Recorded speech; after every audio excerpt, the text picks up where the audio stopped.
Great. Welcome, everybody. I'd just like to apologize before we get started. We were a little bit longer in closed session, so but welcome. And to this evening's special session of council for the town of Greater Napanee, the 6th day of December 2023.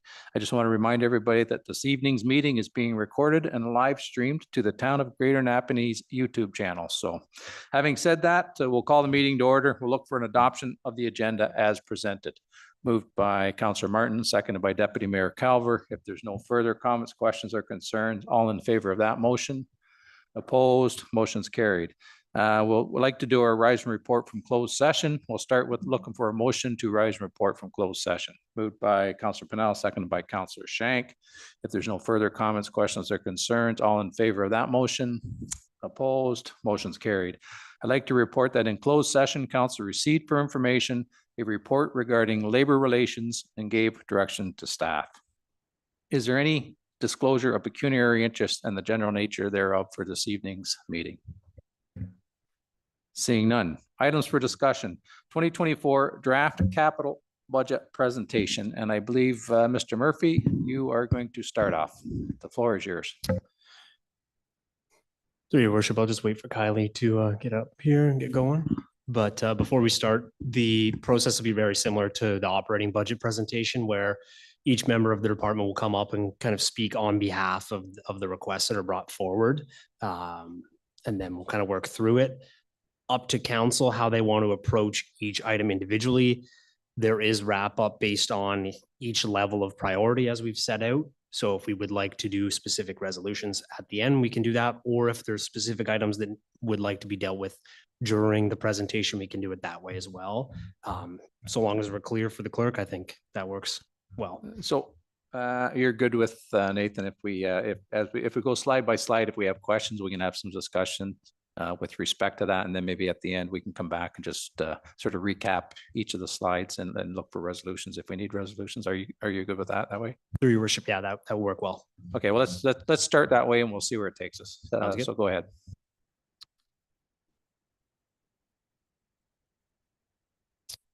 So just starting off with a recap of operating from last meeting in November there.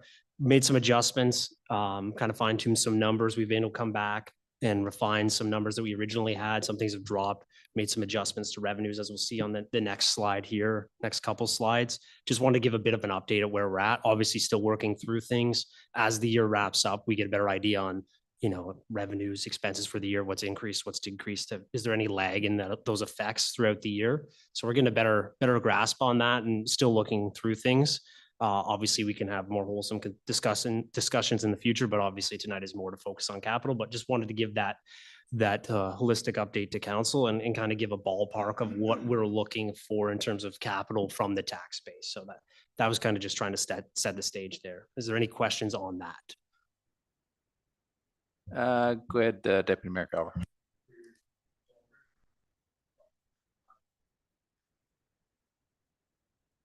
Through your worship. Originally, we were 13.95 without, like, just on operating increase with consideration for long-term debt. It was always 9.64. So the first meeting that was the case. Now it would be 10.99 on operating, 5.5 with consideration of long-term debt. Oh, and I just got to remind you to hit the button there, Brian. Yeah, sorry, I forgot to hit my button there. Okay, so what did we cut out to get down to that? Through your worship, if we wait for the next few slides, I can kind of work through that. Yeah. Awesome, thank you. Great. Is there anybody else? Go ahead, Councillor Shank. Explain 5.5% of or 5.5% of long-term debt. Through your worship. So that's overall impact. That's not just on long-term debt, it's on its own. So that's considering operating and long-term debt lumped together. So it's the percentage of long-term debt hasn't changed itself. Because long-term debt's already been financed. We're not financing any new long-term debt, or are you financing the new building at 99 Advance? Through your worship. Some of that sits on unfunded. So we've paid it out of the bank, but it hasn't been transferred over to the asset, rather just sits on as cash removed from our books. So that's paying that back essentially. Where's the 5.5% when it's already been funded? We haven't paid, through your worship, we haven't paid down that asset on our books. Go ahead, This Councillor is, Shank. I know you probably understand, it's probably, I don't understand. So the point is Joe Blow asked me 5.5% with the consideration of long-term debt. The 5.5%, all our long-term debt has already been done. All right, I understand what you did with the 99 advance. So the 5.5% is long-term debt. I'm hung up on the long-term debt, where that 5.5% comes from.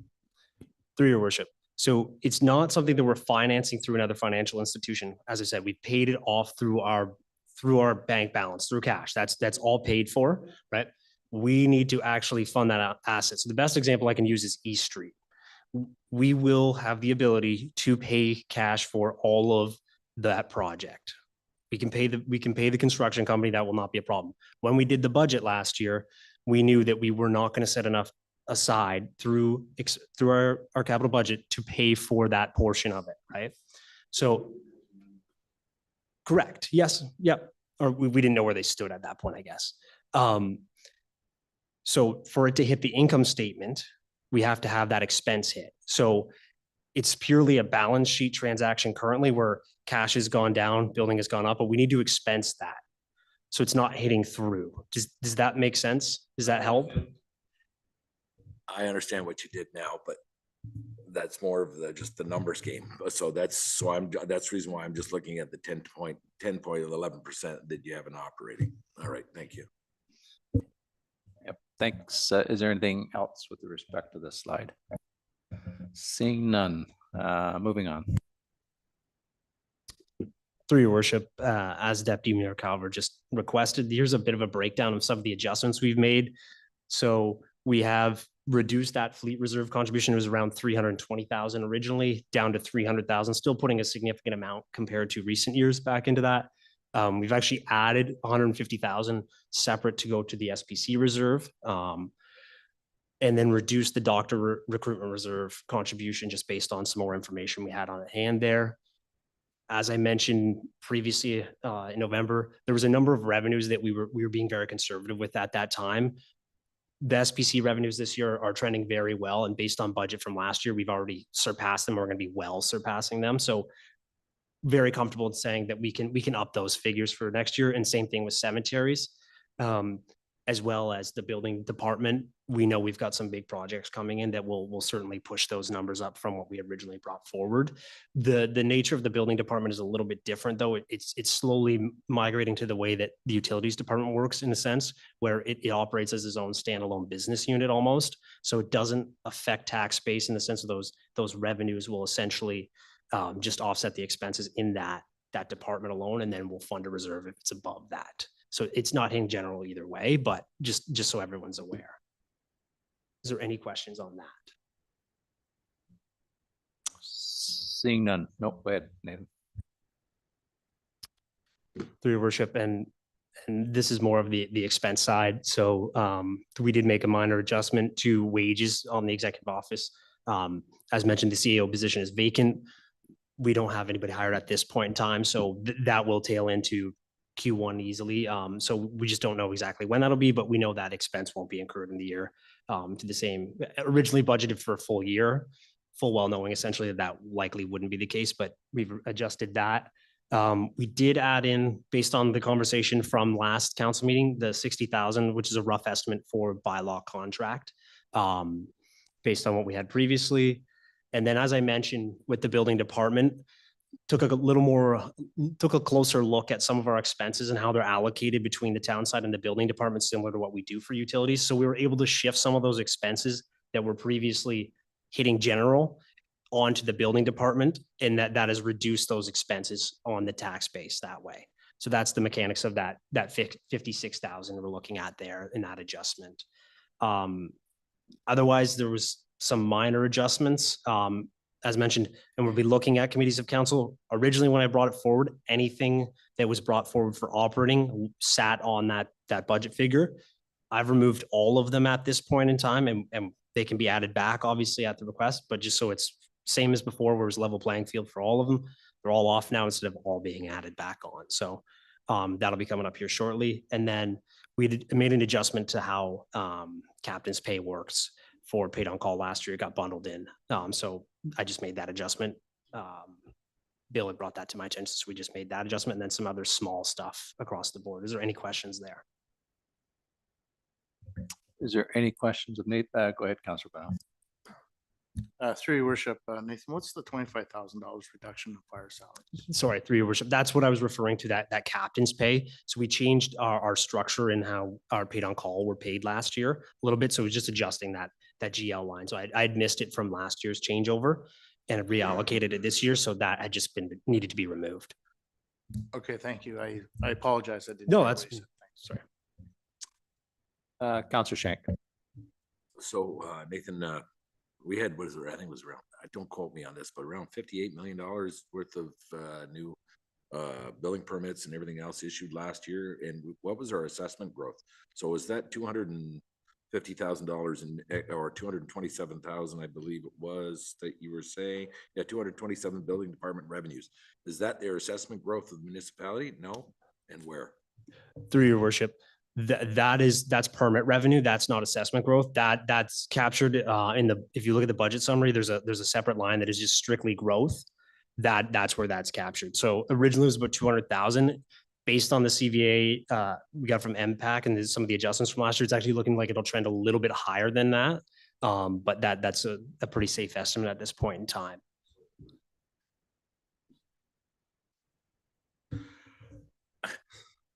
So where is so where did you put the 200 and some thousand dollars? Is that in here already, or is that? Through your worship, yes, that's already in. That was in originally as well. Correct. Yep. Is there anything else with respect to this slide? Seeing none, moving on.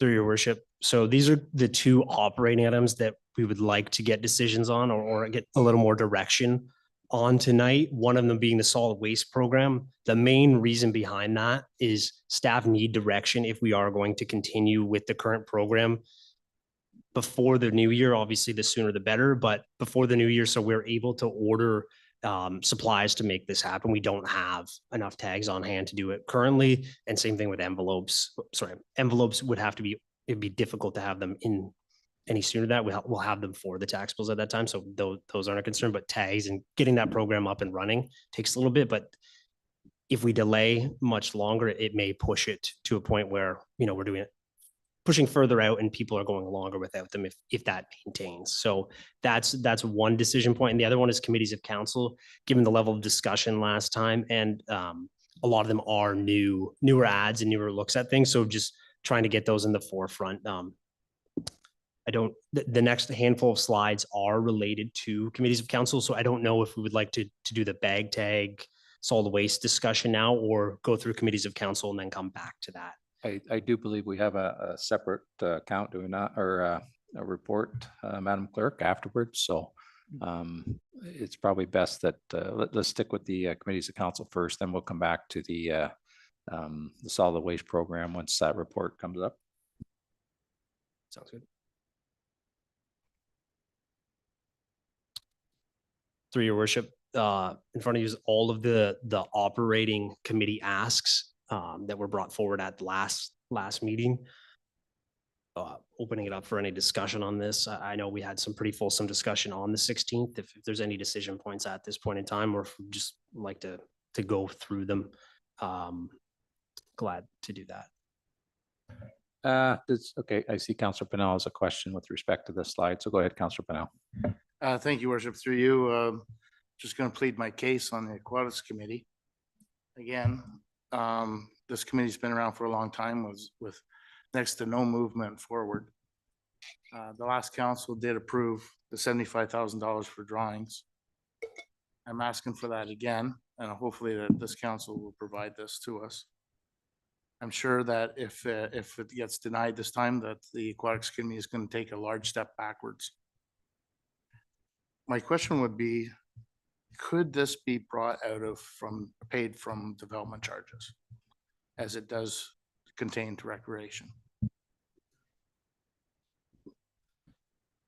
Through your worship, I believe so. I'm going to defer to Michael and see if he has anything, but my understanding is potentially it could be. But I'll let him answer for sure, but that would be my gut instinct, or to some degree. Through your worship, I would say to some degree would be a safe answer. I would say yes, there would be some ability that we could leverage the use of development charges for at least a portion of it. The amount, I wouldn't be able to say without seeing more specifics, but I'd say at least a portion, as this would be growth related, a project due to the growth of the municipality. We're not collecting specific charges for the creation of a pool. However, the work that's being considered, there's a possibility that we could leverage the use of development charges. I'd have to take that back though and confirm. Okay, thank you. And just one more question, possibly to Madam Clerk. How long can a resolution sit on the books before we need to deal with it?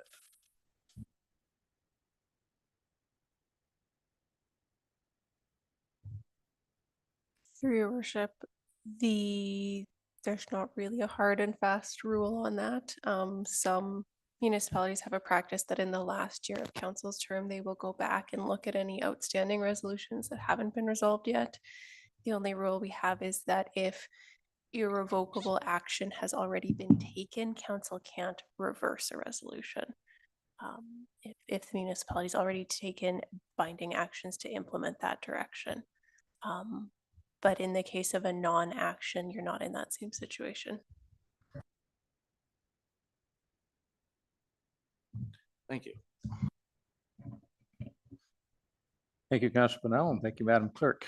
Councilor Shank.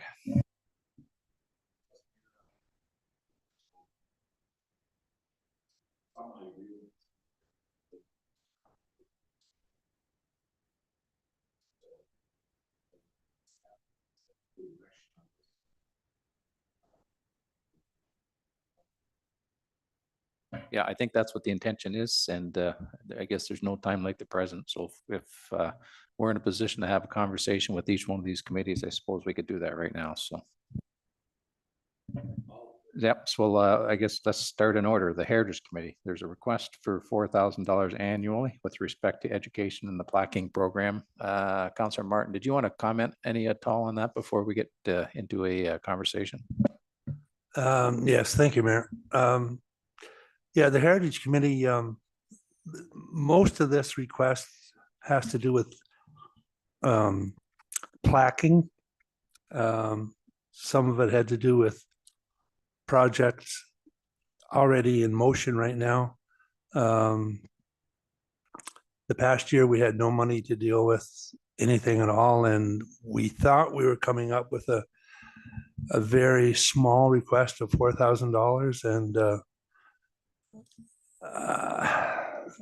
I'd hate to see that amount not be given to the Heritage Committee. The projects that we have coming up in mind, plus the plaquing, I don't see how we can do without. I mean, possibly we can slim it down by a bit, but not by very much. I don't know what more I can say about that. It's a very small amount. Yeah, thanks, Councilor Martin. And I think the blocking program has gone on for many years. Am I correct there? Is that it goes back at least 2 or 3 terms of council? That's right. It has. That's correct. Okay, thank you. And we did none in 2023. Yeah, no, exactly. So go ahead, Councilor Shank. I believe that's Madam Clerk, were that we were looking for a motion for each one? I mean, we can just give the direction, but I'll take the direction from Madam Clerk. So through your worship, that is totally at the discretion of council and the chair, whether you want to do a formal motion on each one of these decision points, or if you want to just do sort of a straw poll, and Nathan can keep track of where we are at overall with the budget. My recommendation might be that if there's something that there's not a strong consensus on, it might make sense to do it by resolution, but is your decision how you want to do this. The entire budget, none of these decisions are final until the entire budget is adopted. Yep, go ahead, Councilor Shank.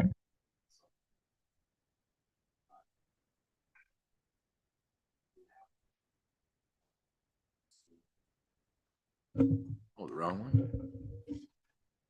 There we go.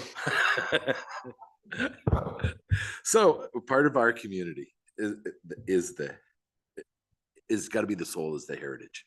All right. How do you know where you're going to go unless you know where you've been? All right.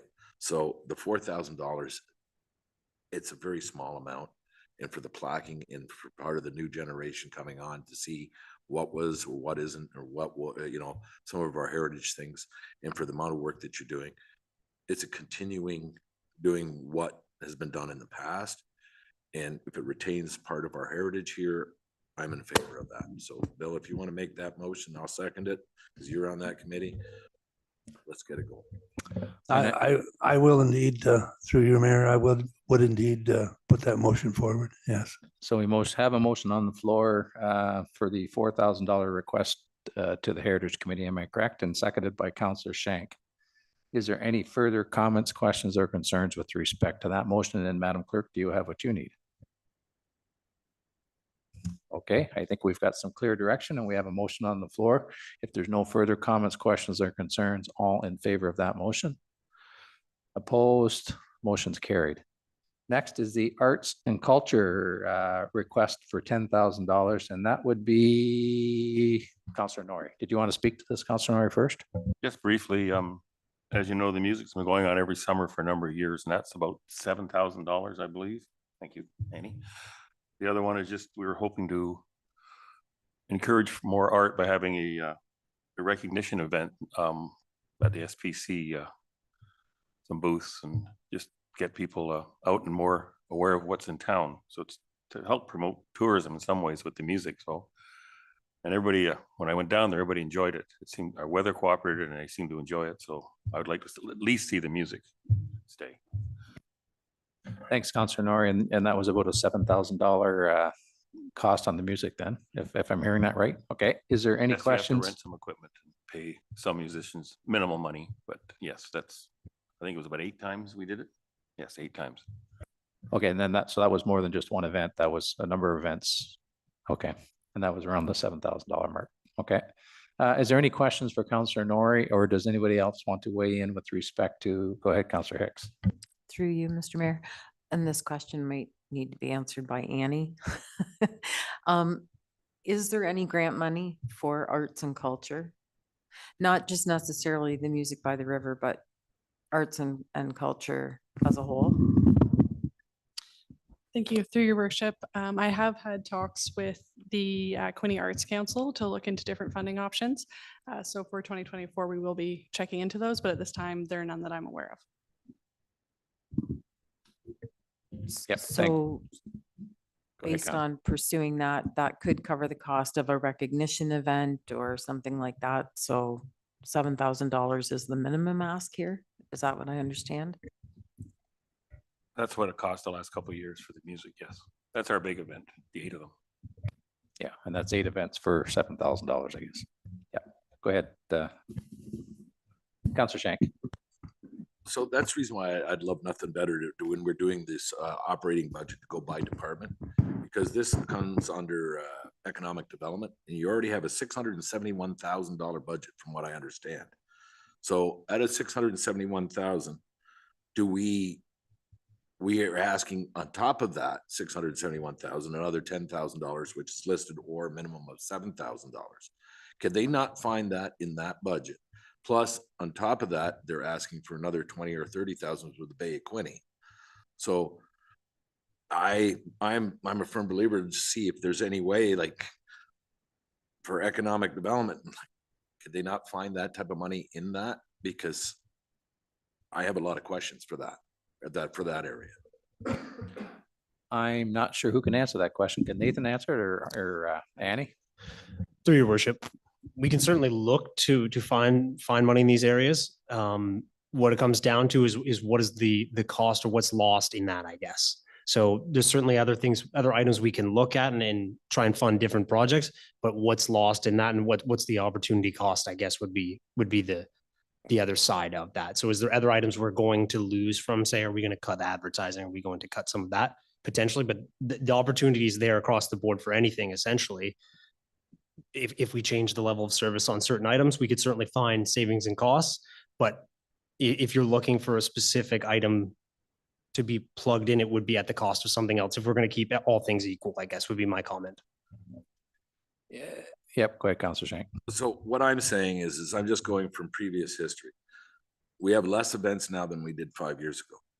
We have a bigger budget than we did 5 years ago. So if you have less events and you have a higher budget, where's all the money going?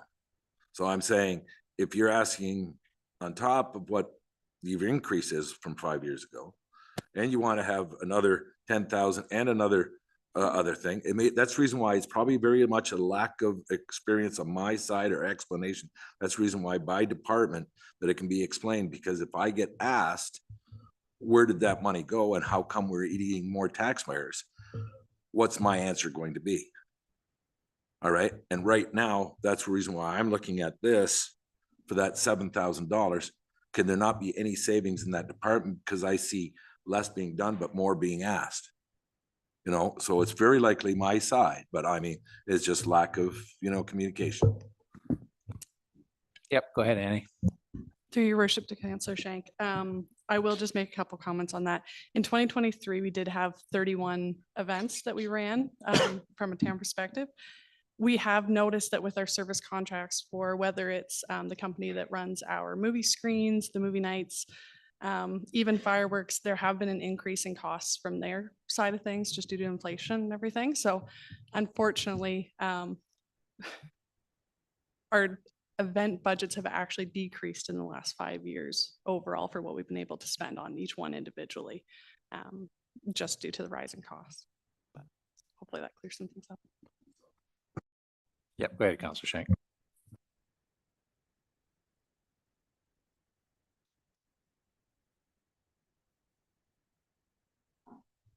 We're going to need further discussion on this, as like I said, when it comes to operations, because sure, costs have gone up, all right, on certain events, but they're still, they ask, where's the efficiencies? What can we do? What's the best bang for the buck? And what are we getting in return for? So we had 32 events in 2023, all right, and you divide that by 671,000 plus the 30 plus the 10 now, you know what I mean? What does it actually cost us per event to run that event with the staffing and everything else that we have in that department? So that's something that I think we should look at, so whether you want to do it now or do it later, or whether a council agrees with me, or if I'm way off in left field, I'm not sure, but everything has to be looked at when you're looking at an 8% increase right now. So everything's at 8%. I'm not going to go ahead and tax somebody out of his own home so we can have better fireworks. You know what I mean? And when that gets asked to me, I'm not going to be going ahead and saying, well, I'm sorry, I wanted to have music by the river, but you can't afford to live in your house now. So that's my thought process. Yeah, I think what we'll do is we'll entertain to see if somebody wants to put a motion. Oh, sorry, Madam Clerk, going to weigh in there first. So through your worship, the only other point I wanted to make for council right now is that tonight we're looking for direction in the term of yes, keep it in the draft budget. No, definitely take it out of the draft budget, or we need more information, bring it back on the 18th. That this sounds to me like that's where we're trending on this, but I just wanted to make sure that council's aware that that's another option. I'd suggest we bring it back for more information. Okay, but we'll open it up to the floor and see if there's somebody who wants to put a motion on the floor with respect to where we are this evening. So, Councillor Norrie? Yes, I'll put it on that we bring it back as we learn more. Let's get all the facts out there. So I'm going to move. We have a Number motion C, on the I guess, floor to bring it back after we examine it, seconded by Councillor Pennell. Is there any further comments or questions or concerns? All in favor of that motion? Opposed? Motion's carried. The Aquatics Committee request is 75,000 one-time funding of renderings, and Councillor Pennell. Sorry for getting out of order on the first go around there. But just to recap, I've been part of the Aquatics Committee for over 12 years. And yes, we've had studies done and things like that have moved us forward. But for us to be able to apply for any grants, we need to even have a design. We don't even have a design. So we're hoping to ask for $75,000 so that we could go and get renderings, so we can start to get a design together to reach out to different government bodies to look for grants. Without this, we're just sitting here spinning our wheels. And again, with the last council saying that, yes, they still support a pool and that they allotted this money to us that we never received due to circumstances of like COVID and such. I just think that it would be a loss of traction for the Aquatics Committee. And I think that it's time to move forward. We have a lot of subdivisions on the go right now, which is growth. And therefore we need to put families into these homes, which they will. And we need to add a quality of life to this great town that we have already. Not everybody plays soccer or softball or hockey. There's another aspect of life enjoyment of life that we can provide to these people. So we have lots of places that are being built. It's time that we really strongly take a look at this, not just say, yeah, we're working on it. It's time to actually put some money towards this so we can get shovel ready. We also have asked for a reserve to be set up for it as well, so that we can slowly start to put monies towards that as well, which we haven't yet. I know it's hard times, but also I think that our town, our community deserves an aquatics facility. Thank you. Thanks, Councillor Pennell. Is there any questions of Councillor Pennell? Go ahead, Councillor Martin. Councillor Pennell, I have to confess, I haven't followed the aquatics program as close as you have because you've been on the aquatics committee. And I applaud your efforts. If it's been going on for 12 years, that's a long time more than 12 years. Do we not have any kind of like a memorial fund or anything set up for raising funds for the pool? To Councillor Martin, as far as I know, no, we can ask, but we've asked to have a separate line item for reserves so that we can start to put into that. The last council, there was conversation of having a memorial fund where people can come in and donate funds and stuff. But again, with the pandemic that we had, it never went forward. Councillor Martin, go ahead. The money for the renderings, that doesn't get us necessarily shovel ready. What does that do? That just gives us a design for the building. Have we decided whether, the size of the pool, number of change rooms, are we going to have an indoor track around the pool, that type of thing? Is like before we do renderings, do we not have to decide exactly what sort of a facility we're going to build? To Councillor Martin, yes, we have had an aquatic study done that's provided us with those answers and how many pools we're actually going to have. If we're going to have a lap pool, a warm, a zero entrance pool, that sort of thing, and that is still up for negotiations. This is how early we are. We need something like this to get going. To answer your questions, these renderings will not make us shovel ready, but it's putting us a step forward. So we can answer that question that you just have, whether it's one pool, if there's a lap, walking track, change rooms, a gymnasium, that sort of stuff. So this is where we are. We've had the study done a few years back that states that the community and surrounding community, by the way, this is not just Napanee, will be hoping to pull in from the north and from the south and from the east and west to support this. I think I'm going to get off track here, but I think that's your answer. Sorry. Thanks, Councillor Pennell. Go ahead, Councillor Martin. Thank you, Councillor Pennell. I definitely love to see us move forward on this project, and $75,000 right now within this budget. I know it's hard to imagine how we're going to pull that off, but I'd love to see at least some sort of a fund set up where we can fundraise. I mean, I know even the kids in my own neighborhood would, set up lemonade stands and all that sort of thing. And, I think people could get really excited about a pool project in the community. But anyway, I just wanted to throw those comments out there. I'd love to support the pool. Whether we can do it totally from, I love the idea of if we could use some of the development fees to go forward with this. And maybe we should look into that further. Yep, thanks, Councillor Martin. I think Councillor Pennell wants to reply, and then we'll get to Deputy Mayor Calver. Thank you, Councillor Martin. What I would also like to do is for our next meeting, I'd like to invite every councillor out to come and meet with the committee and see where we are and have a discussion so that you maybe bring everybody up to speed. I think that that's an excellent idea where we can maybe answer more of your questions that you might have, because I do understand that it's a large ask, but it's something that I'll talk to Chris and we'll see if we can get that on the agenda for our next meeting to invite each and every one of you out to. I think it would be fun for everybody and very informative. Thanks, Councillor Pennell. Go ahead, Deputy Mayor Calver.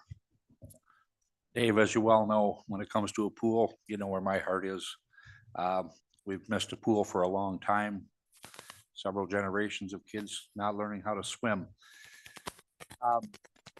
I guess my question, we've never had drawings done before of any sort of a plan. And is it something we could look at building a basic, put a basic structure on the end of the arena, put a pool in and start with a pool, because right now we have nothing. Right now, a bucket of water is better than what we have right now. Is it something that we have to go forward and do the whole aquatics program with the walking tracks, all that, or can we just look at a pool first? Is that possible? To Deputy Mayor Calver, yes, we could go that way. I'm not quite sure that would be sustainable. However, we know going forward that if this project even breaks even, that would be a good ask. So I think that there would probably be room for extras in there as well. But these are all discussions that we can have. To answer your question about drawings, we had drawings done once before. However, the pool was going to be located in Conservation Park, beside where the splash pad is now. And it just didn't work out for that location. And our preferred location would be to butt up against the SPC. There's shared services that we could use there for staffing. It takes heat to make ice, so we can steal that heat and warm the pools. There's lots of benefits for having it there. Now, with that being said, there's lots of negatives of having it there as well, because it is a little out of the way for people to get to. But hopefully if we have a transportation system, that'll be taken care of as well. So. Okay, thank you. Thanks, Councillor Pennell, and thanks, Deputy Mayor Calver. Councillor Hicks. Thank you, Mr. Mayor. So I have a question, I guess, to you specifically, Dave. It's one thing to build the pool, and it's another thing to operate the pool. And has there been any investigation at current prices on insurance, staffing, maintenance, equipment, all that sort of thing on on an annual basis? Councillor Hicks, thank you for the question. I'm going to forward the feasibility study that we've had done. It's a little bit outdated. However, we have been in touch with the company that's done it, that did it for us, and they will be willing to update it for us for a small fee, of course, but that will answer the questions that you have. So having said that, could I move that this be tabled until we get some information back from Michael on what could possibly be done in the way of using development charges? I don't know if we need to table it or not. This is just simply a discussion whether or not we want to add the $75,000 into the budget or not. And it may be in a similar situation, and I apologize because I know staff are looking for some type of direction this evening, right? We can't just keep kicking the can down the road here, so. I'm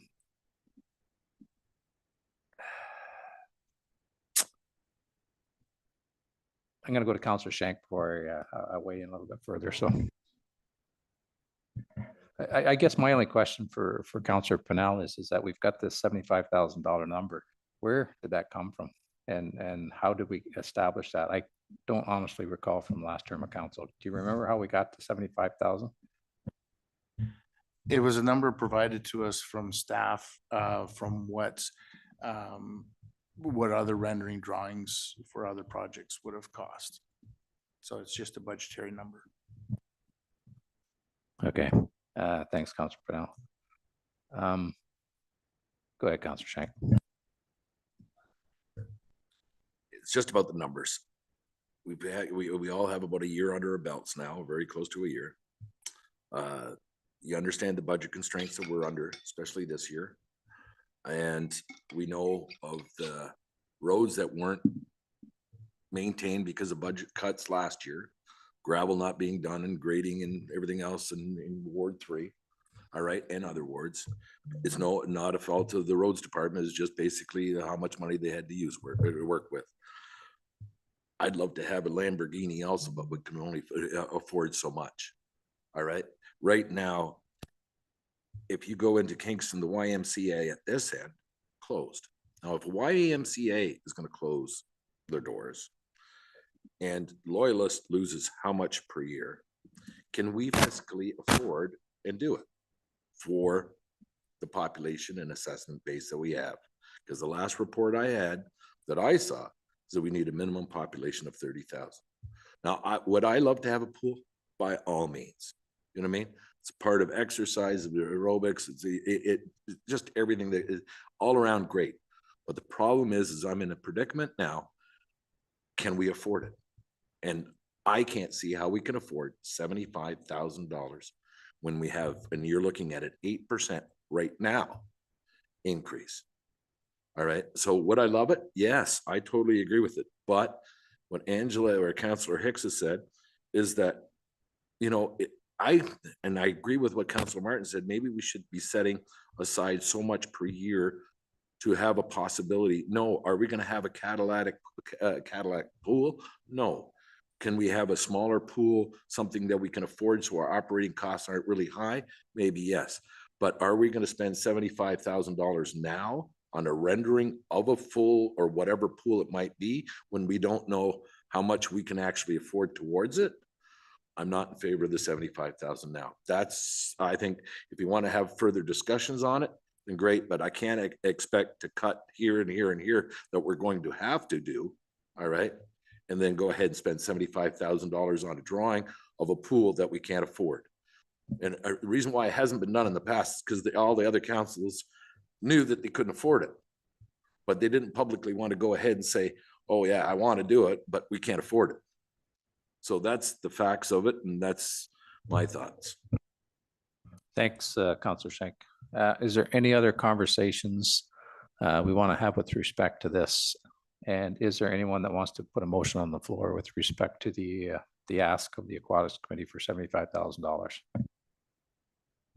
Yeah, Councillor Shank. I'll just make a motion that we go ahead and we have this further study, and that Nathan and with might come up with some type of a line item that I don't want to go ahead and kick all the work that they've done to the side. I want to go ahead that you can give them, come up with something and saying, okay, what can we fiscally afford and work within those parameters and what are operating, and just do a little bit of research on those operating of the current numbers. I don't want to go ahead and say to Councillor Pennell, no, you know what I mean? His heart and is in the right place. I just disagree.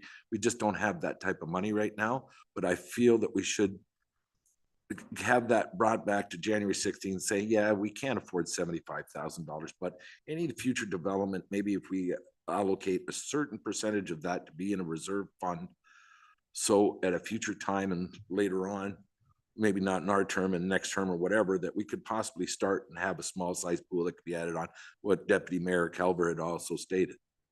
So I think everybody's heart's in the right place. It's just that how much money we have in our pocketbook. There we go.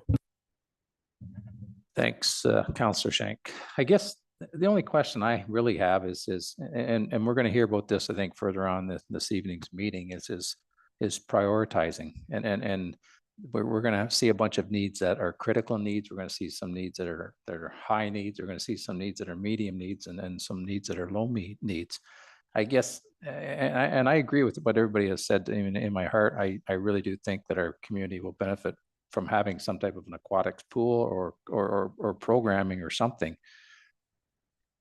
But to be painfully honest, is this something that we need to do in 2024? And again, I apologize to Councillor Pennell. I don't want to keep continually kicking this down the road because it's been 12 years already.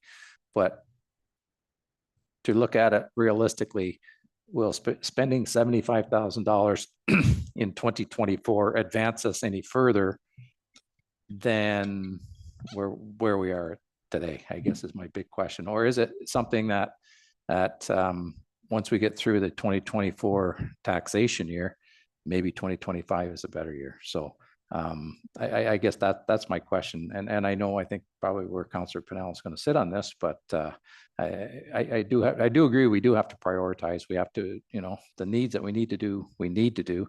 And then there's other needs that we really want to do. But are we there yet? So go ahead, Councillor Pennell. I see you reaching for the microphone. Mr. Mayor, I appreciate everything you said. Just to give you a perspective, from the feasibility study that we did, the pool was supposed to be operational by 2025. So I have a little saying, and I mean this in the most polite way, is that tomorrow never comes because there's no such thing as tomorrow, because tomorrow becomes today. And it's just easy to say next year, and we've done that. And I've been on this thing for 12 years, and there's members on the committee that's been on it for more than that. I think that it's time to react, to act on this. We've spent good monies on feasibility studies. It's top priority on the recreational plan and also in our strategic plan. So I guess, I'm a realistic. I understand that it's going to be a tight budget, but my ask would be if we could get some monies from development charges, and even if we can't get the whole amount, if we could take some of it and put it into a reserve fund, so we can at least show these people on this committee has worked so hard for so many years. It's like we take a step forward and 3 back. We have so much water around in this county that we need to provide a service so that kids can learn how to swim, kids and adults to learn how to swim. The recreation program that we have going now, and Deputy Mayor Calver can talk to this as well, is that the programs we have now are not, they don't make money, right? So there's a loss there as well, but it's providing a quality of life for our residents. Also, I strongly believe in my other profession that I do, and you know what I do, is that when we're attracting people from out of town to move here, they ask what services that we have. I would also extend that onto other large companies that are looking to come here as well. It may not be a deciding factor for them, but it's definitely a question that they have, is what kind of a workforce am I going to be able to have, and what quality of life do you have for my workforce when they're here? So it's something that I think that we're at that point. The town is growing, that we need to move forward with this. And so I'd be happy to sit and wait to hear if we could use some development charges on this. And also I want to extend the invitation again, because we do have some new members on council, to come to, if not our next aquatics meeting, then one in the very, very near future. And we'll have a great conversation and bring you up to speed of where we're at. And And by having these drawings, it will help us move forward, because right now we have put in for some grants, and without even knowing what it's going to look like or what we need, we just get denied. Thanks, Councilor Pennell. I see Madam Clerk is reaching for the microphone. Go ahead, Jess. Through your worship, I just wanted to note that I do believe we had a motion put on the floor, but I wanted to clarify what precisely was in it. What I had was that the request for the $75,000 from the Aquatics Committee for renderings be deferred for further discussion on January 18th, with more information to be brought forward regarding options for the reserve fund and ability to access development charges. I wasn't sure if I missed anything else that was to be brought forward on that item. Councilor Shank. What I was saying also, Jessica, is that we can start, well, I'm not saying that we're going to agree to $75,000 in January 18th, but all I'm saying is that we start a percentage of any future growth or whatever, that we start a little small reserve fund and we build on it every year. So if we would have done that 12 years ago, you would have had more than enough sufficient funds today. But with the growth that we're having under the development charges and with the new law stating that certain amount of it has to be spent, all right, if I'm correct with what I was reading, then maybe a certain percentage of that, because it is growth related, we can set it aside. That's the reason why I believe that further discussion is needed on this line item. Thanks, Councilor Shank. Who's the mover and the seconder, Madam Clerk? Oh, we didn't get a second. Who was the mover? Councilor Shank. Okay, so we got a motion on the floor. Let's put it on the floor and we'll put it to a vote. Do we have a seconder with respect to the motion? We have Councilor Hicks seconding that motion. Is there any further comments or questions or concerns with respect to, and I know we've had a fairly fulsome conversation already, but is there anything else before we call the vote? Councilor Martin, and then I'll go to Deputy Mayor Cower. Sorry, if you indulge me just a bit. Can the development fees, is that going to affect the budget, Nathan? If we if we say that we'll take the money out of development fees, can we not go forward with a budget without knowing whether the money's coming out of development fees? Through your worship, so the effect on the budget would be different depending on the portion that could be funded through development charges.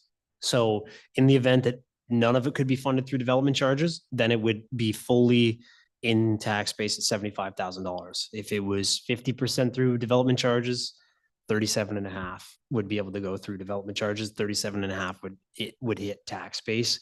At this point, we don't know if that's an option, but that's how that would operate. So it more than likely would have an effect on tax base this year. And we're not even sure whether we have the ability to access development charges with respect to drawings. And my understanding is it is, in order to access the development charges, it's got to be growth related. But I don't know whether we would have the ability to obtain drawings for growth. So that's something we definitely got to dig into that a little bit further. So go ahead, Councilor Martin. Who decides whether we can use those funds? Through your worship, that's provincial legislation. Provincial? Yeah. Thank you, Nathan. Yeah, we have really very little say about development funds and how they're used, to be quite honest with you. So, Deputy Mayor Calver. Yeah, sorry, I got to get the mic in there, Brian. Sorry. Okay, so yeah, I think we just should move on with this. I mean, we know we need an aquatics center here eventually. They've done a lot of work on it over the years and gotten nowhere. I just don't think that this is the year to request this size of an amount of money unless we can get it, a fund set up where we put money aside and do it versus one lump sum.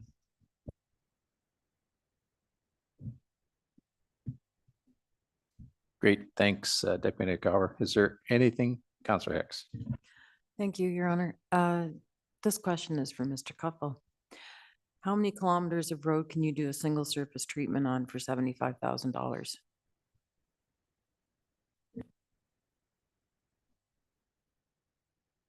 As an example, I guess. Approximately 3 to 4 kilometers. Thank you. Counselor Shank. This is my last thing. I'm not saying if the vote came down to $75,000 today, I'd say no. All I'm saying is that with the future growth, I'm not saying he wants 75,000 or Aquatic wants 75. I'm just saying with your a certain assessment growth that's coming in and a new development bylaw charge, if you could go ahead with the current by, certain has to go to emergency service, certain has to go to every department, but a certain percentage for that growth, that we can take a certain percentage of that and put it in a reserve account and build a reserve account now, starting in this budget with new monies, all right, to put aside into the aquatics. So eventually, that's not going to happen to this year. Eventually we'll have some money, or we have the seed started or seed planted that future councils can contribute towards. So eventually, as their population growth increases, that we could sustain a aquatics program. I see Mr. Nobes is reaching for the microphone. Go ahead, Michael. Through your worship, I'll just make a note for council. So I completely understand the concept. The justified rates that we have in effect today did not incorporate a pool and the functioning of a pool. Like, we're not collecting development charges related to facilities, for example, for a pool. We've set out, park lands, trails, et cetera, that have been identified, but we would need to make an amendment to the development charges bylaw to specifically save for $75,000, for example, for this specific project.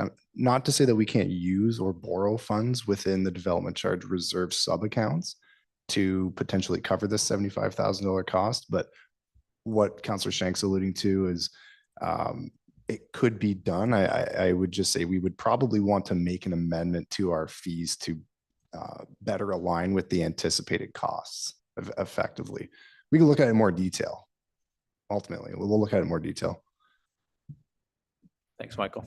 Is there anything else before we call the vote? We do have a motion on the floor. If there's nothing else, all in favor of the motion? Opposed? Motion's carried. The Downtown Advisory Committee have a request of $25,000 with respect to 3 events and marketing, and that would be Councillor Hicks. Thank you, Your Worship. And I'll just put it right out there that $25,000 would get us about 1.2 kilometers of a single surface treatment on a road. Okay, thank you. I just thought I would save that for Councillor Pennell. Fair is fair.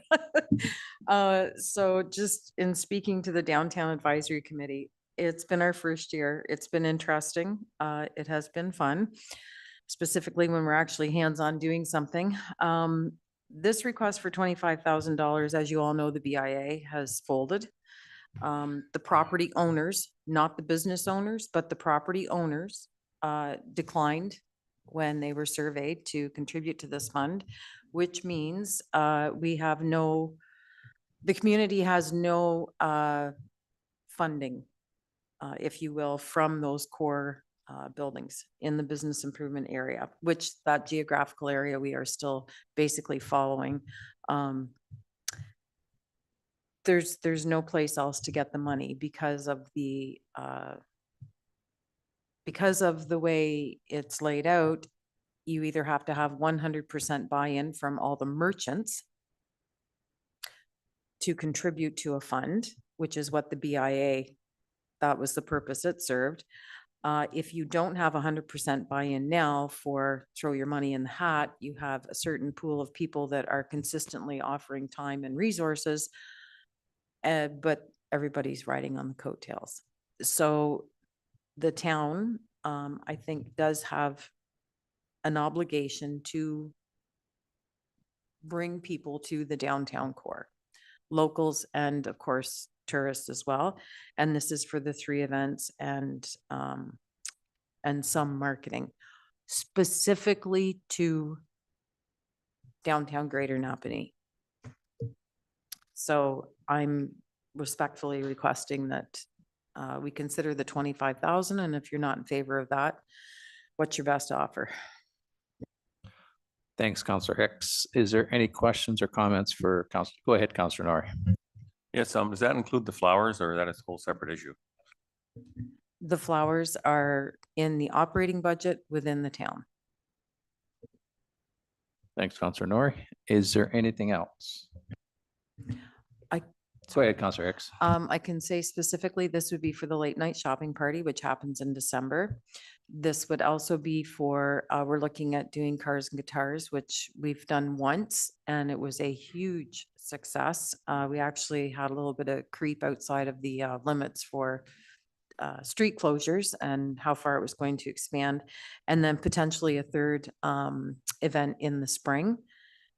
So that's, and then of course we try and do some promotion around the same time as the Arts and Culture Days. Yeah, Music by the River, we do get some benefit from that. So, thank you. Thank Councillor Hicks. And so sorry, is there any other questions before I make a comment? Go ahead, Deputy Mayor Cower. Yeah, again, like you say, that's 1.2 kilometers of road or whatever. I know we helped out the Downtown Advisory Committee last year with some funding and stuff. It's a shame they don't have the BIA anymore. That's out of our control. We just had a thing called a Parade of Lights, and it was just absolutely beautiful. And the downtown was packed with people, and there wasn't too many businesses with their doors open, which is a shame as well. We've got a lot of major expenses coming up. I'm not sure I could support this. Thank you, Deputy Mayor Calver. Is there anything else? Councillor Martin. I'd simply like to put a motion out there that we approve the request for $25,000. I think our downtown deserves that much money. I look forward to somebody seconding that motion. Thank you, Councillor Martin. We do have a motion on the floor to support the request for 25,000. Do we have a seconder, which is Councillor Hicks? Is there any further comments or questions with respect to the motion that's on the floor? Councillor Shank. Fixed contract for marketing, is that what we currently had? And then it was shared with arts and culture too? Is that the same? Is that what, explain that to me, fixed contract? I think Nathan can do that. Through your worship. So the current setup we have is employed through the town. From my understanding, this would not be an employee of the town. Thanks, Nathan. Yep, go ahead, Councillor Shank. If this was approved, can we not do this as a local improvement? Because it's only for one area that taxed onto the local improvement area. If that's what they're wanting, all right? And the landlords, some do want, some don't want it. They don't want a BIA, but they still want the money and the services. So that, like the people that are like the storefronts. So can we not do this as a local improvement that goes back onto just another way of doing a BIA? But all I'm saying is what's legal, what isn't legal, what can you do, what can't you do? I got a couple of hands in the air. Who wants to go? I got Mr. Nobes, or I guess Madam Clerk. Go ahead, Jess. So through your worship, the Municipal Act allows for council to do a special levy where a property, you can demonstrate that it is receiving a service uniquely in a way that other properties are not. It is common to do this for things like sidewalks, curb and gutter, streetlights, typically hard assets more so than soft things like events. We would probably need to look into it in a little bit more detail to see whether or not that could be done. Thank you, Madam Clerk. Yep. Yep, I think you took the words right out of Michael's mouth, so. Counselor Hicks. Through you, your worship, and I think Brant and perhaps Annie would like to jump in on this, but the CIP, the community improvement plan for that specific area, we need to start looking at as an advisory committee. That is in fact where we should be putting most of our efforts, is into the CIP and coming up with the future vision, the vision of what we would like the future moving forward of the downtown to look like. So whether it is enhancing, refurbishing storefronts, you know, the hard assets. There's no grants available for this type of thing. These events, if you show up on December 15th, and I would just like to speak to the comment that was made about none of the stores being open. Unfortunately, theft and damage, you know, when you have someone spilling hot chocolate on a $250 pair of boots and not even saying, oops, I spilled the hot chocolate, and it's discovered an hour later and the boots have to be disposed of because people are standing inside the stores to watch the parade. So this has been tried in the past, but you can certainly speak to some of the store owners about that, because I asked the same question. Why aren't we open? So the events bring a lot of people into Napanee from out of town. And this is what we like to see. And if you don't support the downtown, eventually the whole town suffers for it. So, yeah, that's all I have to say. Counselor Shank. So what, for the history of the downtown, we used to have parking meters downtown. We took the parking meters out to increase more traffic so people wouldn't have to park there. And then some of the employees park in the parking spots, so it gets abused that way. But the town did take out the parking meters. Then we used to give out grants toward the landlords to go ahead to fix up the facades of their fronts. All right. But the landlords voted against having a BIA, so they didn't get taxed. Now, did they credit their lease, the individuals that rented there? All right. No, the landlords ended up, but so my predicament is now, since they didn't give that credit back because the extra BIA tax, the landlords kept it. Now the landlords are going ahead that rent out those facilities saying, hey, you know what, for the better that business does as a tenant in my building, but I'm not going to go ahead and we want some other buddies to tax. That's the reason why I'm asking if this could be brought back up and take a look and see if there is a possibility of a local improvement. Because if this committee and the tenants down there would like a $25,000 contribution, why should a commercial owner in the industrial park or a business somewhere else pay for something out of their taxes to the downtown when we don't do anything for their business? It's not just the downtown, because they're the ones that voted not to have the BIA. So all I'm saying is how can we make it happen rather than it getting shot down right now? That's why I'm saying just investigate it further to see if it could possibly be done. Counselor Hicks. Through you, your worship. Madam Clerk, could you refresh my memory on the percentages that voted not in favor of a BIA versus those that voted in favor of the BIA?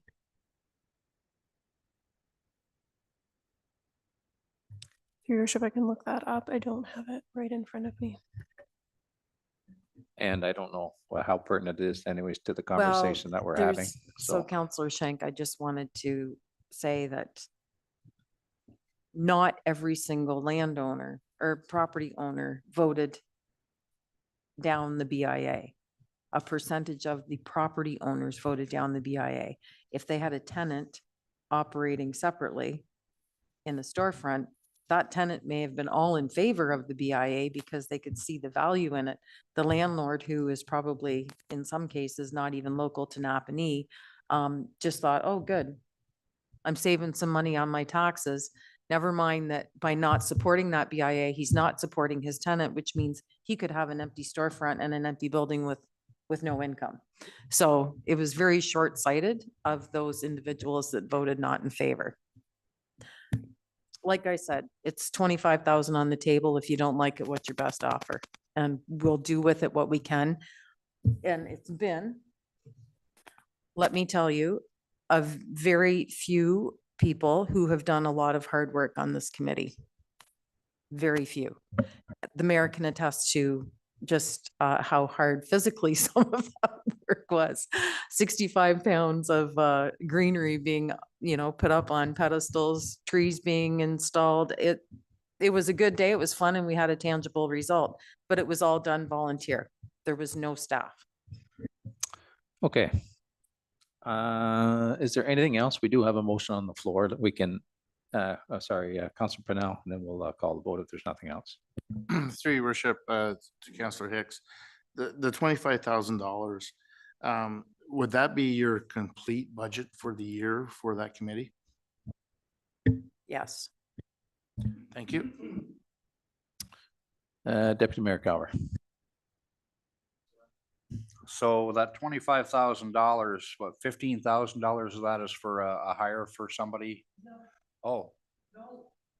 That's- No, this is no staff in this budget.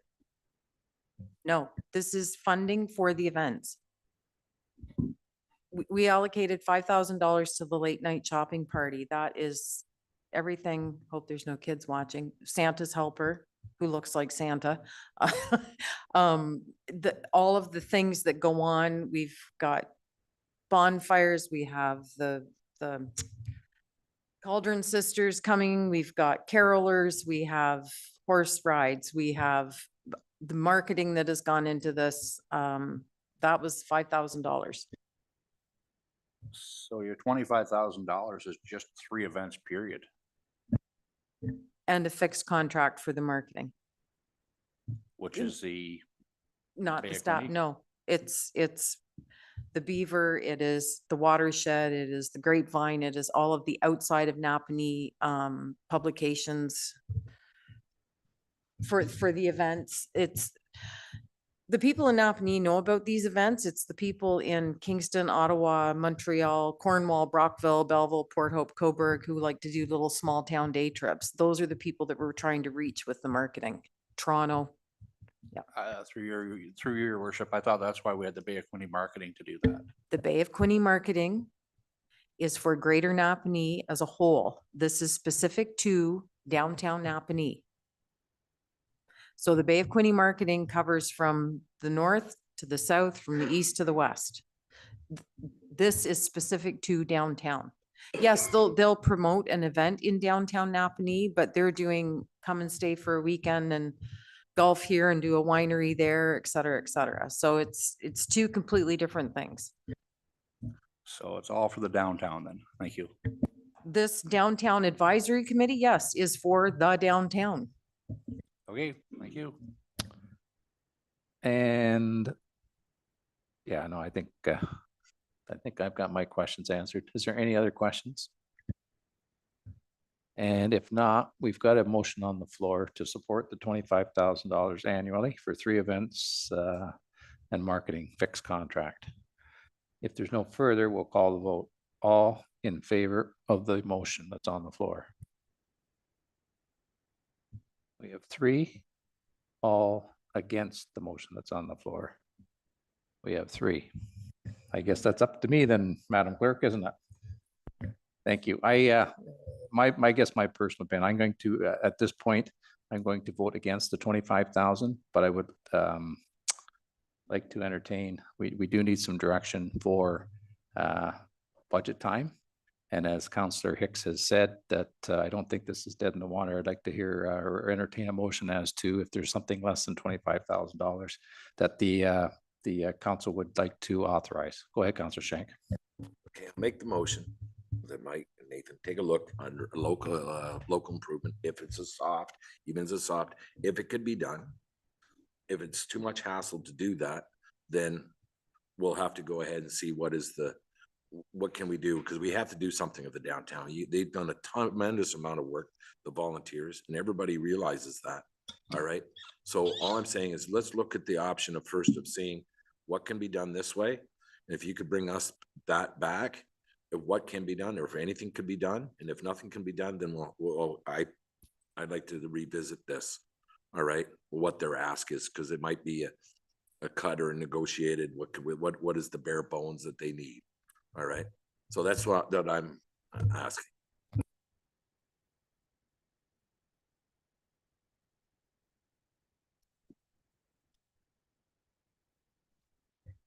Sorry, go ahead, Councillor Hicks. Can I make a motion that we lower the amount to $15,000? You can make a motion with respect to whatever you want, if you'd like to make that motion. I have nothing against looking for local improvement, but I am very reluctant to leave this meeting tonight without a commitment for some money. What I'm hearing is that Councillor Hicks would like to make a motion with respect to $15,000 to the Downtown Advisory Committee. Moved by Councillor Hicks, seconded by Councillor Martin.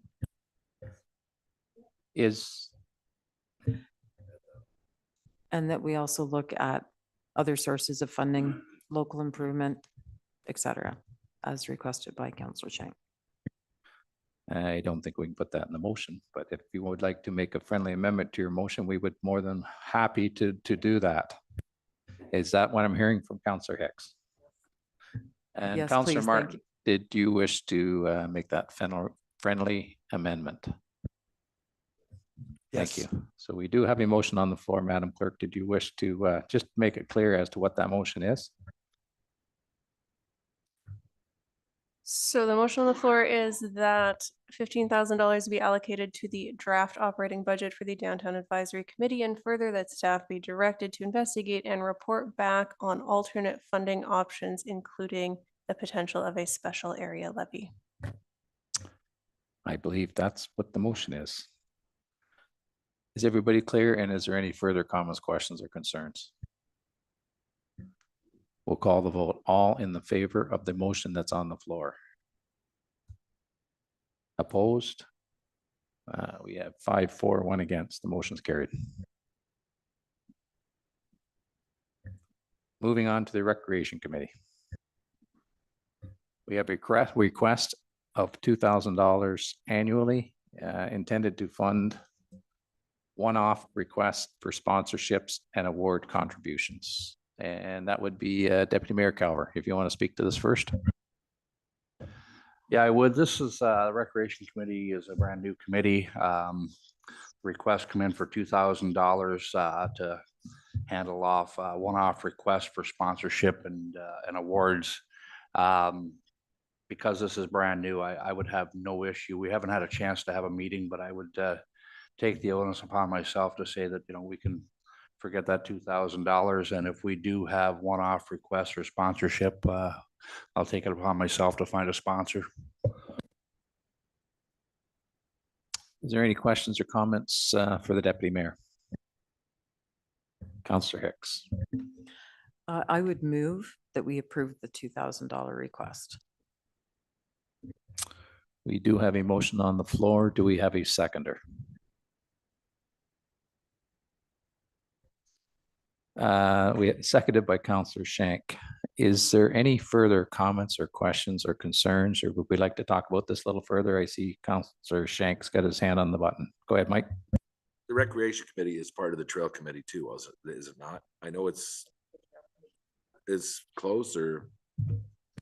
Yeah, there's an ad hoc committee of the Trail Committee, yes. But this money was actually asked for, like, you know, if we do a sponsorship for a soccer program or, you know, an awards to a soccer group or whatever, it was nothing to do with the trails. I believe, is that correct, Annie? I see a nod from Annie, yeah. Yeah, so this isn't for any funding for the recreation as per se. This is just for, you know, Soccer Canada comes up and wants a donation of something to buy plaques or T-shirts or whatever. So it's not the end all to be all. Thank you, Deputy Mayor Calver. Councillor Hicks. So just to put this in perspective, probably by the time we wrap up tonight at say 9:30, we'll have invested $2,000. Fair assumption? Everybody in this room over the course of We did that 4 officially. hours would be Probably did that the first 10 minutes. So I have, this is for kids specifically. At least I'm assuming that's where Deputy Mayor Calver is going with this. And so that's why I made the motion. We do have a motion on the floor and it's been seconded. And is there any further comments or questions with respect to the motion that's on the floor? Seeing none, we'll call for the vote. All in favor of the motion? Opposed? Motion's carried. And I think that gets us through that slide, Nathan. Committee capital requests.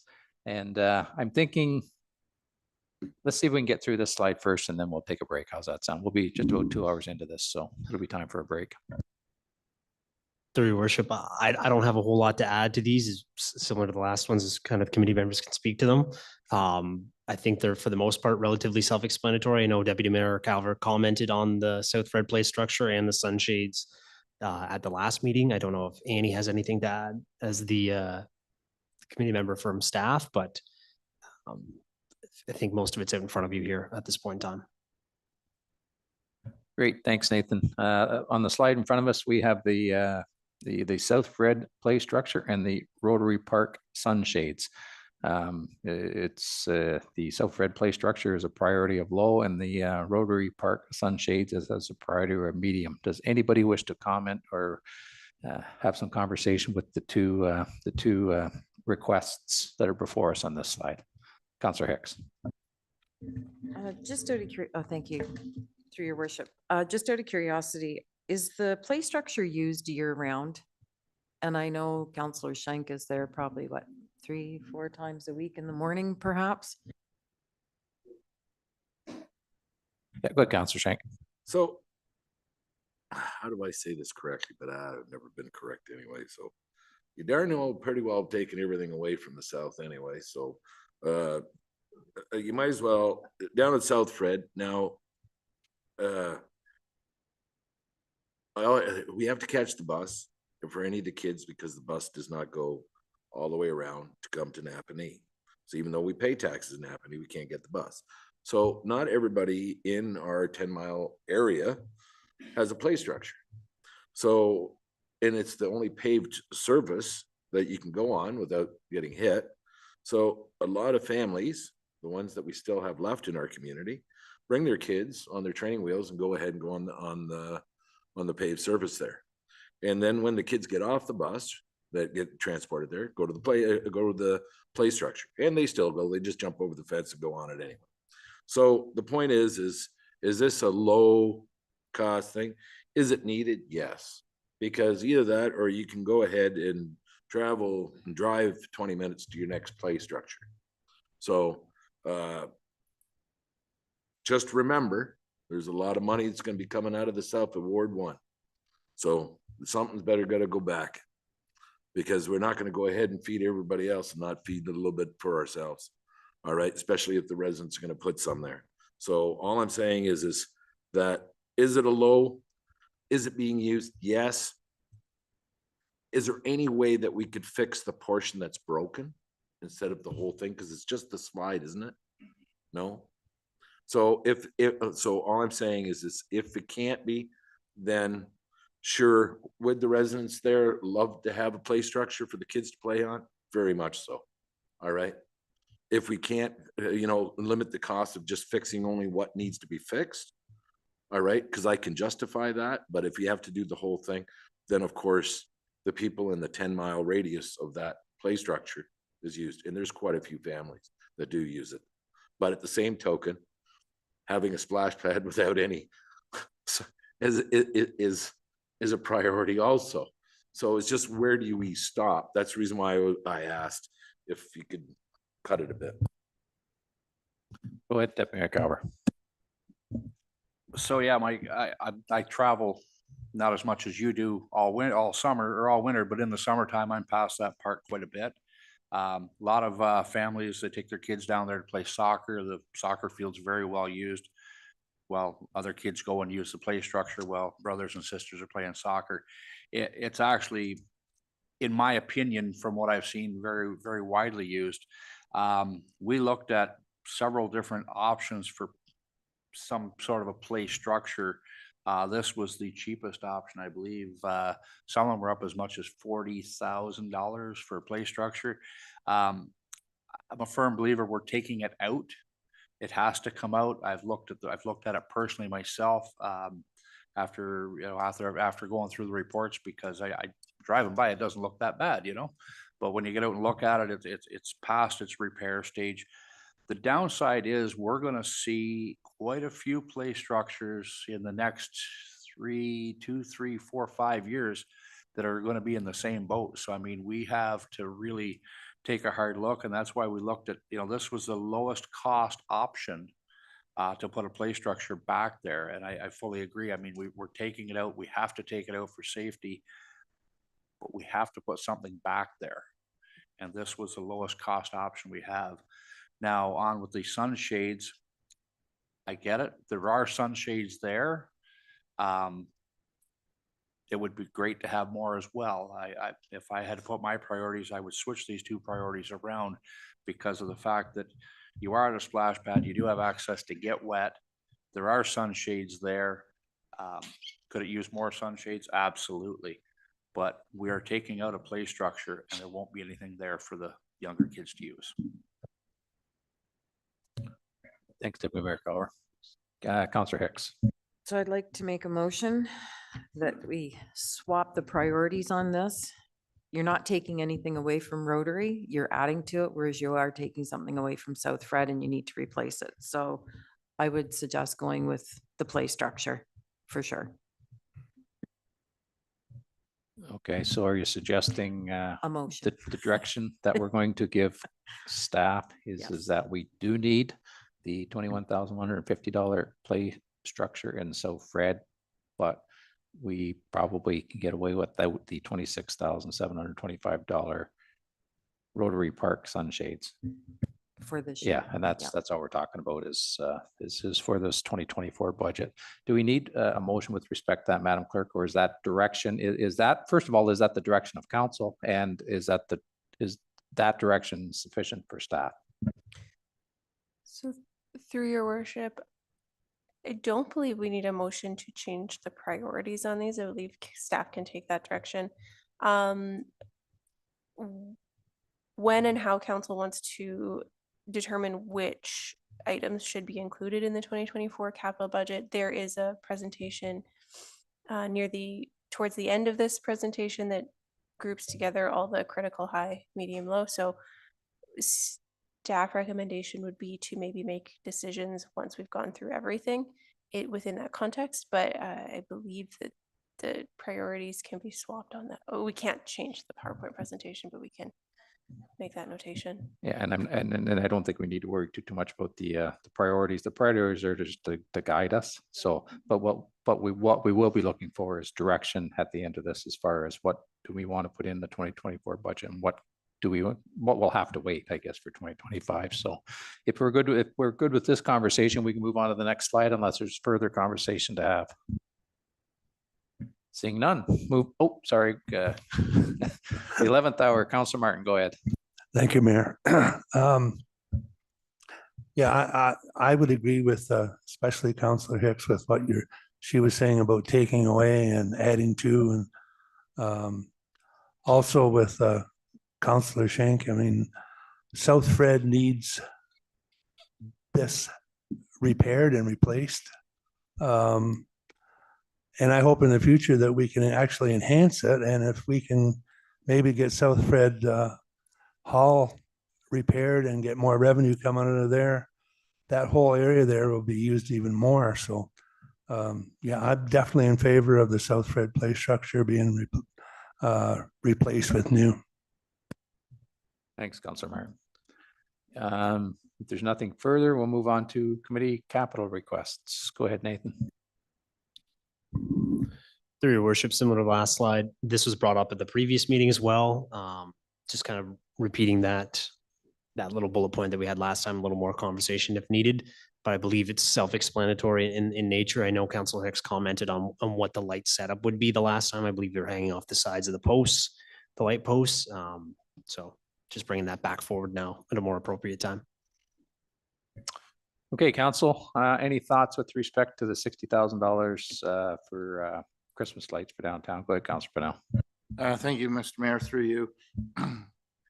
We just took down a whole bunch of lights. We're hearing kickback from that. But I just can't justify the $60,000 when, if you look at taking down lights to add lights, I just can't see it for this year. Thanks, Councilor Pennell. Is there any other conversations that we will come back to this, but go ahead, Councilor Martin. Yeah, I would second Councillor Pennell's concerns on that as well. We just had our Santa Claus parade, and by the way, I know this isn't a regular council meeting where we can heap praise on people, but I would like to thank everybody that was involved in the Santa Claus parade and getting in, and especially too with Councillor Pennell. I know a lot of his work doesn't show up, but he's up there busy arranging the parade to come out on the streets. But also, I think the downtown and the parks look great right now. I can't see spending another $60,000 on lighting down there right now. Thanks, Councilor Martin. Councilor Pennell. Through you, Mr. Mayor. Councilor Martin, I really appreciate the words, the kind words that you just put out. And I do this because I love giving back to the community, but so does everybody else that's on that committee. And everybody on the committee put in just about the exact same time as I did. And you know, we are a well-oiled machine, this committee, and it is great. So I just want to add, I take your compliments. Thank you very much. I just want to add that everybody on the committee deserves those same praises. Thank you. Thanks, Councilor Pennell. Is there anything else with respect to the lights right now? And like I say, I do suspect we'll come back and get some hard decisions on this, but is there anything else anybody wants to weigh in right now? Councilor Hicks. Through you, Your Worship. So, and I understand this, and I didn't expect it to fly this year. I'm grateful for the 15,000 that we got for the events. What I would like to propose is that if we can't budget to buy the lights in 2024, could we at least budget to set some money aside this year? Some money of some sort, so that next year we can buy the lights.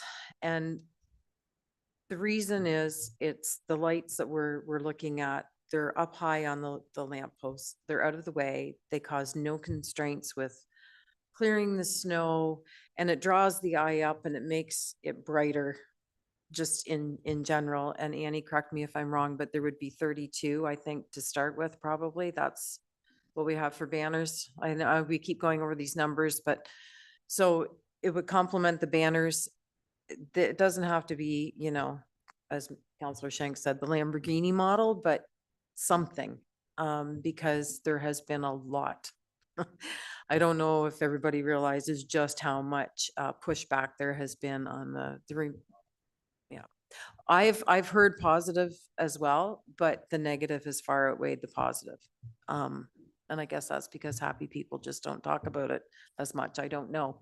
But yeah, if we could think about something like that. Thank you. And I think Mr. Murphy has taken due note of the fact of some type of reserve or Yeah. Through Your Worship, and I think we could probably flush some of that out if we come to that special area levy too. I think that could probably be worked into there. As Jessica mentioned, that seems to be more for hard tangible things, is my understanding, what you spoke on earlier. So potentially that may fit that need as well.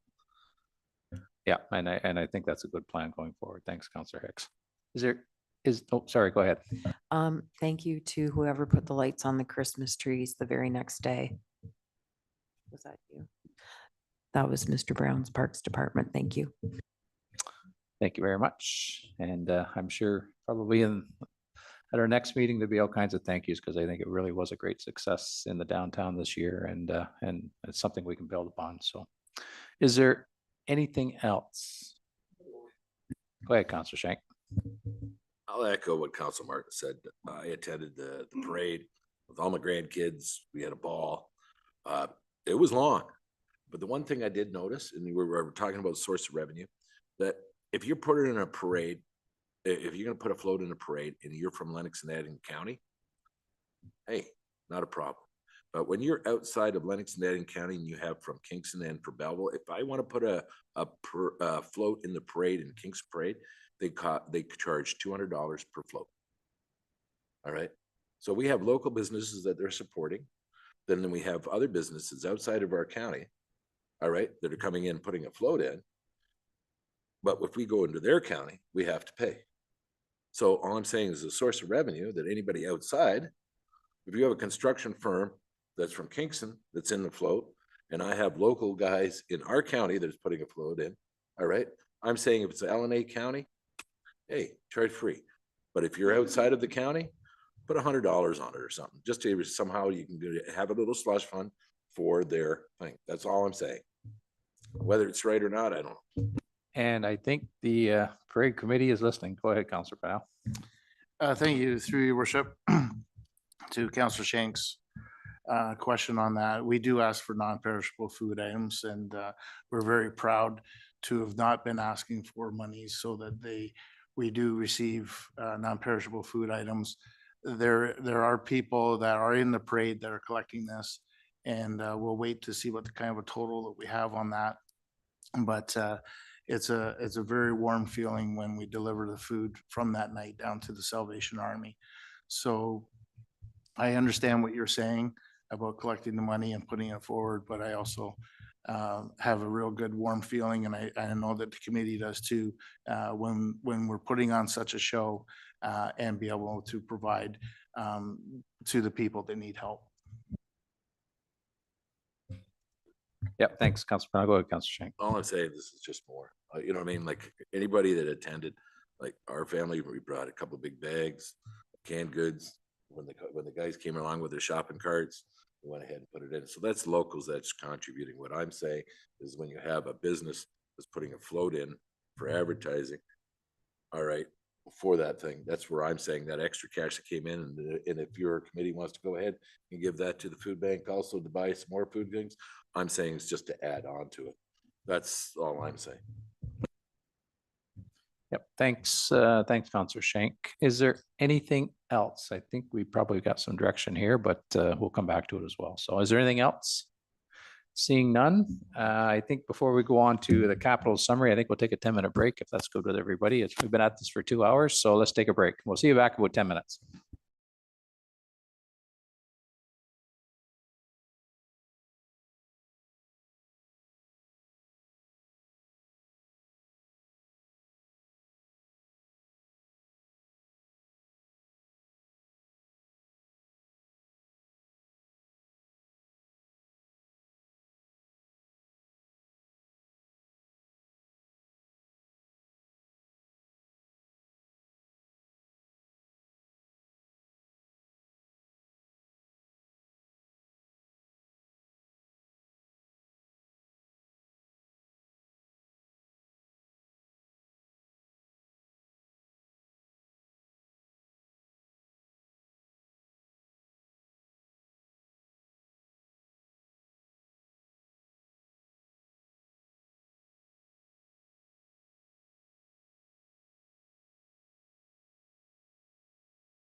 Okay, welcome back, everybody. Moving on, we're on to page 9 of the presentation, capital summary. And go ahead, Mr. Murphy.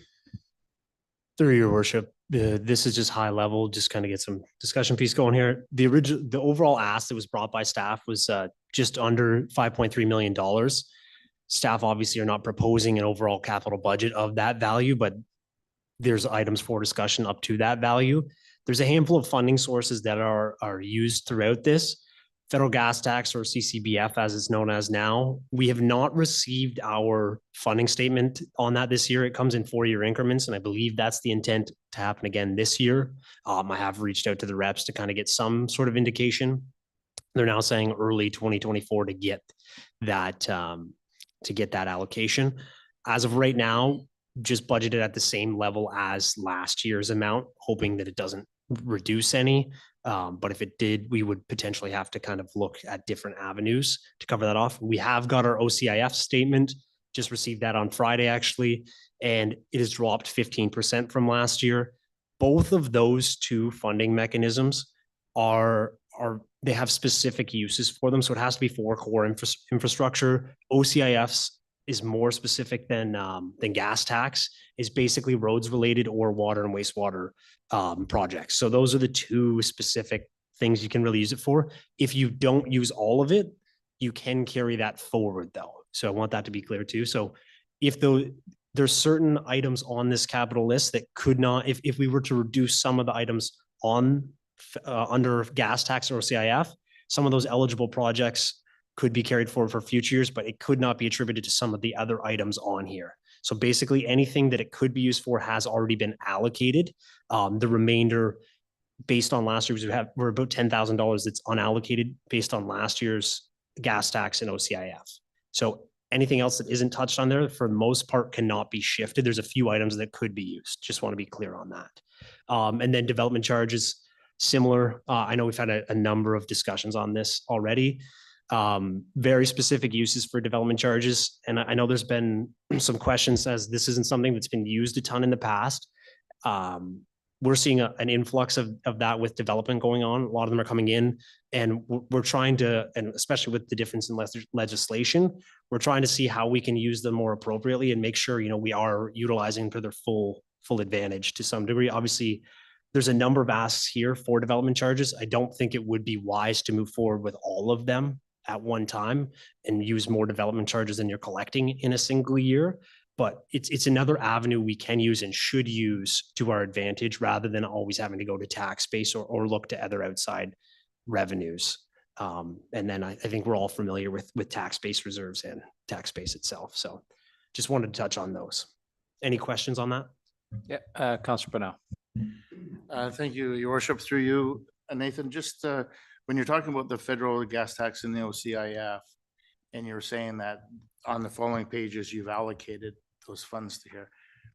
In the following pages that we're about to see, with those two funds, was there anything left over or did you disperse it completely?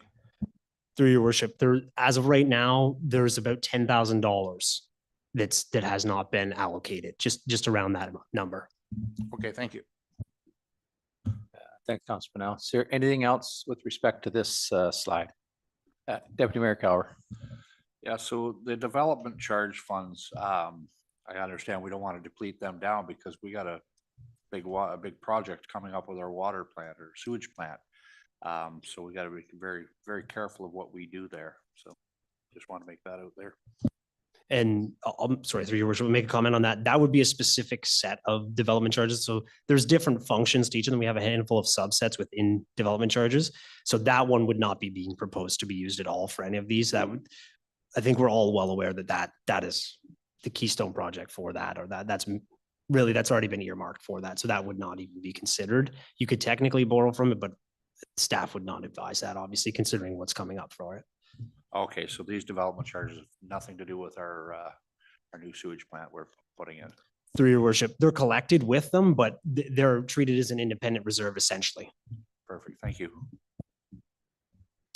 Yeah, is there anything else? Seeing none, move on to the next slide, approach of staff. Go ahead, Nathan. Through your worship. So this is kind of how staff worked through it. We sat down last week, last Wednesday, and kind of worked through it as a group. Staff had previously, some had previously sent in kind of where things lied in terms of priority level. And as we work through each of the specific items, they have the priority level listed with them. So you can see that as we work through. It kind of gives you a sense of what we're looking at in terms of timelines. This isn't a catch-all, but obviously a rough estimate on what we could see on specific items. Obviously, you can't really categorize it completely, but it gives you an idea or a sense of what we are thinking as a whole in terms of how we evaluated it to some degree. Any questions on that? Seeing none, move on to the next one, fire department. And we've got a couple of options here, bunker gear replacement and wildland trailer replacement. And I see Chief Hammond's coming up.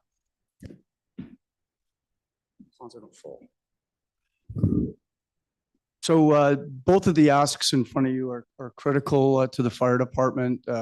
This time last year, I sat here and I asked the same thing. The $50,000 was previous councils. We had a standing capital budget of $50,000 for life cycle replacement of personal protective gear and ensemble, helmets, boots, balaclavas, and anything that would fall under that personal protective equipment that expires in 5 to 10 years. We're on 5 and 10 year cycles, so that way we don't ever have to turn over 65 set of turnout gear. So we're trying to keep that cycle going so that we don't fall further behind than we did during COVID for the 2 years. So that's the first critical ask, and that would be tax base specific. We did have discussion about DC charges. We've missed out on using some of the DC funding on the new tanker.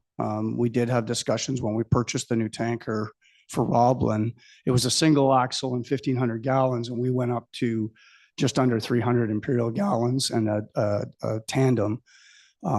I was told at the time that DC charges would have helped pay so that the taxpayers weren't bearing the burden of that, and apparently that didn't happen.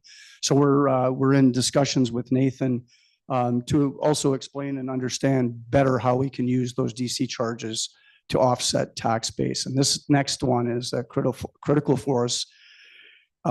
If you add a trailer to your fleet, it can be used as developmental service charge. And what we found is when I arrived here in 18, the trailer that we were using for the mule, which is a wildland off-road vehicle, is well underrated for the ministry for us towing it with full capacity of water and equipment. So most of the equipment is stored in the back of the 1/2 ton or 3/4 ton that tows it. We can't have water in it. So that truck and trailer shows up at a wildfire and has to sit and wait for a tanker or a pumper to show up to put water in it. Then because we can't carry the weight in the trailer that we presently have, it's a utility trailer. It was donated graciously by the Lions Club, and it has suited our purpose until now. So that's the ask, and we do want that funded through DC. I'll take any questions. Thanks, Chief. Are there any questions? Go ahead, Councilor Powell. Thank you, Worship, through you. Chief, how are we making out with the supplied air? I think that we had a reserve for something for that as well. How are we making out on those cycles? So we don't have a reserve for our SCBA. We had one prior to 2020. So our breathing air is our SCBA, if you will, is a 10-year cycle. It's a $500,000 hit every 10 years. We have to change out our SCBA. My understanding is there is no capital budget reserve for that, and it hasn't been for 2 years. And again, Nathan can speak to that. I'm not sure why that was stopped, but when I took over as fire chief, we realized that that wasn't the case. So that's best I can do for you, Councillor, through your worship. Okay, thank you. Yeah, thank you. And that's not in this budget ask anyway. They don't. No, put it. No, so. it is not. Okay. Is there any Deputy Mayor Cover? Yeah, through your worship, just for the people at home and listening. So you're looking for $50,000 for critical or for bunker gear replacement and so on. Can you, what's it cost to outfit an average fireman, like when you get a new hire or whatever? So to equip, not train, to equip we're looking at between $5,000 and $6,000. And that is everything from wildland gear to structural turnout gear, medical gear, all of the personal protective equipment. No, thank you. That just, might help clear it up for some of them watching, $50,000 for gear. I mean, it has a life expectancy, it gets tore, it gets whatever, it's gotta be replaced. Correct. So The NFP, sorry, through your worship, Deputy Mayor Calver, the standard is 10 years that we can have this gear in service. And it can go down to 5 years, 6 years. It depends on the calls we're going to, depends on the chemicals we're exposed to. There's a lot of variables there. But for 2 years, we were unable to buy turnout gear. So we're a little bit behind the 8 ball. I believe we have to purchase at least 10 more sets this year. And the last we checked, there were, anywhere from 2,500 to 4,500, depending on what vendor we select. So. Perfect, thank you. Thanks, Deputy Mayor Carver. Is there any, go ahead, Councilor Shank. I agree with all of their asks, but I always have a problem with the NFPA because there's some firefighters that might use that bunker gear, 5 times in that 10 years. And then you have other guys that might use it 500 times and it gets tested every year. So if it gets tested and get passed every year, is there any way of keeping that? Because some of the rules and regulations, like with helmets, I understand, Bill, but is there any way that we can keep that? I'm not just, yes, I agree with the $50,000. It's next to nothing when you're considering what you're supplying. But if we can keep some of that gear that passes every year, so instead of, that we keep that, so just to help our stock or anything else, because after the 10 years, some of the stuff, because I remember my gear was pretty well shot and there's some other gear that some other firefighters had. It looked like it was brand new and still had a crease in it. So that's why I was wondering about that. And what are you doing with the older trailer, the other trailer that doesn't meet grade? Are you selling that to offset? No. So through your worship, Councilor Shank, your first question, the answer hard is no. We can't do anything with that turnout gear for interior structural firefighting. We do downgrade gear based on the 10 years. If we decided that our 2 outstations were understaffed, we could use that gear for exterior firefighting only. That's it. To answer your second question, no, we're repurposing that trailer. And I'm glad that you asked the question. The trailer was donated by the Lions Club, so it would be unfair of us to sell it for any funds. We have it earmarked. We've actually taken off another ask and we've moved some money around in our operational budget for emergency management. CMC Tires has put in for a $50,000 grant through the province to provide the community with up to 50 cots, 50 blankets, 50 pillows. So we'd have a bit of a stockpile of emergency shelters, which is genius, as well as some IT equipment to help us out in a state of emergency like we had last winter. So through Dave Nicholson and Aaron Tires, we've moved money out of our budget this year and put it into a grant, and hopefully that money comes forward, and the trailer would be utilized to move that stuff around. So we repurpose it. Go ahead, Councilor Shank. Okay, that answers 2 questions on that. The other question is the SCBA. At $500,000 hit, I don't always agree with the 10 years. SCBA, I agree with the other ones, but is there any way, Nathan and guys, you're going to have to start funding now so it's not a huge hit later on? Because to go ahead, just imagine if that was year 10 and right now you came to council and said, I need $500,000 to replace all the SCBAs, but we have to start putting a little bit of money every 10 years. So by year 10, that $500,000 is captured. So I'm just saying, guys, we got to start planning for 10 years down the road. So he's not going, oh, hey, by the way, we need 500,000. Through your worship, throughout the operating budget, we've started to sprinkle a lot more of that in, trying to get back to that method. Same idea with the fleet reserve, same idea with the SPC reserve. We're trying to put that back through the operating line items to say these methods need to be, or these expenses need to go through to fund capital in the future. So that's the idea. And that's what we're trying to do, slowly work all of those back in and make sure we're building those reserves back up again. Yeah, and I think we're head and shoulders above where we were last year with it too. So, yeah, thank you. Is there anything else with respect to this slide? Seeing none, it sounds to me like I think both of these items are probably something that we do need to add into the budget. That's just my guess on this, but that seems to be where the conversations are going. So Appreciate it, Your Worship. on to corporate services. And on this slide, we have a cell phone replacement and scanner and plotter. Through your worship, just before Dave starts here on the funding mechanism for this, because the bulk of this will actually be beneficial to the building department as we transfer records and try and digitize these, a significant portion of that will be able to be funded through that reserve. So this is independent of development charges. I don't want those getting confused with each other. This is that building reserve, as I was talking about earlier, where utilities is kind of separated, or it is separated as a business unit. Same idea is starting to happen with the building department. So because this would be mainly directed towards that, we can use that reserve. So it's still technically a town-based reserve, but it kind of operates independently. Yeah, thanks, Nathan. Go ahead, Dave. Thank you, Your Worship. Two projects we're looking at, regular replacement of cell phones, which are now 3 years old.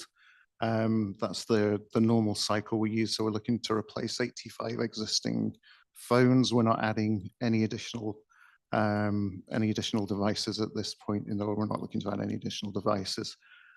We would look to recover some funds, if possible, through sale or auction of the devices that are coming back in.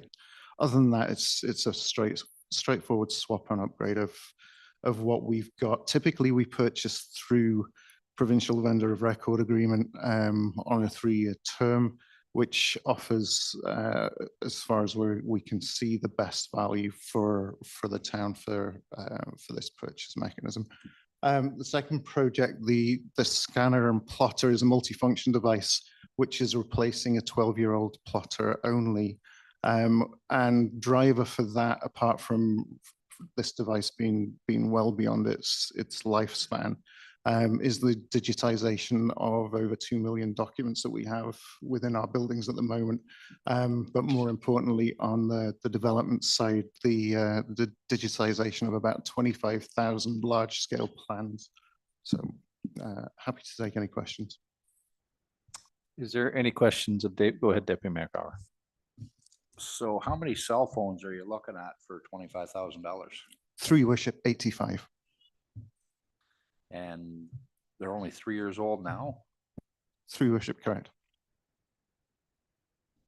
Are we on some sort of a contract with these phones? Because I know I use my phone a lot more than 3 years before I replace it.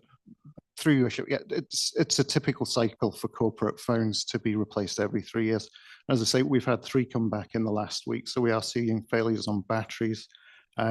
Regular breakages over that time occur as well. So we're seeing more coming back now, and we would need to replace those individually if we don't do a whole scale replacement. Okay, so with that, would you be staying with your same provider? So under the provincial VOR, the 3 big players actually are listed. So TELUS, Rogers, Bell. We're currently with Bell. Given the changes to the Rogers network, the likelihood is we'll probably shift over to that. Price-wise, there will be no difference between the 3 because the contract standard between the 3 of them. So the likelihood is we'd look to shift to Rogers. All right, thank you. Thanks, Deputy Mayor Carver. Is there anything else? Go ahead, Councillor Shank. Dave, don't take it personal. How many employees do we have in the town? 139? 100? Through your worship, full-time staff, I think it's somewhere in that 85 to 90 range. I don't know off the top of my head. I think that 130 value does include paid on-call firefighters. Okay, so you're telling me every employee has a cell phone? Through your worship, almost. So you're gonna have to explain to me why every employee has a corporate cell phone with the cost that's associated. It's just hard for me. I can understand certain managers, certain roads departments, you know what I mean? Like, you know, the guys are in a truck, not the, you know, they have to have for safety reasons, but why a rink attendant needs a cell phone or every employee needs a cell phone? That's just, explain that to me. Through your worship, justifications made by the department heads, so I can't answer for them. Oh, okay. Sorry. So as we go on through the budget process, Mr. Mayor, like I've said, as per department, because here's the savings. It might be a little bit, but you save your pennies and nickels, it'll end up being quite a few dollars. I cannot justify having a corporate cell phone for every individual full-time employee here. You know what I mean? That's it's going to have to be explained to me, but that'll have to be discussed at another time. All right. And I hope that when we go through this budget process and operations, that we go by department also. That is not being let, because there's a lot of savings out there, or it needs to be explained to me how they're doing it, because here's one prime example why everybody needs a cell phone. If I may be able to help, I don't know if I can or not, but we have to keep in mind that we don't have hard lines anymore. So so when you call at 99 Advance, you're not talking to somebody that picks up the phone on a hard line. You're talking to somebody on a cell phone, because it's the way the system is. It's a personal communication device. I know in my previous life with the OPP, they're issuing the days of it's a cell phone to you and I, but in today's world, it's a personal communication device, and the fact that it's a way of communicating to staff. So if they're out along the road, or if they're sitting in the office, they're using a cell phone. Like in our day, it used to be a luxury to have a cell phone, but in today's world, it's more of a communication device. So I hope maybe I haven't stepped on any toes or created something that isn't there, but that's my interpretation of it. So go ahead, Mike. Now, I'm very limited, David, in this field. So there's a certain amount of data on every phone. So how do you know that it's being used for personal use or used for corporate use? Through your worship, we don't track that. We could, and we could look at the time of day that data. So we can pull reports for when data is actually being used. Can I tell you if at 10 o'clock at night I'm using it for work purposes? Not necessarily. I can tell you which sites have been visited, where that data is actually being pulled from, but we don't actively look at that at present. Maybe this is my age, but anytime you're on a work site, you know what I mean? Sure, I can understand managers and certain employees, they definitely need to be contacted. But if you have an employee that's on a cell phone, how are you going to guarantee he's not watching TikTok or some other thing, or is on Facebook or something else? That, you know what I mean? So if it's not being currently monitored, how do you know your production level of that employee is even there? All right, because we're so remote in certain areas, you know, I just can't. All right, there we go. Go ahead, Councillor Hicks. Through you, your worship. If you're remote in certain areas, you don't have service. No, I do. So you've got nothing else to do but work. You can't get any more remote where I am. I would like to ask a serious question though here. When you say we have no hard lines at 99 Advance, is there a hard line at the front desk? Through your worship, no, it's a hosted service. So it's not quite as straightforward as everyone using the cell phones. So we have a service called Business Connect through TELUS, which is a unified communications as a service. So every PC, every laptop that's issued to staff has what they call a soft phone. And on the back end of that, we have what they call an IVR, which manages the phone tree that you hit when you call in. So those staff on the front desk, whilst there's no copper wire going into the building and servicing that phone, it's all done through the fiber connections, the internet connections that we have. But every desktop, every laptop has that soft phone. But To the mayor's point, we also have that same app on our cell phone, so we can respond to calls through that same system and keep it. So if a call comes into the counter, I happen to be in Selby, they can forward that call immediately rather than having somebody call me back on my cell number. Okay, so that answers that question. So rather than having hard lines through Bell, which I couldn't even tell you what that would cost, probably substantially more than $25,000 a year. Do we use, like, are they using Teams calling, or that's not even required now because of the soft phone? So through your worship, it was actually, I think, something that came up in operating that we were talking about. So when we went with the TELUS system, there was nothing like it. Nothing that offered the same sort of degree of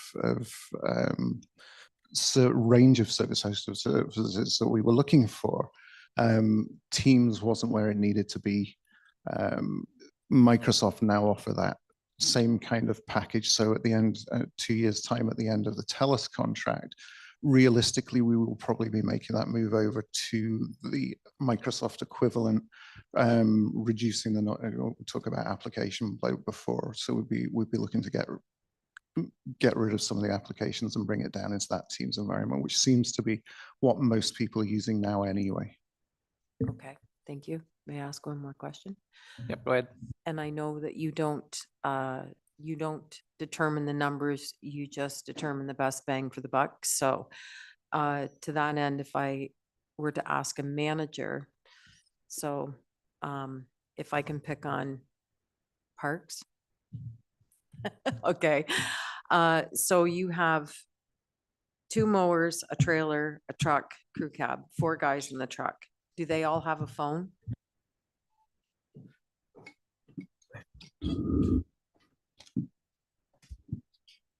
So the full-time employees in my department would have a phone. Summer students, no. Seasonals, no. Only full-time employees. Can I keep going? Okay, thanks. So go ahead, Chris, Counselor. if you've got those 4 guys and they're all full-time, is one of them likely to be a lead hand? I have 2 lead hands, but all full-time employees have a phone. So yeah, What I'm getting at is if you have that truck going with your 4 guys and your 2 mowers, can you have a phone assigned to the vehicle because they're off-site, like they're away from, they're down at South Fred cutting the grass, or they're, down back north in Roblin or Selby? I'm only asking this in this sense that the phone is required for emergency purposes or for you to get in touch with the lead guy in that truck. You're not gonna call the most junior guy and give him instructions. You're gonna call the lead hand or the most senior person, right? So if the phone is assigned to the truck, could that not eliminate 3 phones? yes, in theory. Yeah. So tell me That- why. but that's- So now that's- tell me why it can't be done. I'm all ears. Yeah. No, I'm serious. I'm listening. So through your worship, so that's one scenario, right? So we have to look at the big picture as well. So if that phone was assigned to the truck gets back, right? The phone gets brought in for charging or whatever. So then I also have the evening shifts in the rink. There's 2 employees there. They're not always side by side. One could be up front, one could be out doing a garbage run. So it is important for me to be able to be in contact with my employees, whether that's through a cell phone or radio or something. I need to be able to get a hold of my staff. Yes, I get a hold of the lead hands a lot more than other full-time staff. And certainly those lead hands would follow up directly with those full-time staff members. So when we talk about personal communication device, we have group chats. We have, everyone has access to emails. It used to be when I sent out a staff email, people weren't getting that for 3 or 4 days, depending on their work schedule. Now, when I send it out, it's at their fingertips. So there's certainly a ton of advantages to everyone having a phone. Thank you. That's what I was looking for, was that explanation, because I know not everybody is got a desk with a PC or a laptop or even an iPad for that matter. And as was pointed out to me a while ago, the phone is the computer now. So, okay, thanks. That helps, Chris. I think it helped a lot. Thank you. I think, go ahead, Councillor Shank. The only thing I would ask is, Dave, periodically, all right? Certain amount of cell phones, you can check to see what it's being used on. The only reason why is a friend of mine had at a company when they all were working from home, all right? And they were supposed to be working from home and they all had a computer and it was all done by computer. So he had an outside agency just go ahead and check to see how long they did. All right, on an 8-hour day, all right, the longest anybody was on the computer was 45 minutes. All right, so if you can check to see what the data is being used on that phone, all right, that it's for work purposes, not their own personal, for the data that you're being used, then it'd be just great. Yeah, I think, Chief Hammond, did you have something? I do. Through your worship, I just need to chime in here. Please trust us. Please trust us, because it sounds like we're going down a bit of a path here that you're saying that you don't trust staff. We only issue, I have 9 cell phones in my department. I get a report once or twice a month on usage. I check in with Dave. We do our job, Councillor Shank. Yep, go ahead, Mike. So that's great, all right, and certain things, but I disagree with you. It's always good to check just to make sure. And if you find nothing, then great. But if there's abuse, then you know where there might be a problem. But the point is when, if I took my word on everything that I've been told over the years, then, you know, that's the reason why. It's just to have good checks and balances that what it's being used for, because it's taxpayers that's being used. And I'm sure that there are some checks and balances. I'm sure if you're surfing certain sites, you're going to find out about it, Dave. Absolutely. We have an application, mobile device management application, that monitors usage and flags flags and blocks anything remotely inappropriate and notifies us of that. Yeah. Councillor Pennell.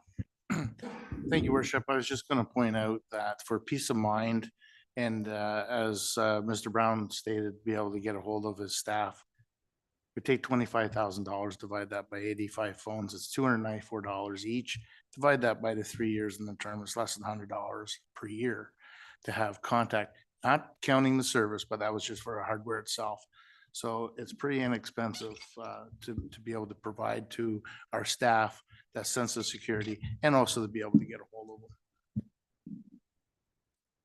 Yeah, go ahead, Dave. Yeah, if I could just add one more thing. And obviously, it's technology, applications move forward, and we try to stay up with that as much as we possibly can in the process, and everything that we do. From the Public Works Department, we're about to roll out through county, the new City Works program. And whilst not immediately will we have all staff accessing this program, eventually, and in the next, hopefully the next 6-12 months, every one of those guys on the road will be able to access this work order system, report back feedback through it. So Jeff and his team will see immediately when there's deficiencies, when they've been fixed, resolved, and issue those orders through it. So whilst we may not be using them to their full potential today, certainly the plan going forward, on the roadmap going forward, will allow for that. If we have these devices, if we take them away, obviously, it falls back to lead hands and managers to visit those sites and report accordingly. Thanks, thanks, Dave. Thanks, Councillor Pennell. Is there Deputy Mayor Carver? Yeah, in today's day and age, they're not just a phone. They're everything. I always said I would never have a computer, but I have one attached to my hip. There's nothing you can't do with that phone. And as Councillor Pennell said, it's a very inexpensive device. So all of our staff can be in contact with one another. Yep, go ahead, Nathan. Through your worship, just as Councillor Hicks had pointed out earlier too, the finance department, my staff, none of them have cell phones. And logically, that would make sense. They're at their desks 90% of the day. We do have the ability to contact them on their personal phones, but there's no requirement for them to have them to be able to complete their jobs, given the system that we have that operates through their laptop or their computer. So just to put your minds at ease, that is the case for a number of our office staff.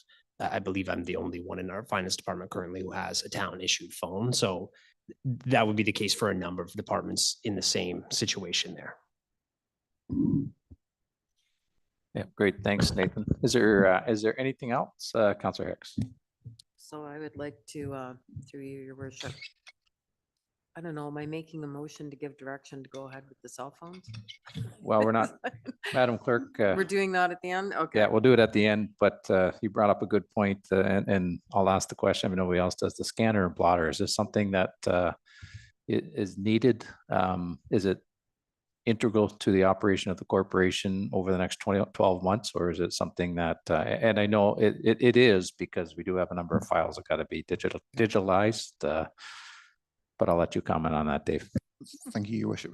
As a priority, it's low. We can manage. So the current device is 12 years old. It doesn't have the scanning functionality, so we're not going to be able to digitalize any of our records without going to a third party right now. Can it wait 12 months? I'll look at Jessica and Michael, but I believe we can. If I may answer that question. So when we were going through the process of the move to 99, we looked at digitalization of all the records and reached out to a couple of parties for quotes for digitalizing every record that we had. So they did a full scope of works for us, and the two quotes, the cheapest of the two quotes was $250,000. The second quote was nearer 450,000. I think we probably got the answer. Thank you. Okay. So for $7,000, that's going to affect the tax base. That's basically what it's going to cost for a scanner and plotter, because the building reserve and 5% is utilities. So it's for $7,000. I'd say go ahead. You know what I mean? Because especially the amount of paperwork that you have stored down, you know, in the basement here still and everywhere else. So. Yeah. Okay. That's good. That's the direction I think we're looking for. And go ahead, Deputy Mayor Carver. Yeah, for only a $7,000 impact on the tax base to scan our own documents, have control of our own documents, keep all of our own documents in-house. That's, yeah, I would support that 100%. I'm seeing a bunch of nodding heads. Okay, if there's no further questions, we'll move on to the next slide. Corporate services, downtown garbage cans. I think that's the next one up, Nathan. Through your worship, I don't have much to add. I'll wait for Andy to get set up here. Given the conversation earlier tonight too, this might potentially be something that we could look at through that special area levy, or I can't recall what the exact term was, but that could potentially be there too. It's currently listed as tax base, but if that was enacted, I think that would also come into play potentially as well, just so council's aware. Council Brunel. Thank you, Worship, through you. Annie, I see by the report here, I can do the math, $28,000, $1,000 each, 28 cans. Will these cans be distributed downtown and in our conservation and Springside Park as well? Through your worship to Councillor Pennell, I believe from my understanding of the walk around that was done, it would be for Dundas Street and Market Square. Okay, thank you. And will these garbage cans have the separations for recycling? Through your worship to Councillor Pennell, I am not sure which of the styles was quoted. I believe it's for replacing what's existing downtown, which was just a garbage receptacle. Okay, thank you. And one more question. The quote that was received, do we have to purchase this quantity to receive that price? Through your worship to Councillor Pennell, no. Thank you. Thanks, Councillor Pennell. Is there any other questions or comments or direction that we wish to give with respect to Deputy Mayor Calver? Just out of curiosity, $1,000 a piece for garbage cans, must be darn good garbage cans. Would there be an appetite out there, or would it be possible to maybe approach some local businesses to put a sticker on one half or the other for a small fee for advertising, you know? Keeping our community clean, brought to you by Canadian Tire or Hardware or whatever. Through your worship to Deputy Mayor Calvert, it has been brought up at the Downtown Advisory Committee as sponsorship as an option has been thrown around, but nothing has been further pursued on that. Thank you. Yep. Thank you, Deputy Mayor Calvert. Was there anything else? Councillor Hicks. Through you, your worship, just to clarify, and I think Mr. Cothwell can help me out on this one. Public Works is the department responsible taking the loader. They go through downtown. They basically take the top off, which is securely fastened so people can't cram household garbage in there. It's a very small opening at the top, and they collect all the garbage. It's not waste management. So if you're going to go with a 2-compartment, right off the bat, you've increased the cost. It also would have to fit aesthetically in with what's already there, and it's going to take them longer to collect and empty the garbage. Go ahead, Jeff. Through your worship. And I apologize, we didn't maybe get to this topic earlier, but would that be an increase in garbage recycles on the downtown core, Annie?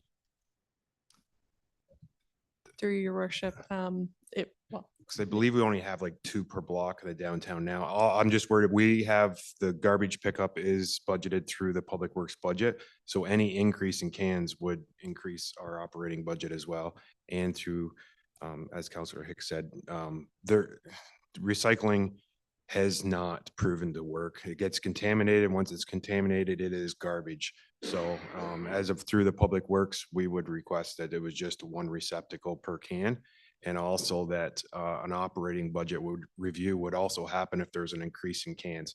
There was many times there was a request for increased garbage receptacles in the downtown core, though there's other budget impacts to that as well. Yeah, thanks, Jeff. Councillor Shank. So can somebody explain to me why picking up garbage is the Public Works Department's for the downtown? Just somebody. May I? Yeah. I think Councillor Hicks may have that answer. Through you, your worship. To my understanding, it has always been Public Works, because if Public Works doesn't do it, there's no one else. No, but I mean, why is it in their budget? Whose budget should it be in? No, all I'm saying is. What's the alternative? I'm just saying, why is it in Public Works? Does it, or is that should be, you know, should that be, you know, how you're allocating certain jobs and certain things for different areas? So I'm asking, why is this specific item in, I understand that they're doing the job, but you have, you know, certain managers that are getting certain percentage allocated to this side, allocated to that side in their budget. So I'm saying, why is this picking up the garbage in Public Works? I think Mr. Murphy. Through your worship. At this point in time, basically because it was done historically there, that's where it was captured previously. So if council would like that to be moved out to a separate cost center, to a different cost center, absolutely we can do that. If I had to guess why it's historically gone there, it's because Public Works picks it up and the bin is at the hill. So I would assume that they just associated it that way. Obviously, we can move it out of into a different cost center. The cost will obviously ultimately stay the same unless, as Jeff mentioned, we add bins and the volume increases. So happy to move it to a different department, different area, its own allocation or own cost center, not a problem at all. The overall impact would remain the same essentially, unless we did increase receptacles and potentially got more tonnage from it. But absolutely, we can make that change. I think it's just historical. That's where it's been. Jeff did mention that to me the other day or yesterday, that we were essentially, why is this sitting here? We can move that. That's not a problem. Councillor Hicks. Through you, your worship. Does any other department have a front end loader and an operator? Just curious. Through your worship, not to my knowledge. And if I may ask one other question? Yep, go ahead. It's a sidewalk. It's on a street. And I'm just, maybe I'm overstating the obvious here. I can see where if it's at the Ball Diamond, it might be Parks that's taking that bag and throwing it in the back of the half ton. Is that what happens, Chris? Okay, so I don't know. It's like weeds. It's like trimming the trees. Yeah. Through your worship, I don't know if, and maybe I'm misinterpreting, I'm not sure that Councillor Shank was suggesting that Public Works isn't to do the work anymore. I think it was more of just how it's allocated. Is that correct? Because I don't think we would suggest, obviously, the system in place is currently, it makes sense. They have the loader, they do the garbages. I don't think it would make a ton of sense for another staff member from a different department to come pick up the loader. I think that all lines up. I think it's, where does it lie? Can we attribute that cost to that certain area in a better way? Absolutely, we can do that if that's council's wishes. Through your worship, Yeah, I go ahead, echo Jeff. what Nathan said. We're not saying anything. We will do the work. We expect to do the pickup. It was just raising the flag. If there's an increase in receptacles or anything, that the operational cost is housed in the Public Works. It could be maybe better reflected in a downtown reflected GL, but it's fine to stay there. I just wanted to bring light to it. Increase receptacles, increase cost. There's no markup there. And I don't, did we ever get an answer whether the 28 garbage cans, do we have 28 garbage cans down there now? Through your worship, my understanding is that was like for like replacement. That's what I was told at one point in time. My understanding, there was no additions, but if that's changed, I don't know. I've never counted them myself. Yeah, and that's the way I read the report, that all we're doing is replacing. We have 28 down there, we're replacing with 28. We're not adding or taking any out, but there is an option if we want to put less garbage cans down there, we could, but I don't see where that's, we're going to gain anything there. Go ahead, Councillor Hicks. So through you, your worship. So can we look at the asset mapping and determine exactly where the garbage cans are located? And like this one out here in front of Town Hall has got to be replaced. That is just absolutely god awful looking. It's a disgrace. And same with the one out front. You're still collecting, but it's just changing the look of them. They're horrible. One was added on John Street, but I think if Annie can check with, and I'm sorry, I can't remember her name. She's very sweet. She did all the, Diana. I wanted to say Dana. I was close. Sorry, Diana. If you can just check with her. But I'm sure that when John and I walked everything, if it wasn't 28, it was pretty close because they added one on John Street. So.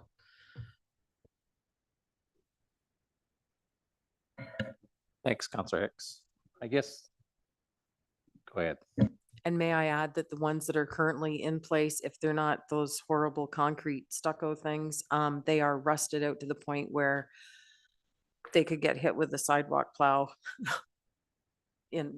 accidentally and the leg could just crumble off. They're in pretty rough shape. So we need to replace some of them, even if not all of them. Which is a very good segue into where I was going to go. Do we have any direction for staff as to whether there's an appetite to replace any or all of the garbage cans that are being requested? And I see Madam Clerk leaning forward. Through your worship, I would just comment that since staff have already been given direction to look into special area levy for downtown specific services, we believe this would also fall in with what we're going to report back to you on that. Very good. So we're going to be non-committal with respect to this, at least at this time. Thank you. Is there anything else? Seeing none. Public Works surface treatment. Through your worship, as Jeff makes his way up here, I'll just make a comment on conflicting balances on these next two slides before Councillor Purnell catches me on it. The total on slide 14 or page 14 is lower than that of 15. Page 15 is the correct balance. So there's adjustment. If you add the two numbers in the far right column, they will not total the middle column there, but they will match the following page. So that would be $1,190,400. Yes, correct. Okay, go. You're up, Jeff. Go ahead.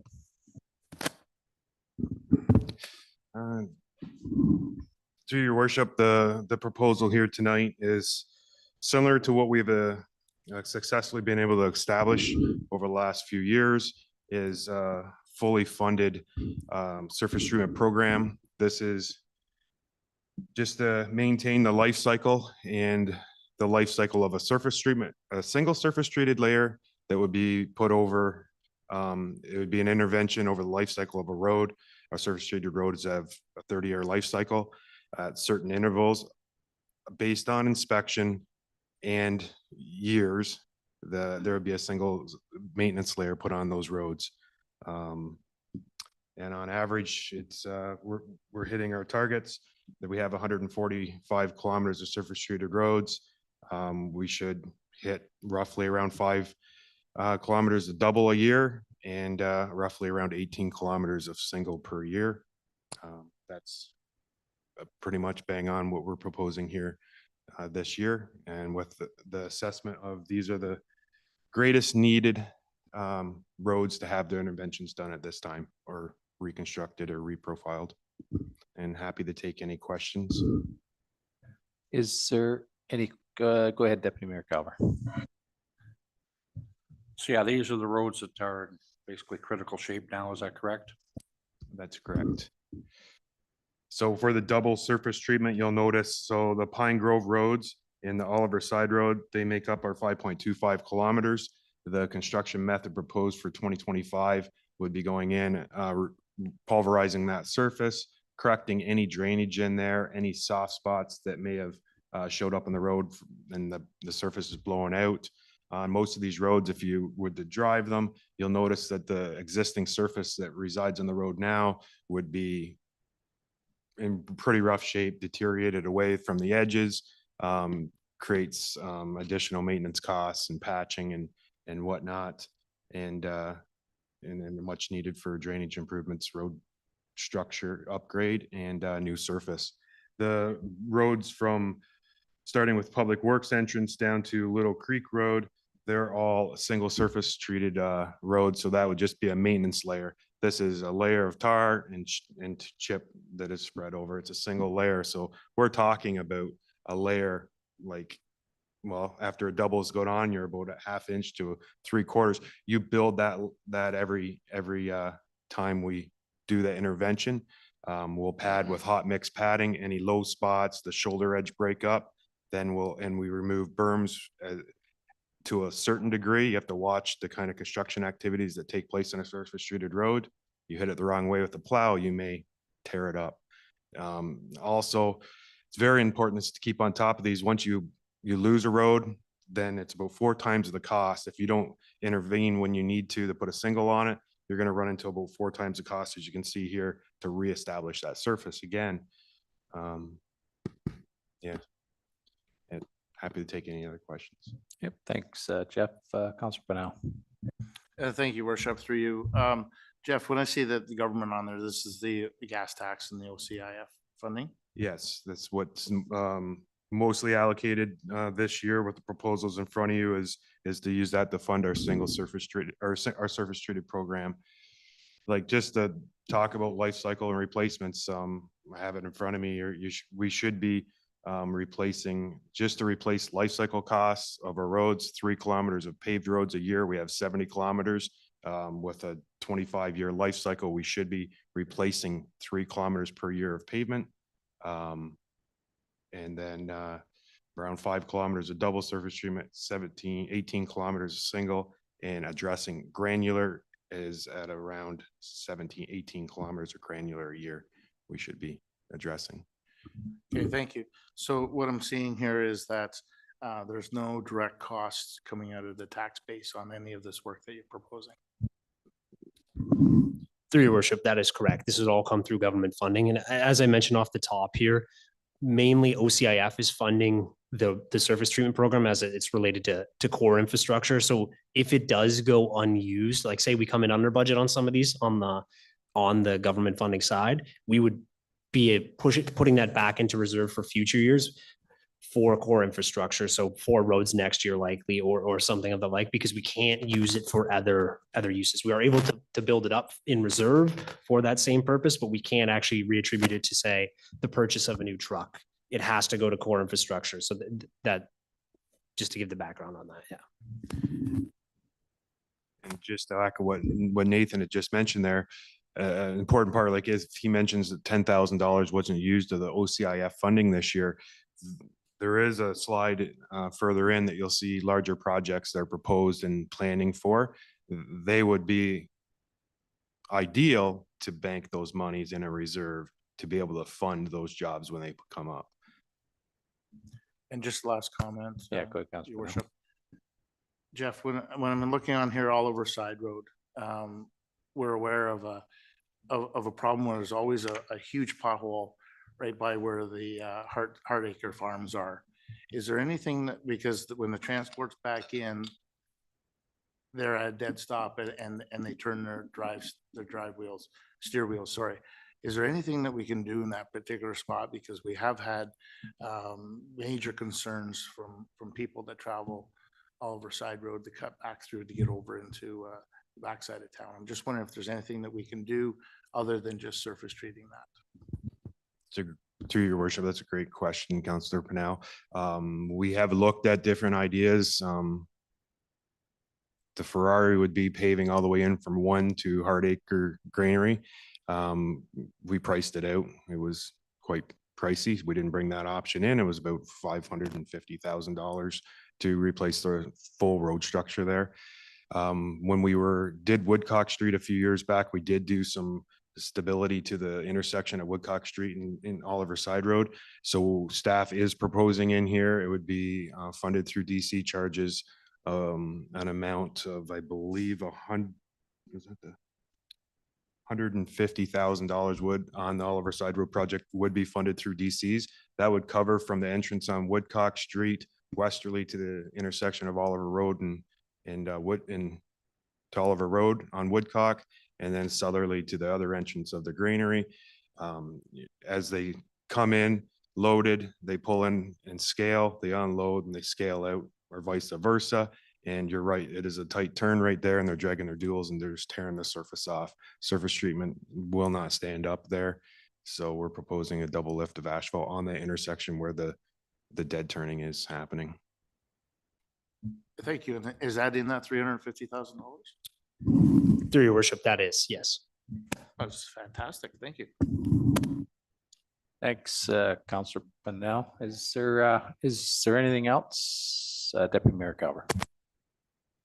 Oh, that all looks good.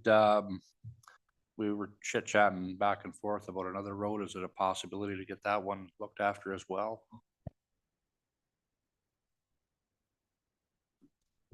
Through your worship, anything is possible if the money can be allocated. As we have to keep in mind, there's growth, and we don't want to spend good money and take it and have to tear it back up. Timing is everything, and also we have our pot runs is overfloweth with projects and now needs in our municipality, and the ability to establish a reserve and hit our priority projects, keep our good roads good, is would be a staff's #1 priority. Okay, thank you. Next, Deputy Mayor Calver. Is there anything else? Councillor Shank. Nathan, throughout tonight's presentation of all the certain different departments, we're taking out development charges. Now, part of the development charges is a portion of that is roads. Now, we're taking $192,020 out of DEC for single float or double float surface treatment. So the point is how much are we taking out, and how much is left, or how much you got to play with, and how much you keeping? Because by law, isn't it, you have to take a certain portion of that out? Sorry, through your worship. So we have to allocate 60% of water, wastewater, and highway or roads related DCs. Correct me if I'm wrong on that, Michael, but I'm quite certain. So it doesn't actually have to be spent, but if, for instance, the wastewater treatment facilities is an easy example. We don't have to be like, we are spending that in-post reserve on that this year. We don't have to spend 60% of it this year, but we can say, okay, we know 60% of that is going to that project. And the same can be said for roads. So if we don't actually have growth-related projects that will attribute to 60% of our DCs, we can say, well, we know in 10 years, we're going to need to do a road from here to there, and we can allocate it that way. However, there's other possibilities to use them elsewhere rather than just saying, we're going to keep it in the coffers until that point in time. Obviously not a bad idea if you have a large project like the water treatment plant, but if there's other mechanisms in between, if we don't have a major roads project, is there other mechanisms we can use that in the interim, essentially? Go ahead, Councilor Shank. So Mike, with our development charges, how much did we bring in this year? Development charges for the roads department, like every department has their cut, but I'm just trying to think, is this sustainable for what you're spending? So next year, what are we forecasting for next year? You know what I mean? So just for this year, what are we bringing in? Through your worship, I believe the total to date is somewhere in the range of 800,000. I think I put it on the slides here. I'm just trying to pull it back up here. I apologize. There was a sheet on the agenda with that because we figured this question would come forward. Let's see here. So yeah, this year, I think we're actually going to be closer to $1 million brought in on development charges. That includes impost. So we have a very significant one obviously coming in for roads through your worship. Just under 300,000 on services related to highway, and then 162,000. These are unconfirmed, not year-end balances, but based on the projections on what I've pulled from current year, 162 to public works fleet and facilities. So there's two separate categories there. Brought in 300,000, you spent 192. That's what you're basically doing. So you still have $100 and some thousand towards roads. Correct. And through your worship, as I said off the top, when we were talking about the different funding mechanisms, there's a number of different DC related items on here. It would not be advisable to move forward with all of them in a single year. You don't want to be spending more than you're taking in on them. But if there are items that could be brought to light and say, and potentially be used that way in the future, absolutely, it's an opportunity we could use them. Thanks, Councilor Shank. Is there anything else? Seeing none, the only question I got, Nathan, just briefly, and it's a whole lot of nothing, I guess. Just with respect to the Oliver Side Road, we have 57% from government, 43% from development charges. It's different than all the rest. So the only reason I ask is because it's different than all the rest. Can you let us know about that? Through your worship. So as Jeff kind of detailed there, it's a significant change. So I think you described it as a double lift. Is that correct, Jeff? I don't know the actual roads terminology, but it's different in nature in that sense. So the other ones it's more of just road widening as they're doing the surface treatment and everything. So it's much smaller in nature, whereas that is a significant change to it. Yep, that's good. Yeah, through your work, we be upgrading the service from surface treatment to asphalt. So it's it takes more loading, so it's an up class, so it's fully DCable. Yep, no, that's great. Thanks. Makes sense. Is there anything else? If not, we'll move on to that. Sorry, go ahead, Councilor Hicks. Just a very quick question, your worship, Jeff.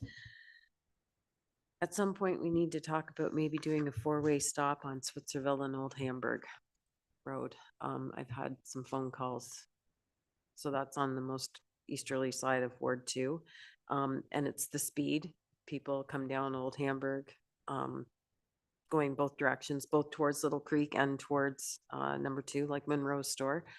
And they're going a really good clip. So I was asked to inquire about doing a four-way stop there. Like having stop signs on Hamburg to stop traffic at that intersection. Is that possible? Through your worship, anything's possible, but through a technical advisory committee and that we sit on, we even take some of our concerns there for the outcome of that, and even consulting with OPP. Stop signs are not traffic control devices. If people are going to speed, they're going to speed to the conditions of the road. That a review can be completed on that and see if there's a warrant there. That's all I can ask for. Thank you. Especially since you're going to improve the road surface once all the tar and chip gets settled in there. Another 10 kilometers an hour. That there is just through your worship is also a single maintenance layer to be completed on that road. So it'd just be a holding that road in its current state. There is a couple areas on the road and it would address one of the approaches there that there's some side slope stability that needs to happen on the ditch. The one lane is giving away in spots. There is going to be a widening that takes place there. It would be safer for the motorists but yes, I don't know if it will address the speed complaints. Would it be helpful to have a report on issue come to you, Jeff? Is that helpful or are you good with the information you have tonight? I'm good with the information I have tonight. If you'd like to file a report and issue, our steps we would take is we would consult the OPP and our technical advisory committee and we'd bring it forward and I would supply you with an answer. Yeah, great. Thanks. Councillor Pennell. Thank you, Worship. Just in regards to that question from Councillor Hicks, I have a question for Mr. Nobes. If that intersection would have been captured under traffic study for the new subdivision that's going to be done there.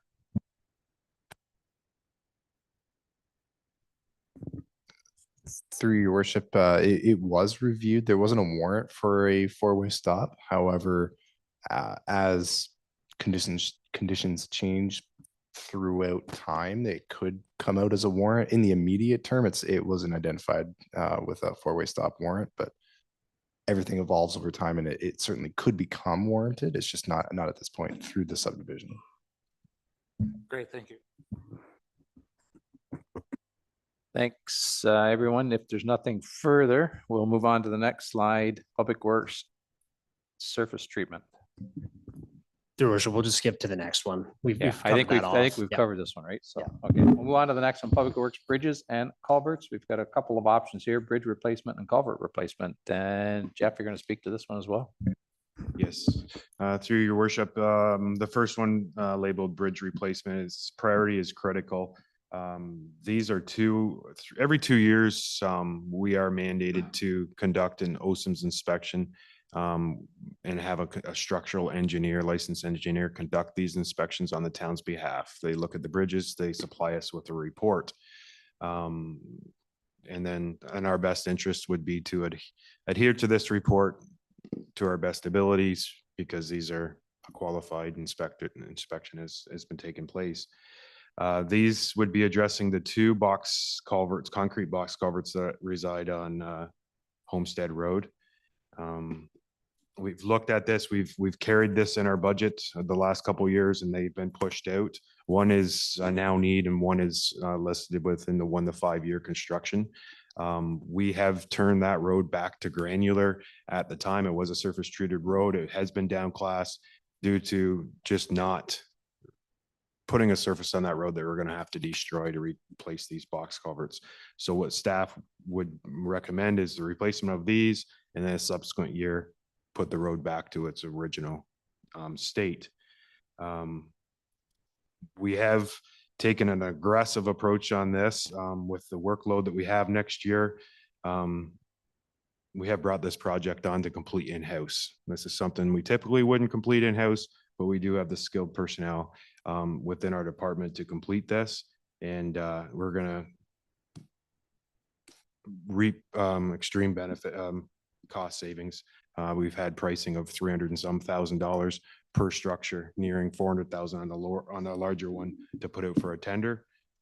We feel with the numbers we supplied you tonight that we will be able to complete this. The numbers you see in front of you, the 90,000 on $100,000, that would address the replacement of both structures and the material purchases, as our staffing and equipment costs are ran through our operating budgeted there and then allocated, transferred over and capitalized within the project that the funds are utilized on. So you'll see the $100,000 staff would be able to purchase the material and replace those two box culverts. The next, I can take any questions on that, or just jumping to the next one is culvert replacements. Staff call it the big three. There's 3 large diameter culverts that reside between Deserano Road and Pine Grove Road. This is a low-lying area. These culverts have been reached the end of their life for a number amount of years now. The bottoms are completely rotted out. They're sagging there. The road does flood over there every spring. There's times we have to shut this portion of road down. This would putting in the proper size culverts, doing a grade raise along that section of road. Again, this work would be completed by in-house staff. Great, thanks, Jeff. And again, it's not going to be funded through taxation. Most of it's either government funding or development charges as per the report. And of course, that'll be dependent on the government funding that we get as well, I guess. So is there any questions? Councillor Brunel. Thank you, Worship, through you. Jeff, I do believe that maybe you said this already. I apologize if you did, but I believe that the Homestead Road, that was deferred from the last budget too. It was identified last year or the year before as being needed for replacements. So I just wanted to say that to council that when it's classified as critical, it is critical. Thank you. Thanks, Councillor Brunel. Is there any further conversations or any direction I'm sensing from everybody this evening that these two projects probably should be get done sooner than later? So The pre-engineering.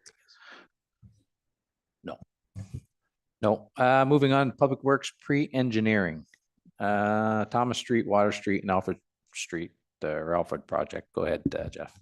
Through your worship, just a quick run through of these. I'll start with the priority critical is Water Street. Over the past few years, we have completed our full reconstruction phases on mostly the entirety of Water Street. We've left the last section is in great need of reconstruction as well, but we've always kind of held off it. We've been applying for funding and on that piece of Water Street, though with the construction of the wastewater treatment plant coming up, we didn't want to build a new road and then put a lot of haul traffic over it and heavy trucks. So this would be completing the pre-engineering for those projects, having some shelf-ready projects in hand. If some council remembers, probably 4 or so years ago, we put a few projects forward for pre-engineering. We had them shelf-ready, so then we were just ready to jump on them and apply for funding. So we just need to replenish those projects now, and so we're planning on the Water Street project. This would be for geotech and soil analysis and plant and the drawings for tender. Thomas Street would be another one, and this would be from Belleville Road to Simcoe Street. And the priority on that one is for utilities. There's a sanitary main there that is reached its end of life, and there's a possibility of a collapse, and that could just be an emergency repair. Then Alfred Street project, that would be completing the geotech soil analysis and for that project. And you can see in subsequent slides that we have the pricing for that project as well. And that one includes Alfred Street from River Road to James Street, Briggs Street from Alfred to Sarah, and Cynthia Street from Alfred to Sarah. Thanks, Jeff. Is there any questions or any comments with respect to the pre-engineering of these 3 streets? Go ahead, Councillor Shank. Do we have anybody in-house that could do any of this portion or any portion of this work? Through your worship, currently not at this time, no. These are, these are larger scale projects and we don't have anyone in-house that would be able to do this detailed of a design. So does this go out for bid, or is this the company that we currently use would be doing these jobs? Currently, our retained engineering consultant, Jewel Engineering, would take care of these jobs. Like in-house managed portions of this, like they would be involved for the design and the drawings aspect of it. But staff will acquire the pricing for soils analysis and the geotech, working alongside with Jewel to do that, to reduce their hours. But they would be utilizing the results. And there's structural engineer, there's a many different hats needed to go into a project like this to make sure the loading and everything else and drainage all comes together.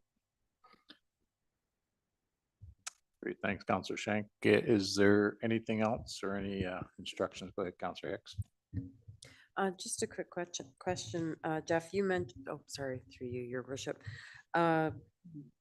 Utilities, the sanitary main, that sounds really scary, having something like that rupture. So what, if this doesn't happen and we don't do the work on Thomas Street sooner rather than later, what's the potential cost to fix it after it's failed? Well, having the planning in place would be key number one. It's clay tile sanitary main. We still have a good percentage of clay tile mains in our system, though this one here is identified as more of a critical priority. If needed to, if it collapsed tomorrow, and we've had it happen before, the utilities does have a emergency fund that through coming to council, you could so choose to enact that, and we could do spot repairs or something on that main to get us by. So it's not doom and gloom, but as if anyone can remember the time on John Street out here, we had a clay tile sanitary main that was in this pretty much the same state. We had a collapse on it. We chased it all the way up to the second leg of Market Square here before we could, to the northern leg of Market Square before we could make an actual connection to the main. Because once you start exposing it, it's just, they're completely cracked. The ground is holding it together, and sometimes so. I would be sufficiently scared now. Thank you. Thanks, Counselor Hicks. Deputy Mayor Calver. Through your worship. And by replacing it before there's a failure, I mean, it's obviously there's other waters going into that eats up our capacity at our wastewater treatment plant now. So every time they fix and repair one of these and put the new piping in, it's kind of a double whammy, because not only are we saving ourselves from being at risk, but we're also saving all that extra groundwater from entering in. Thanks, Deputy Mayor Calver. And just to reiterate again, this is just to get these projects shelf ready, so that I'm guessing it'll probably, if we go ahead with this and have them ready, it'll be something we're looking at for probably 2025, I'm guessing. So that's correct, through your worship. And another thing is different funding comes out. So these projects would meet different key criterias for funding. If through ICIP funding streams and everything else, there might be something that focuses on sanitary. There might be something on drinking water or transportation or whatever. So they're a couple of different type projects to have ready to go. Great, thanks, Jeff. Moving on, if there's nothing else to public, sorry, go ahead, Councilor Pennell. Thank you, worship. I was just waiting for you to say to move on. I was just wondering if we could back up one for a second. I forgot to ask my notes here on the culvert replacement, Jeff, through you, Mr. Worship. The location of the culvert is between Desrono and Pine Grove Road. Whereabouts is that? On Roblin Road, between Desrono Road and like County Road 10, Desrono Road and Pine Grove Road. It's just before the Manziel Park. Okay, so it's actually Roblin Road then. Okay. Roblin Road, Yeah, yes. okay, great, thank you. Thanks, Councilor Pennell. Public Works costed projects, I think is the next one up, Alfred Street project and Palace Road. Through your worship, before I turn it over to Jeff here, these two projects aren't actually in that figure that's stated at the start to that 5.3 million. These two projects aren't baked in there. Jeff just had numbers on these. We want to bring these to the forefront, saying basically these projects could come down the pipeline anytime soon. So just so it's in front of council at this point, there isn't a plan in place at this point this year to be able to move forward with these. But just wanted to make sure everyone was aware on that. And if you'd like a quick overview of the project, we can, or you have a bit of it in front of you. Yeah, I mean, and we do have it in front of us. Does anybody have any questions? Obviously, it's not part of this budget process, but does anybody have any questions with respect to these two projects, which again, will probably be next year, I'm thinking, so. Seeing none, moving on. Public Works equipment, mobile traffic lights, and a chipper. Through your worship, mobile traffic lights, a priority high. This 50% of this, it's actually around $41,000 capital cost. Other 50% was allocated through the utilities budget. These traffic lights essentially would replace 3 flaggers. Anytime we have flaggers and we're on a long duration job, you need to have 2 people, flag persons, and 1 on standby relieving people out. This would eliminate those 3 bodies. And more times than not, with the new legislation in the Book 7 criteria, we need to be more diligent on our traffic setups and operations on our roads. We've utilized these same lights through Stone Mills, the utilities on County Road 8 this year when they had a raw water main break. They utilized these lights. They worked fabulous on a busy road like County Road 8 to do a 1-lane closure. And they essentially eliminated 3 bodies there that would have been standing, turning flag paddles. The same, we have also borrowed them from Stone Mills Township and utilized them on various projects of the Public Works Department as well. The chipper is, our current chipper, I believe, is a 2012 or 11 chipper.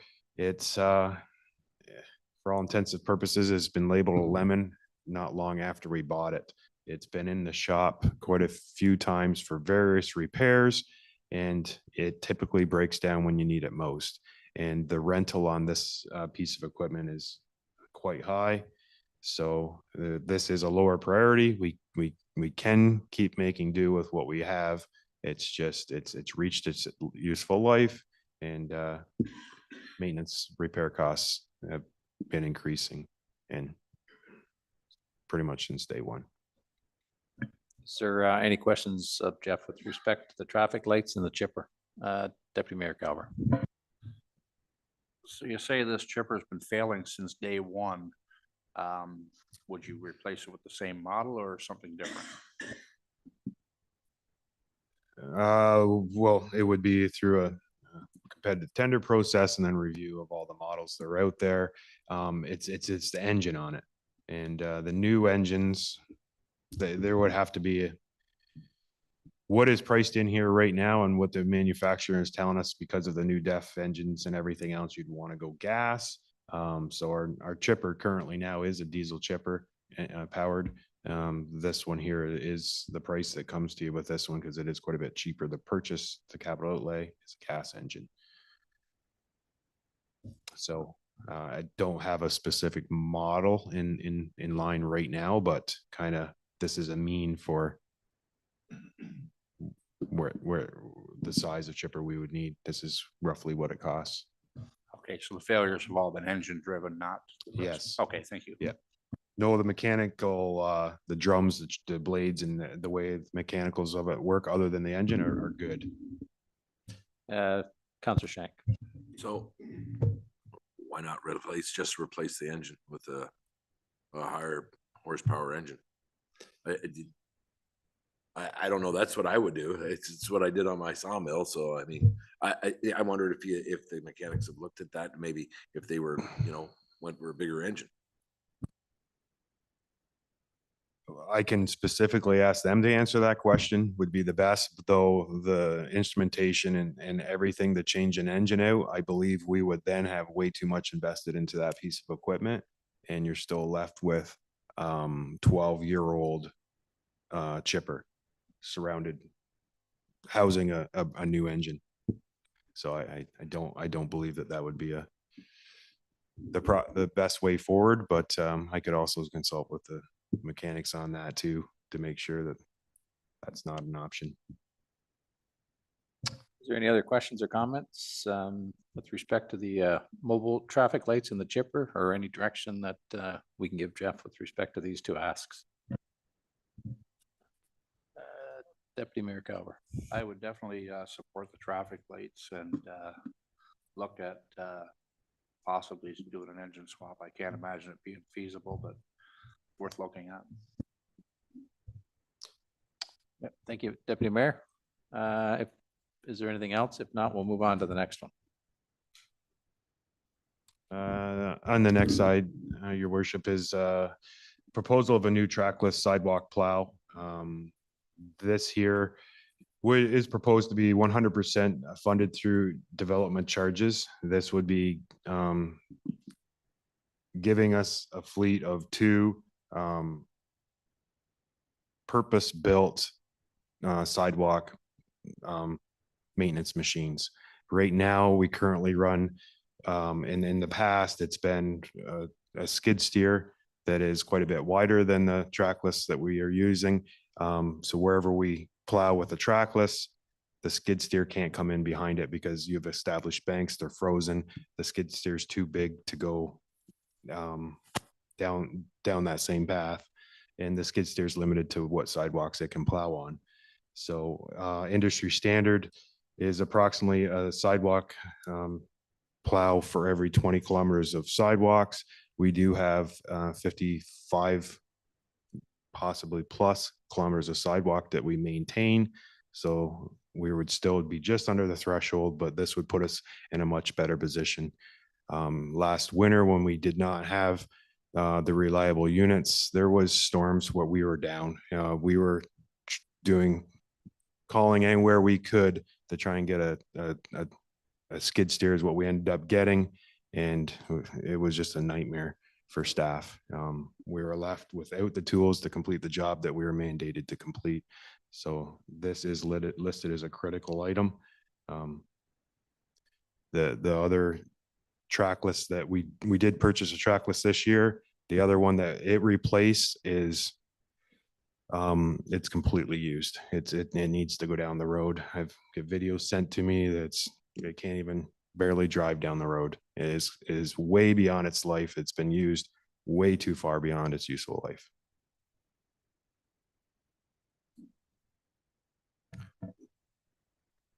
Deputy Mayor Gower.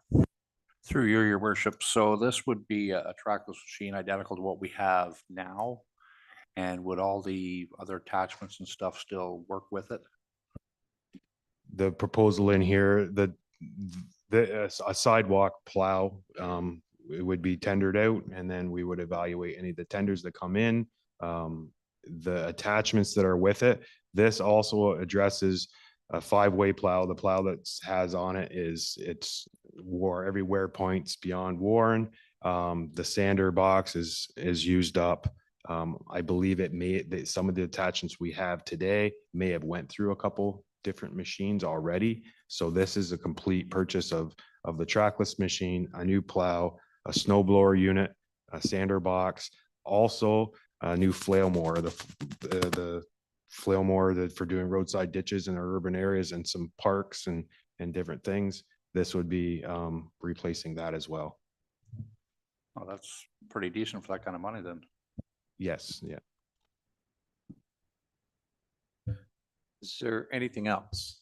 Councillor Hicks. Through you, your worship, do you also require another body or you already have the manpower?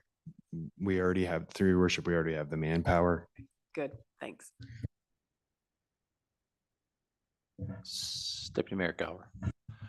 Thank you, through your worship. Time frame, if this did go through, what kind of time frame would we be looking to be able to get this unit? I believe it would be inside of 10 months, the last I heard. It depends on what the manufacturers deeming priority through their manufacturing line at the time. Okay, thank you. Is there anything else? I guess my only concerns is the $820,000 coming from development charges. That seems fairly extensive or extreme. Mr. Murphy, did you want to comment on that? Through your worship, yeah. And as I've stated throughout, obviously we're bringing these more to the forefront. Staff would not recommend doing this all at once through development charges. It would not be wise to do $820,000 through development charges overnight for 2 pieces of equipment. It's just not a sustainable pace to do things. So obviously the opportunity is potentially there, but that would not be a recommended solution. I guess I get concerned, as I did a number of years ago, when we keep talking about reserves and all of a sudden it was concerning. And now we seem to be saying the word development charges an awful lot. And I don't want to fall into that same trap that we did a couple of 3 years ago. So that would be my concern with respect to this, because it's like I say, it's $820,000 for two-piece equipment alone with from development charges. And I know in all the other slides that we've seen, there's been some relationship to development charges. And even though we seem to be fairly healthy with respect to those, we wouldn't be long going through them, I think. So that would be my concern anyway. So Councillor Pennell. Through your worship, Jeff, if you had to pick one, which one would it be? One off of slide 20 between the trackless sidewalk machine and a grader replacement. At this point in time, staff would need to see a new sidewalk machine put in her fleet. That's a tough decision, a quick answer on a tough decision, but yeah, I figured it would need to come. That it was already pre-made. And we don't need that tonight. Like I say, this is, Yeah. we're not here to make hard decisions, at least a lot of hard decisions tonight anyway. So Thank you. Councillor Shank. No, Nathan, like I asked you beforehand, in our, on the roads portion of the development charges, we had just under $1 million. I think it was, or 800,000, I think you'd said. Your worship, we have in roads related reserves. So there's like I said, there's two categories. We're actually closer to $4 million between all of those. So what I was referring to is what we've taken in this year. So when we did the DC background study last year, there's a couple different reserves that came out of that in terms of categories. So there's a public works and roads related one. That was the original one. Now we've got two other categories that have been split out there, but one of them is basically just a subsidiary of that original one.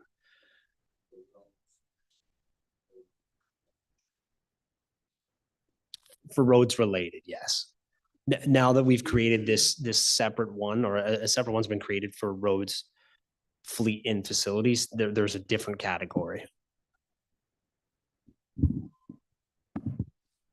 I'm sorry.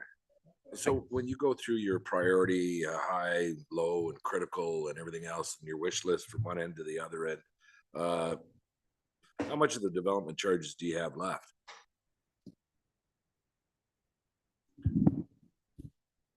Through your worship, if we remove impost from that, if we took every single one of those asks, so you're looking at just over $1.1 million, remove the 4 million from impost, you're looking at, I don't know, roughly 4.5 million would still remain in development charges. Like I said, staff would not have, no, oh, just for roads? Oh, I apologize.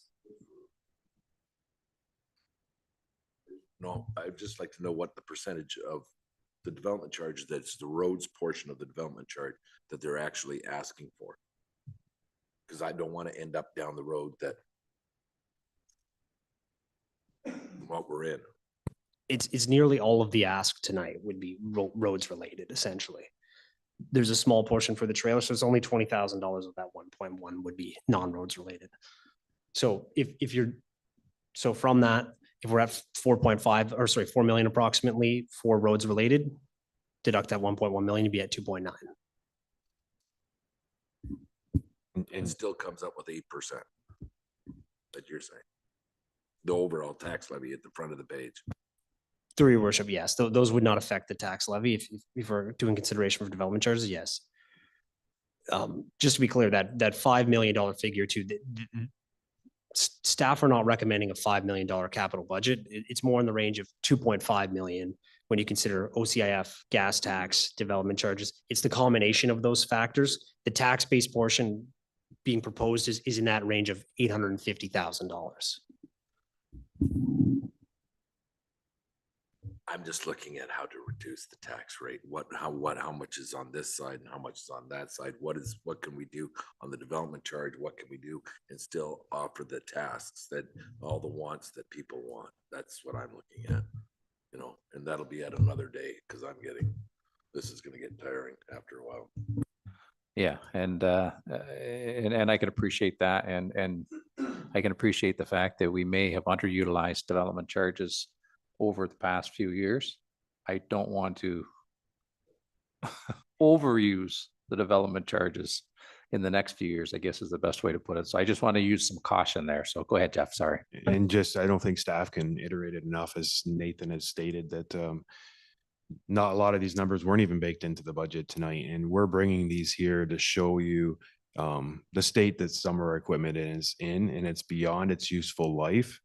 Staff just can't say it enough, are not proposing to drain any reserves or development charges.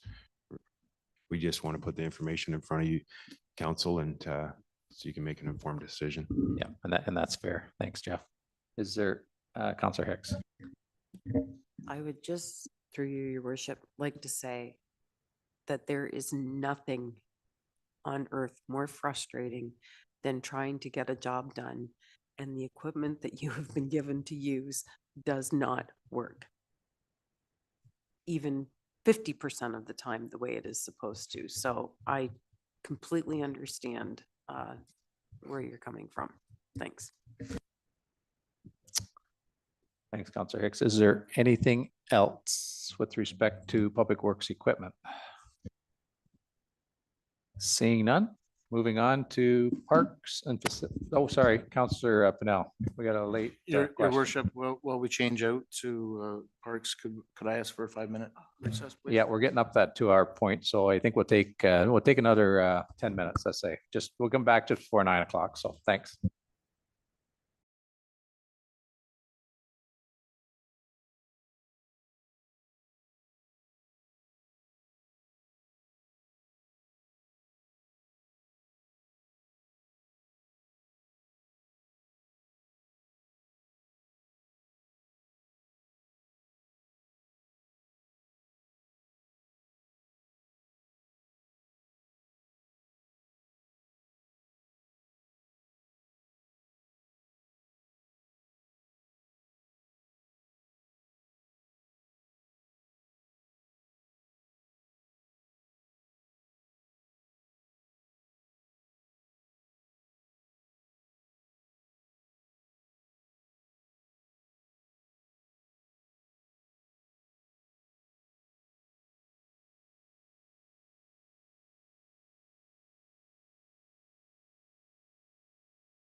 Yeah, welcome back, everybody. We're up to slide 21, Parks and Facility, SPC condenser replacement, home hardware, rubber flooring. I see Mr. Brown's at the desk. Go ahead, Chris. Thank you, Mayor and Council. Yeah, I'll just try to get through this as quickly as I can here.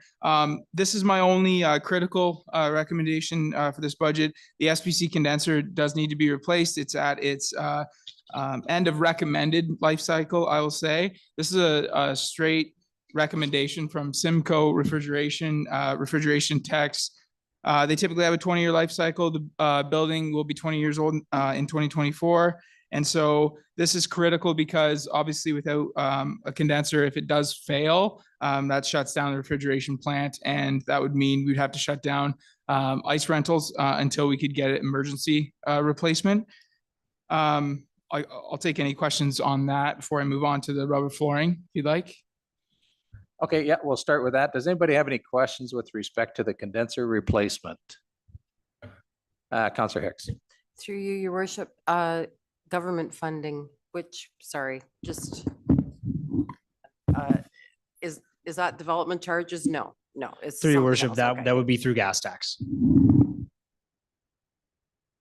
Yeah, thanks. Is there anything else, or do we move on to the home hardware rubber flooring? Go ahead, Chris. Thank you, Your Worship.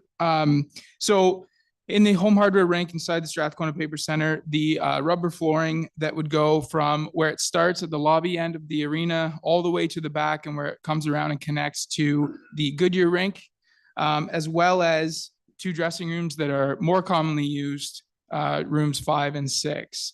This is to replace all of the rubber. The rubber is original to the build in 2004, so it's also 20 years old. More so on the home hardware side, we're seeing a little bit of lifting, some areas where staff have had to patch over the years. Everything in the building in terms of rubber flooring is original except for the players' benches, which we've replaced on our own in the past. We would like to look at this in a 3-phased approach. So we'd like to do the home hardware hallway and 2 rooms first. Once we get that done, we would like in another year look at doing the same thing on the Goodyear side, as well as 2 rooms on that side. And then the 3rd phase of that approach would be later on. We would do the remaining dressing rooms that haven't been done. The reason for this is there's clearly more wear and tear on those first 2 rooms closest to the lobby because that's where people go first. And obviously the hallway is just constant up and down, people in skates. And so we wanted to look at this, not do everything at once, but do it in a 3-phased approach. This would be kind of getting started and making sure that obviously it's safe. There is a few trip hazards right now that we're dealing with. So any questions? Is there any questions for Chris? Go ahead, Councilor Powell. Thank you, Worship. Chris, did I hear you say that you'd install this yourself? No, so through your worship, we have installed patches ourselves. We've done the players' benches ourselves. They're basic rectangles, easier to do. When you're getting into cutting in around doors and in the washrooms, in the dressing rooms, and all the way along the ice surface, all the way along the dressing room hallway, that's something that we would want someone professionally to install. And that's seamless, and that's what they do for a living. So we would want it done perfectly. Great, thank you. Great, thanks, Chris. Yeah, go ahead, Councilor Shank. Well, this is a question for you. Now, you're in the arena more than anybody else in this or on council. So is this a need, want, or wish? Well, I think, thanks, Councilor Shank. It's one of those things that, and I'll compare it to what Jeff says about the roads, right? We want to keep our good things good. And so this is one of those things that if we don't get to it this year, I think we really do need to look at getting to it next year. We are starting, if I'm not mistaken, Nathan, we're talking about a reserve fund for just this sort of stuff that we're trying to create. Am I correct with that? Through your worship. So we have, it's similar to the ice resurfacer reserve. We take a portion, it's $10 each hour rental that goes towards an SPC reserve. And then we're also putting $150,000 out of tax base separately from that. So $210,000 towards the SPC reserve. a lot of that is intended to be used for replacement at some point in time, but there is a component to maintenance and capital portions of that. Obviously, we don't want to be draining all of that because there will come a day where we will have to replace that facility, but there is the potential for that at some point in time as well. Yeah, so I guess, you know, as much as I'd like to see that home hardware flooring done to maintain a very good facility, I'm thinking that because our staff up there does such a wonderful job, we may be able to get through another year without it. But I just don't want it, again, it's the same concept. You don't want to let it get run down so much because it is such a good facility and it's such a good revenue for generator for us. You don't want to let it get too far down the road before it gets replaced. And I guess that's just my personal opinion. Go ahead, Mike. No, and what I'm asking after hearing more of a discussion is how much do we generate in ice rental reserves going in every year? Because Chris needs only a portion of this year, and I hate to spend all those on. I just want to see what the income is and how much we're actually would go, rather than putting it on the tax base. If we could go ahead and up it till so that next year, do it this year, a certain portion of it, and take it out of that. Yeah. So through your worship, currently the total between, so it's $12 charge between the $10 that goes through the re replacement, $2 that goes to ice resurfacer. As we brought back on the Olympia replacement report, we're looking to up that portion because we know that's not fully funding it anymore. So we'll go up to $15, so a $3 increase on that. So we bring in currently though at that $12 range is somewhere in the range of $45,000 to $50,000 a year. If we were to up that $3 next year, kind of partway through the year as the season flips over, we're looking at close to $60,000. But with consideration that currently about 10,000 goes towards that, so you're looking at 20-ish. So we bring in for the replacement portion anywhere between $35,000 and $40,000 annually. Yeah, and like I say, it does pay me because it's such a great facility, but obviously we've got to be fiscally responsible as well too, right? So I think we might be able to squeeze a little more life out of it, but it's getting to the point where it needs to be replaced as well. So Deputy Mayor Calver. I was just going to repeat those same words, Your Worship. If we can get by another year, that'll put more money into that reserve so that next year it wouldn't be 100% tax base. So if we can get another year out of it, that'd be great. Councillor Hicks. Through you, Your Worship. So Chris, if we defer it for one more year, then we're looking at doing the Goodyear side as well next year. So we basically replacing all of it, right? Through your worship, that's something I can bring back at that time. We can just delay the phased approach another year, meaning Goodyear side wouldn't get done for the year after that. Or we could, if things look better, we could potentially do both sides at the same time. The only worry I have with install of flooring with this large is being able to do both sides in the small window we have in the summertime when there's no ice in, because I can't install that flooring when ice is in because people can't walk on concrete. So I have to do it in that small window where the ice is out. And so that's my only worry, is doing both sides at the same time, is that they wouldn't have actually enough time to get it all in before hockey season got going again. Yeah. Yeah, So, go ahead, and Counselor. then my follow-up question to that is, obviously you have to have the old flooring removed. So when you go out for tender, I'm assuming there's specific companies, right? I don't know if there's 1 or 10.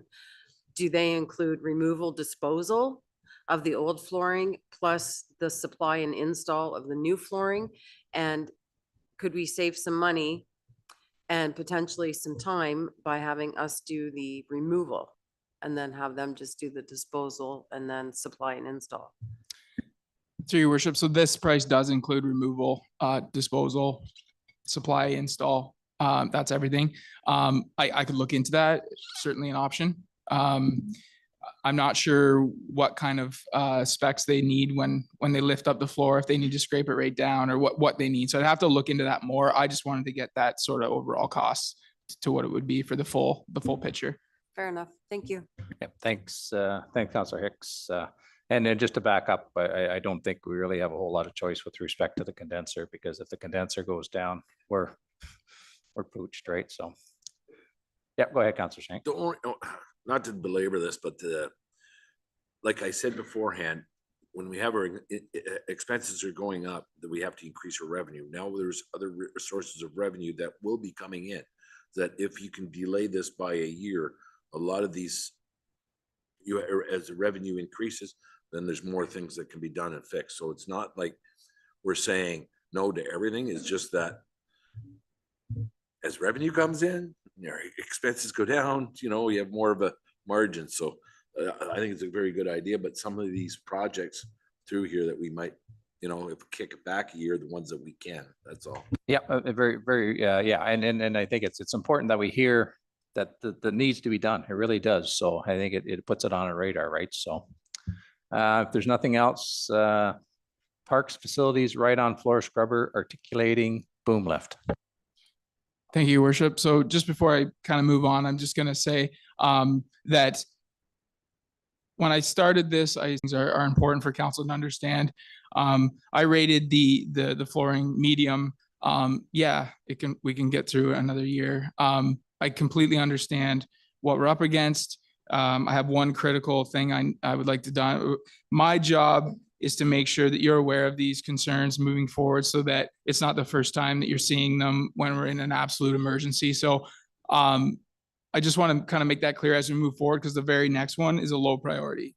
Ride-on floor scrubber used at the arena. We do the lobby floors, all of the dressing room hallways every single night before we go home. Keep that facility clean, the washroom hallways, everything. These ride-on floor scrubbers are extremely effective. They can get a lot done in a short amount of time, and they are very effective at making the floor look very clean. So this is something we're looking to replace our old 2008 model with a new one. And again, low priority. Can we get through another year with the one we have now? I sure hope so, knock on wood. But I just want to pay specific attention to the priorities as we move forward. Any questions on the ride-on floor scrubber? Deputy Mayor Calver. How many ride-on floor scrubbers do we have? We have 2. Okay. And so we use both of them at the same time, is that correct? So, through your worship, yeah, so we have 2 staff on at all times, sometimes 3 at the SBC. Sometimes we have 2 going at once. I will mention the other one is sometimes trailered or put in the back of a truck to take to our other halls as well. So Selby, North Fred, South Fred. So we need to? Maybe not necessarily, but it certainly improves operations.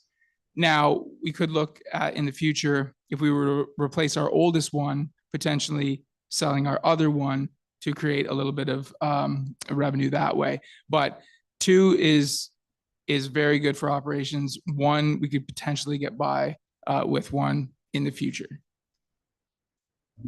Thank you. Yep. I think that's it. Articulating boom lift.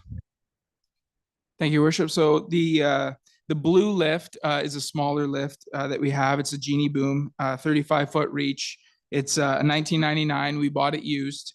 It is fully electric, and it is reaching its lifespan now.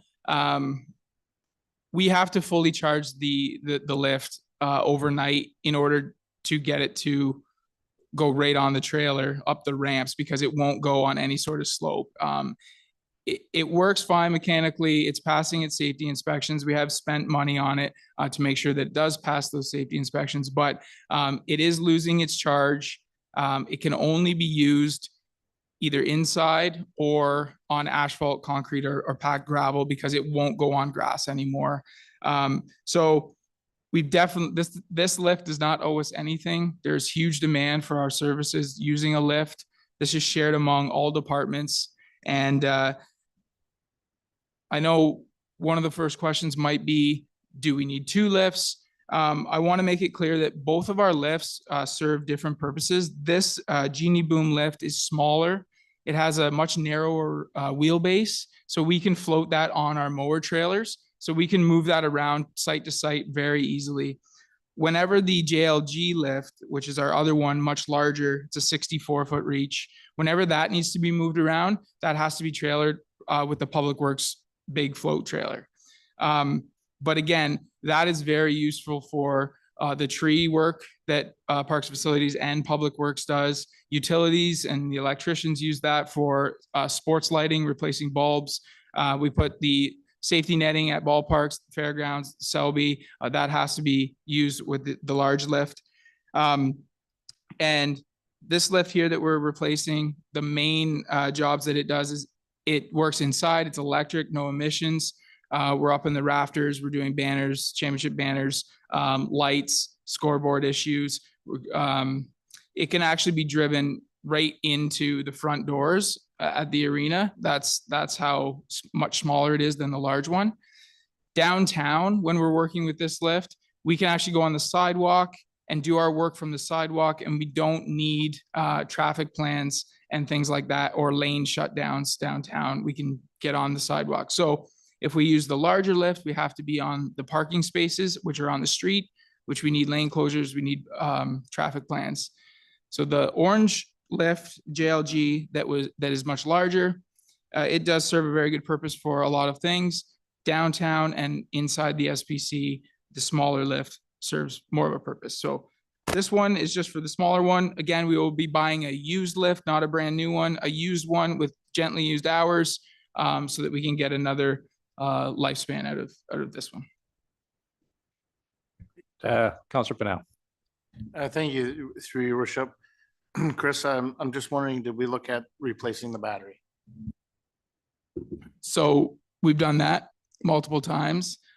It just doesn't, even brand new batteries, we're finding the same issues.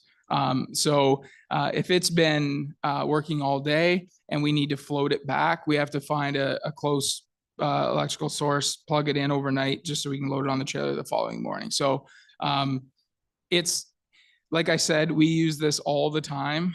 We've had it for a long time, and it does need to be replaced. Again, I have it as a medium priority. It's something we can push down the road if we need to. Absolutely. Thank you. Any other questions or comments with respect to the articulating boom? Deputy Mayor Cower. Through your worship, would it be worthwhile looking at a propane driven model versus electric? Yeah, so through your worship. So the other lift, the JLG lift, the larger one, it is actually gas with a propane backup. So we could look at options. We like the electric and the small just for inside work, but we could certainly look into options like that. Yes. Yeah, I'm just saying that would alleviate your problem with batteries and having to charge it if you just went with a straight propane one, because it'd be no different than running the Zamboni, clearing the ice type things for as far as emissions are. Okay, thanks, Deputy Mayor Calvert. If there's nothing else, we'll move on to Parks Facilities Equipment, dump trailer, and zero turn mower replacement. So here's just two pieces of equipment. The first one, the dump trailer for the cemeteries. Currently, the cemeteries department has 2 mowers and a trailer to float them around. We also have a Kubota tractor that the cemeteries group uses. So we have to unload the mowers, get the tractor on, hook onto that, drive it around. So what we're trying to do here is buy a trailer that is going to be used for a number of different reasons. It can be used for equipment, transportation, material hauling, things like soil, gravel, debris removal, and leaf and brush and stuff like that out of the cemeteries. We've borrowed the utilities dump trailer before. They do use it a lot. It's not always available, and it is undersized for the jobs that we're doing in the cemeteries. This again is a medium priority, but we are doing a lot more in our active cemeteries than we ever have before. And this would again add to the growth in that service and would become extremely handy. This trailer would also be available for all departments if needed. So Parks and Facilities, Public Works, Utilities, anyone who needs it and it's not being used at the time in cemeteries, we want it in action. We want it providing service. Okay, any questions with respect to the dump trailer? Deputy Mayor Calver. So what size of dump trailer would you be looking for? This one was quoted, it's a 14-foot, 14,000 GVWR. Okay, so all the people pulling it would have a D license, is that correct? A D license. So the cemetery, the full-time cemetery person does have DZ. Perfect. Okay, is there anything else? If not, we'll move on to the zero turn mower replacement. Yeah, go ahead, Chris. Again, low priority. What I wanted to do was just kind of bring this to council's attention. 2 years ago, we bought 4 mowers in 1 year. The year before that, we bought 2 in the same year. I would like to avoid that moving forward if we can. So we haven't bought a mower. We didn't buy a mower last year. This year, if we could replace our oldest mower with one, I think we could get back on the path of buying 1 mower in a year or 0. We have 9 zero-turn lawnmowers. So if we can get back to a situation where we're cycling these out, 10, 12 years, if we can get back to just buying 1 a year, maybe not every year, but not multiple mowers in the same year. So I just want to bring this up. Again, low priority. The mowers that we have are in pretty good condition and we can get through another summer, but we will need to start kind of replenishing that, cycling out our old ones, bringing in new ones, and just one at a time, I think makes the most sense moving forward for us. Councillor Shank. Chris, how many hours are on your oldest? Do you have any idea how many hours are on your? The only reason why under Gov deals, I bought a Kubota from the city of London with a 72-inch cut industrial one for $4,500. And that was 6 years ago. And I bet you I put 600 or I basically 500 hours on it a year. Does a great job, industrial, for $4,500, and bought a zero-turn Kubota diesel engine. Because I was just wondering the longevity. You know what I mean? Rather, because I know we have John Deere, right? Through your worship, we have John Deere and we have Kubota as well. Would you stay with Kubota or stay with John Deere? That depends on who wins the tender. Good answer. Is there anything else? Seeing none, we'll move over to Parks and Facilities South Fred, hall roof replacement and the hall AC replacement. Okay, so I'll try not to spend too much time, but we know council has seen the inspection report for the roof in South Fred. We know it's in poor condition. We know it's going to cost money to replace it. The last time I brought this in front of council was $400,000, and that was for a complete replacement of the metal roof. This option is a modified bit overlay on the existing roof. And so it is cheaper. The leak-free warranty is 15 years. And it is a very effective method that's used by the roofing consultants all the time. And that could be an option for us. I will say that the majority of the major issues we've had in South Fred on that roof have been because of that internal gutter that was created when they did the addition of the library. So where you're seeing the internal damage at South Fred Hall is in that library section, which is vacant right now and nobody uses it. And so, again, I had this at medium because when you look at the thing I'm going to talk about next, I think it's more important in the short term. But certainly this has come up now a couple of times, and we do need to act on this roof at South Fred Community Hall at some point soon. So I can take questions about the roof, or I can talk about, since it's the same building, I can talk about the AC right now. Council's wishes. Yeah, let's, why don't we continue on with the AC, and then we can, we'll ask questions with respect to both of them there, Chris. Thank you, Your Worship. So just at the end of summer, and it was good timing that way, the AC did fail at South Fred. And so when the building was built, there was no air conditioning. In the early 90s, the township was awarded a grant through Ontario, and then they put the air conditioning in after that. So it's quite elaborate. There's 4 rooftop condensers on that building, and there's 4 7-ton air handlers in just above the drop ceiling. So to do all of that, it's much more expensive than $59,000. What I wanted to bring forward was, again, maybe a more phased approach where we do 2 of those condensers and 2 of those air handlers now, so that we can at least supply air conditioning to the community hall, the biggest room itself. We don't need to supply air to the library section. We don't need to supply air necessarily to the hallways and the washroom areas yet.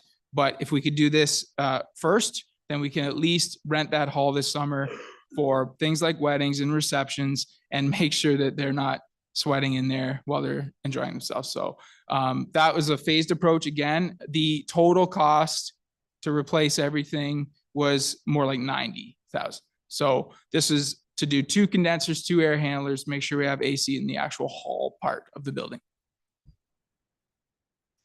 Yeah, great.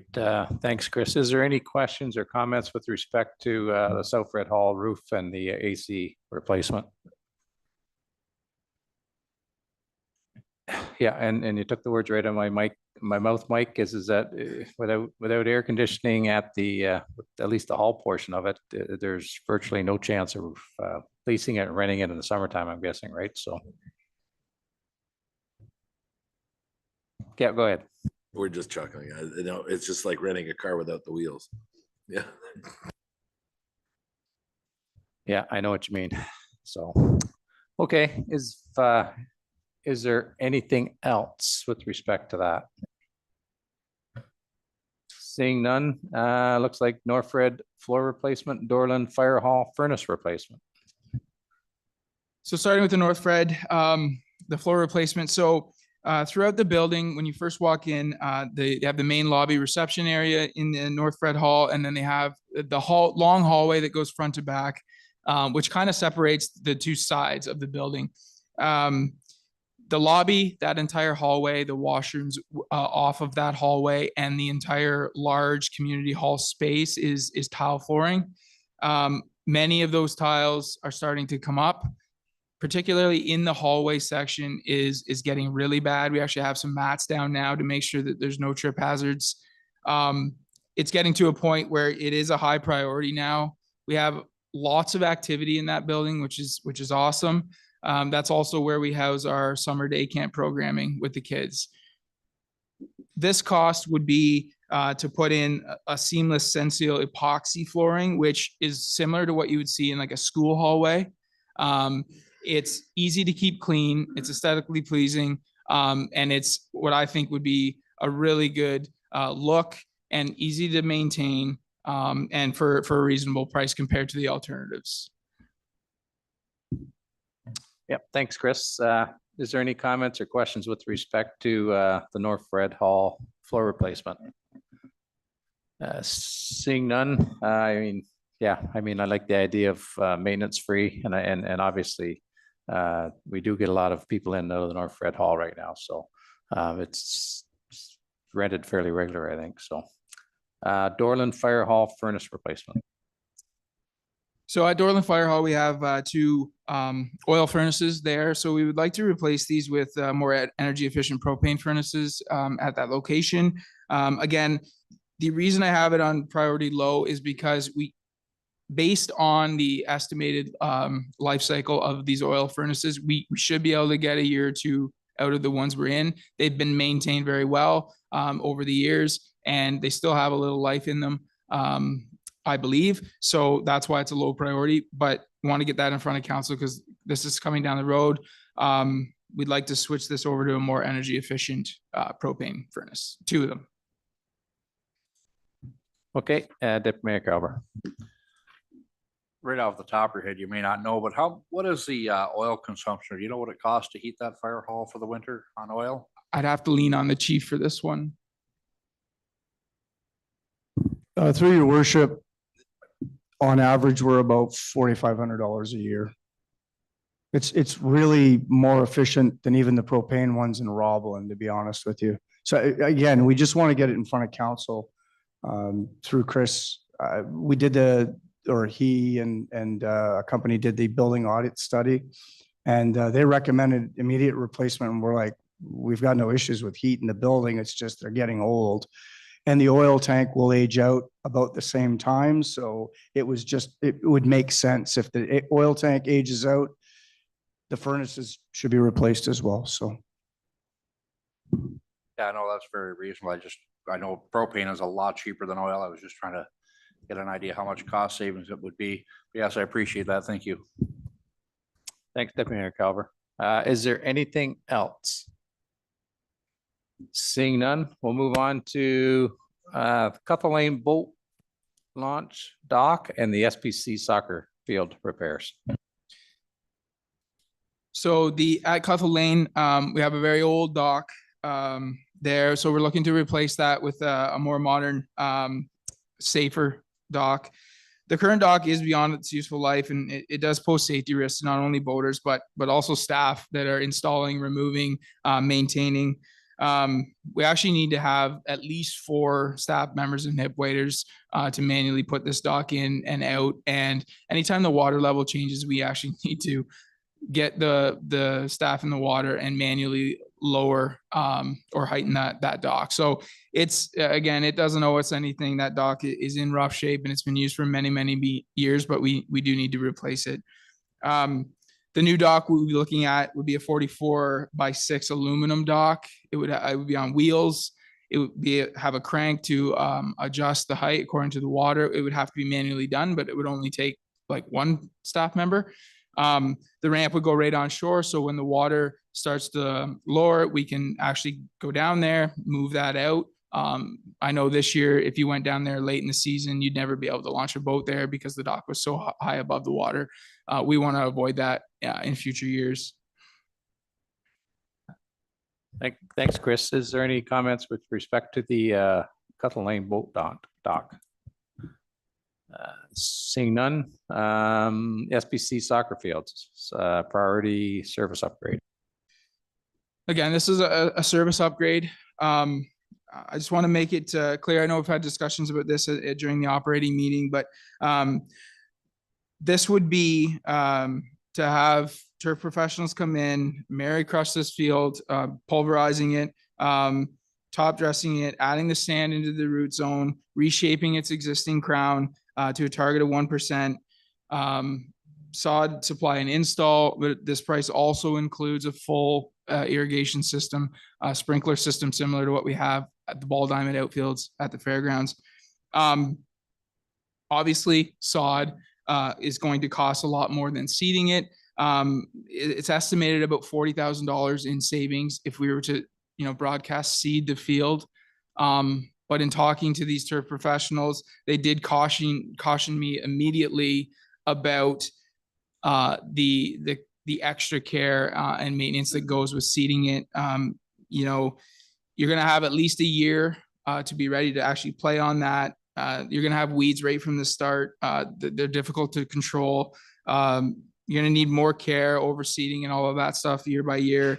And the results just won't be quite the same as sod. So that's why I wanted to give the kind of the best case scenario price, even though we can save money by seeding.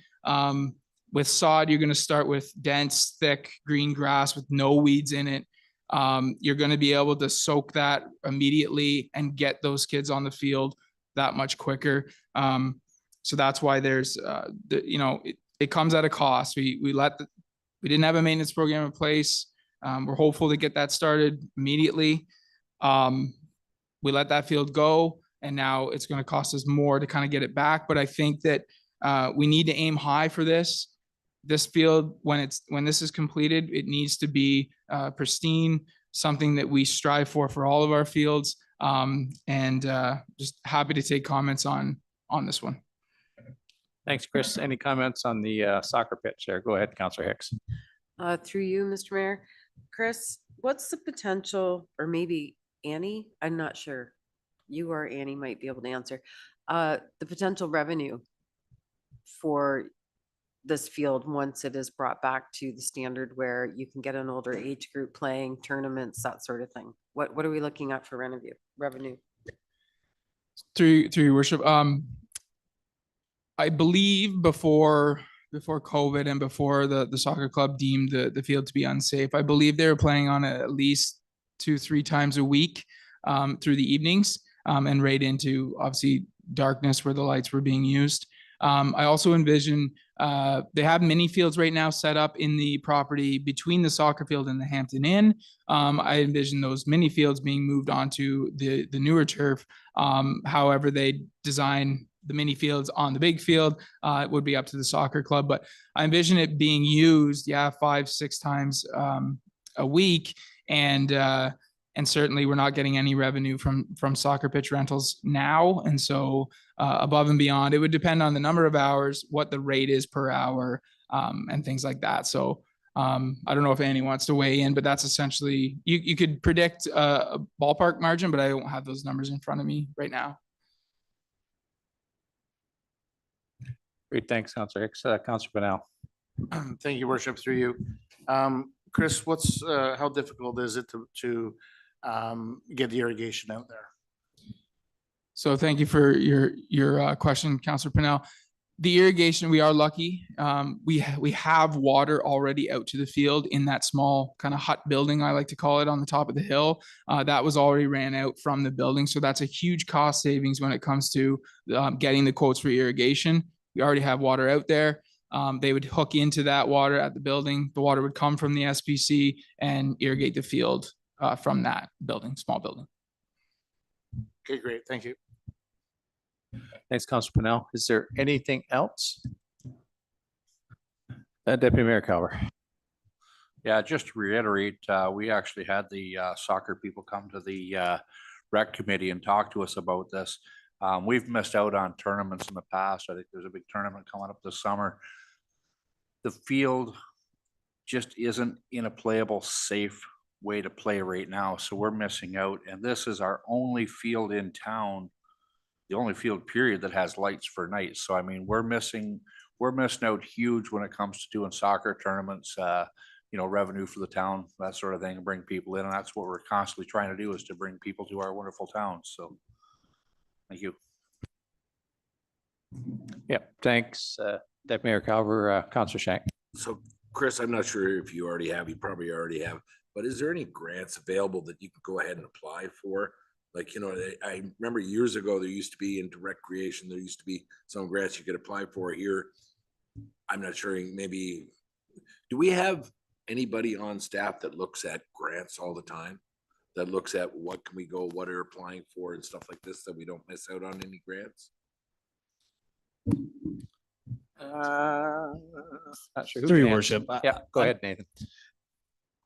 It's not a specific initiative by any single staff member. I think staff, we have large projects going on. We're trying to tailor those to what we're looking to do at this time. So, for instance, I'll use the wastewater facility as another example. We know that's a large project going on, or we would look for specific grants for that. This building, I know we looked at specific grants for this building through OTF. So that's kind of the approach. A lot of times you need a project to put towards those grants. So the Ontario government website, they have a running total of all of their current openings. So from time to time, check those out. That's kind of how we picked up on the CCTV grant. So stuff like that, it's not a singular person. It's kind of, is there a project that could apply to this? We're thinking on doing something new. Is there something that would apply to that?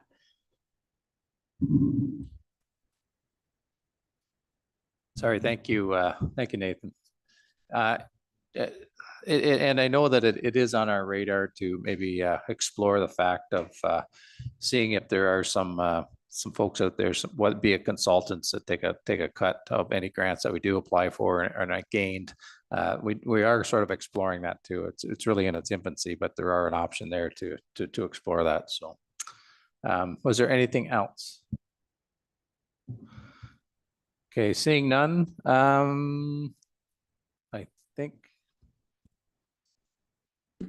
I'd really like to get the bag tags, but we are right at Fleet. So yeah, I think that's where we'll do. I think what we'll do is we're going to skip ahead and get into the bag tag discussion. So.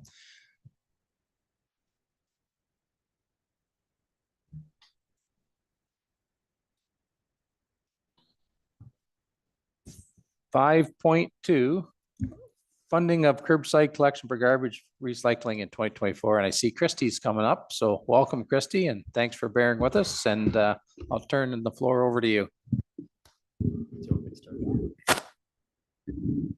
Through your worship, essentially what staff is looking for here is if council is intending to move forward with the current state for a full year, we need that direction prior to the new year to be able to do so properly and have it integrated with our first tax mailing in the new year. So we can't really delay this process any longer. Unfortunately, we do need an answer on this ahead of some other budgetary items. So that's what we have in front of you tonight. Thanks, Nathan. Christie, did you want to add any more before we open up the floor for discussion? No, I'm available for questions to you. Yeah, thanks. Just seems like it was only yesterday we were talking about bag tags. So where do we want to start? Who wants to start the conversation? Councillor Pennell. Thank you, Worship. I'm just wondering if council decides to continue with this project, that we look at the condominium townhouses that we have and get them on this project as well. Meadow Lane, Winchester, Splinter, that sort of thing. Because I don't believe that we captured them in the last round. So I just think that there's potential to do that as well. Thank you. Through your worship, yeah, that's due to their role classification just because of the nature of their homes, but we can certainly look into that. We are aware, we did get a number of calls from those individuals last year stating we didn't get the tags. Obviously, we double checked that they didn't receive the charge, but absolutely we can look into that and the effect that would have on the overall revenue to that program. Absolutely, we can look into that. Great, thank you. Thanks, Councillor Pennell. Councillor Martin. Thank you, Mayor. I'm looking at 5,902 residential properties. I thought we were talking 7,300 or 7,700 that were participating in this. Through your worship, so when we first started this last year, the original number was we thought was going to be in that 7,000 residents range. After going through this for a year, the number who actually qualify for that collection method, as we had never done this before, was significantly lower than that. So that explains the discrepancy. I think portion of it was, difference in role classification, similar to what Councillor Pennell just discussed with Meadow Lane and stuff. So we looked at it from what we have for curbside collection, from my understanding, for residential versus commercial, but some of those didn't qualify given their current. Correct me if I'm wrong, Christie. My understanding is we kind of look at it as commercial and residential, but that classification isn't the same as what we have for tax class. So it was applied based on tax class to the rule, which isn't the same mechanism that we use for curbside collection. That's my understanding of it. I'll just add that there are certain sizes of, so for example, our multi-residential over 6 units, they're not provided the curbside collection service that our residential properties are. So there's some discrepancies there as well. Wait, Councillor. Can I continue? Yeah, okay. Yeah, I know we're not capturing anything over 1 unit when it goes to up to 5 units, I believe it is, or whatever. I was just curious about, we're almost 2,000 missing out there on the 2 different figures, and it just seems like this system we're not capturing everybody. We're helter-skelter everywhere with this system. The other question I had was the actual mail out. From what was reading today, or what were questions back and forth, where it looks like it's going to be late January before the tags are mailed out anyway, even if we make a decision tonight. So my question is, now we're forcing people to buy a bag tag even though they don't need it in a lot of cases now. So those folks are going to have to buy bag tags for January, and then they're going to get mailed out bag tags. So they're going to have extra bag tags again. So I'm just curious about that scenario. Through your worship, the reasoning behind that is so we could mirror up the mailing of the bag tags with their property tax bills. Whereas last year we had to do a separate mailing. We were looking to minimize the number of mailings we have to do, obviously, hopefully save on costs. I completely understand what you're saying in the lapse between essentially, them receiving the tags in late January and right now, and technically it would run, it wouldn't mirror up week to week, unfortunately. However, given the current system, if we were to adjust this year, we would end up in the same cycle next year at the tail end. So you're essentially just kicking the can down the road to some degree. If we were to maintain it next year at this time, if you send them out earlier this year, you would then be in the same situation next year, if that makes sense, because it was intended to be one tag per week to get through the end of this year. So those individuals who have run out now technically would be in the same situation the end of next year if we mailed today, let's say. Yep, go ahead, Bill. Can I continue? I can let somebody else go if you come back if you want, but. Yeah, no, that's I right. gotta- okay. Keep going. We'll get caught up. So. Okay. Thanks for bearing with me. Everybody knows I'm a little bit passionate about the bag tag situation, so.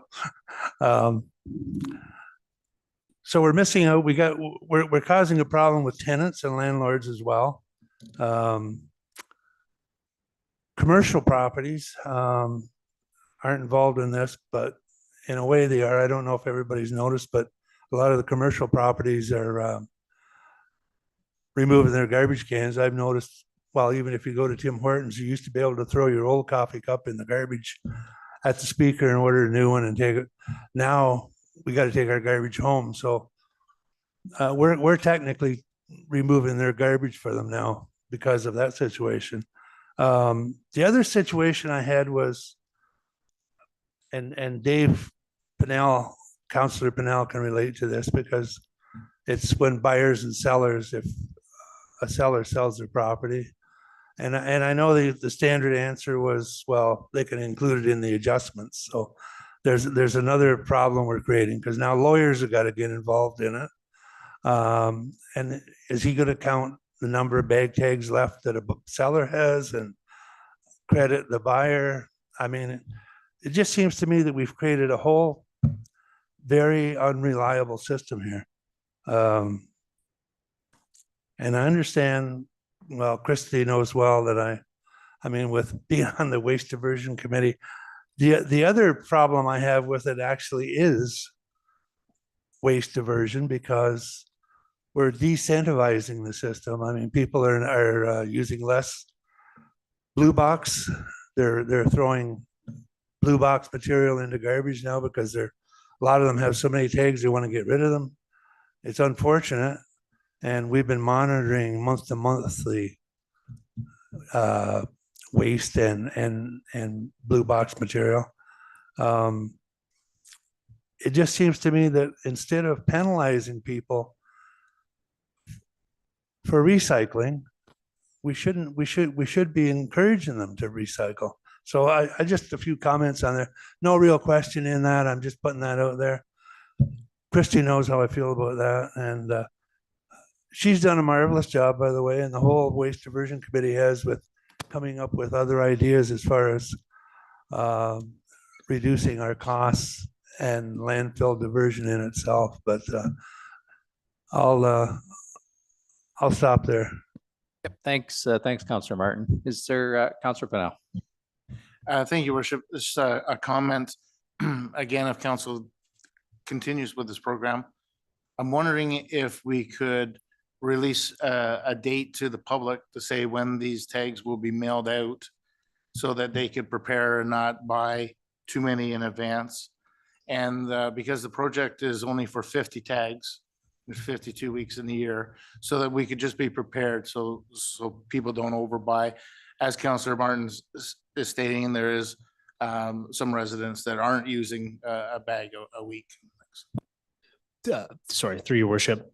On that, I believe Kylie is already prepared, regardless of where this goes, that we could have some notice go out to the public in that situation.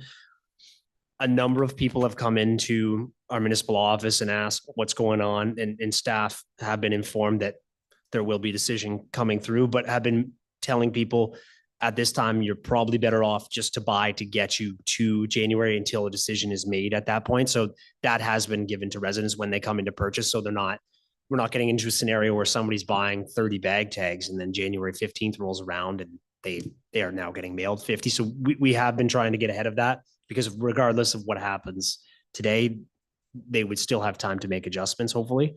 Sorry, I'm blanking out what your original question was. That was it. You Oh, nailed it. Just to let people know when the release date will be. Through your worship, with them going out through tax bills, we are legislated to give, I believe it's 21 days that we need to mail out tax bills 21 days prior to them being due. So anybody who is not on an installment plan or a monthly PAP or through the mortgage company, they will have to have it sent out by that time period. So those people can expect it within that time frame. Anybody who is on that different mechanism could be potentially delayed, because we'll have to pull them out manually and make sure we're weeding through all of those ones. But it would be the same timeline as their tax bills. So late January, early February, because the installment date is due the end of February. Great, thanks. Thanks, Councilor. Go ahead, Councilor Hicks. Through you, your worship. And I don't know if it's because it's late and my brain is full. But the difference between what is actually collected and what the cost is, that is made up through the general tax levy, correct? Through your worship, portion of that could potentially be collected through general tax levy. We also do have some residual bag tag sales. So we budgeted for that as well.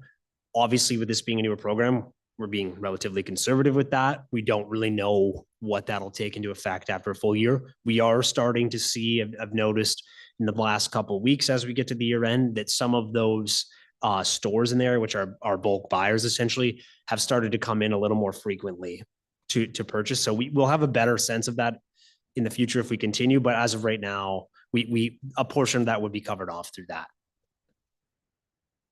Yep, go ahead, Councilor Hicks. Through you, your worship. Can we somehow convey to the general public that the service they get for a bag tag is both recycling and garbage? And I have repeated this, I don't know how many times to people. The bag tag is not just for household waste. It also covers the cost of the recycling. It's the same company. It's the same pickup. So by cutting off your nose to spite your face, basically, and putting all of your recycling into a garbage bag is doing a disservice to everyone. You're not proving a point to anyone. And I think that really needs to be stressed in bold font, large letters, that this is yes, okay, you get where I'm going on this. And I'm in favor of continuing with that's already in place. Thanks. Thanks, Councilor Hicks. Go ahead, Councilor Martin. Thank you, Mayor. I would like to point out, though, that in 2025, our blue box costs are going to be eliminated. We're not going to be paying any cost for blue box. It's going to be borne by the producer of the products. So we want to encourage people to recycle, to get everything we can out of garbage and into recycle. So our costs are even less there. And in 2025, I mean, Christie will probably have more to say when we have our next waste diversion committee, but we're eventually going to be working on a green bin program. I'm hoping for. I'm kind of excited about that, actually. And if we do the green bin within 2025, 2026, whatever we get to it, if we get to it and council approves that, our costs are going to be, so I'm just worried that we're discouraging people from recycling instead of encouraging them. And actually, Peterborough just started their green bin program October 30th, and it's reduced their garbage like 80% probably right now, although they've only been doing it 6 weeks. So I just think the whole thing is hooked together. Recycling, garbage, how we get people to look at garbage and recycle differently. Councillor Shank a couple of weeks ago mentioned about the leaf pickup. And the site that we have out at Selby, the old town barn out there. And actually, I had kind of that in mind if we ever do get to a green bin program of that for recycling or for the leaf and the green bin program, because you need a site for composting. And that's the biggest problem that Peterborough had, was actually coming up with a site. We already have that technically. We don't have it designated as that, but we could have.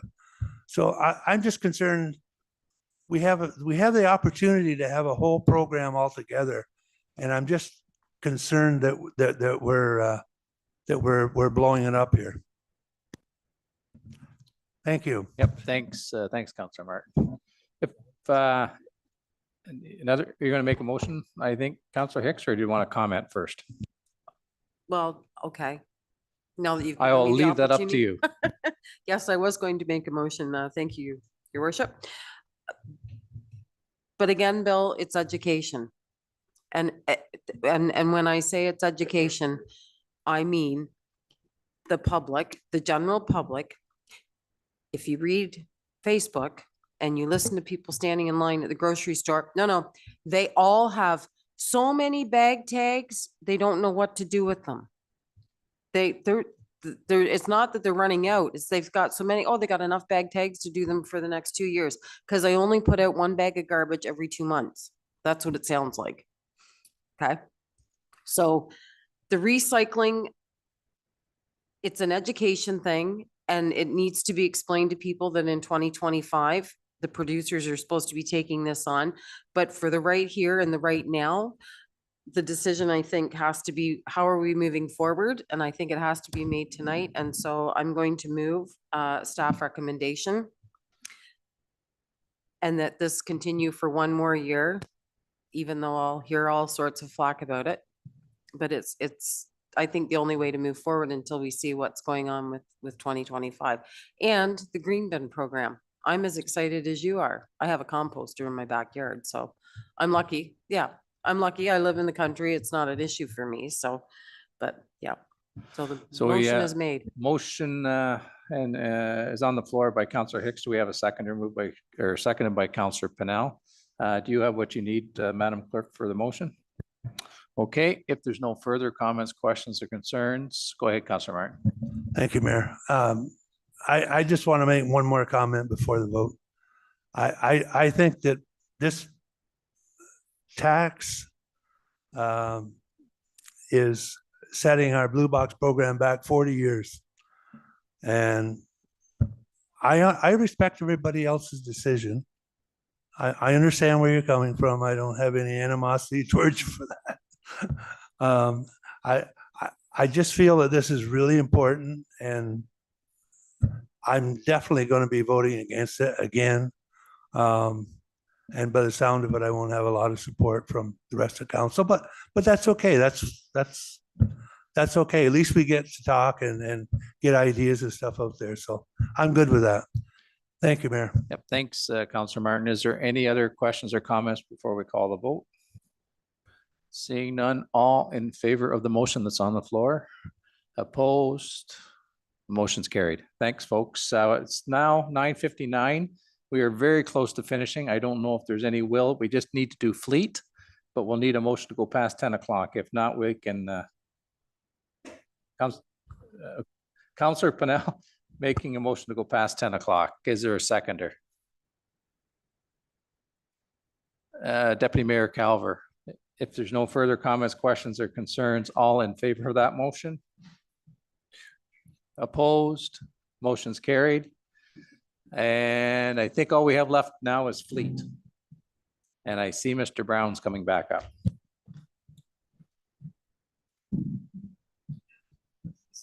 Yeah, just go ahead, Councillor Shank. So Christy went ahead and had some very good ideas in her first presentation that we had a while ago. When are we waiting till January the 18th to make motions on those proposals, or I have suggested it at another meeting, but when are we gonna do all these motions? Hopefully when I'm a lot more wide awake. That's what we're hoping, but I think Madam Clerk is going to give us the answer. So through your worship, our intention after tonight's meeting is to send out a poll to council to ask if you want to have an earlier start time on January 18th and finalize the list of the decisions that are gonna need to be made at that agenda. I do think there's a general understanding from staff that some of the conversation that council wants to hold will need to be a little bit more in depth, and we might all be better served with starting the meeting at an earlier time to be able to give it the time and attention it deserves. Yeah, so I would suggest we start at 9 AM. All right, and you know what, and then we're out, and then we're still awake. Cause this is hour 6. Yeah, and I agree with you. We did at one time have meetings during the day, and I found them very effective.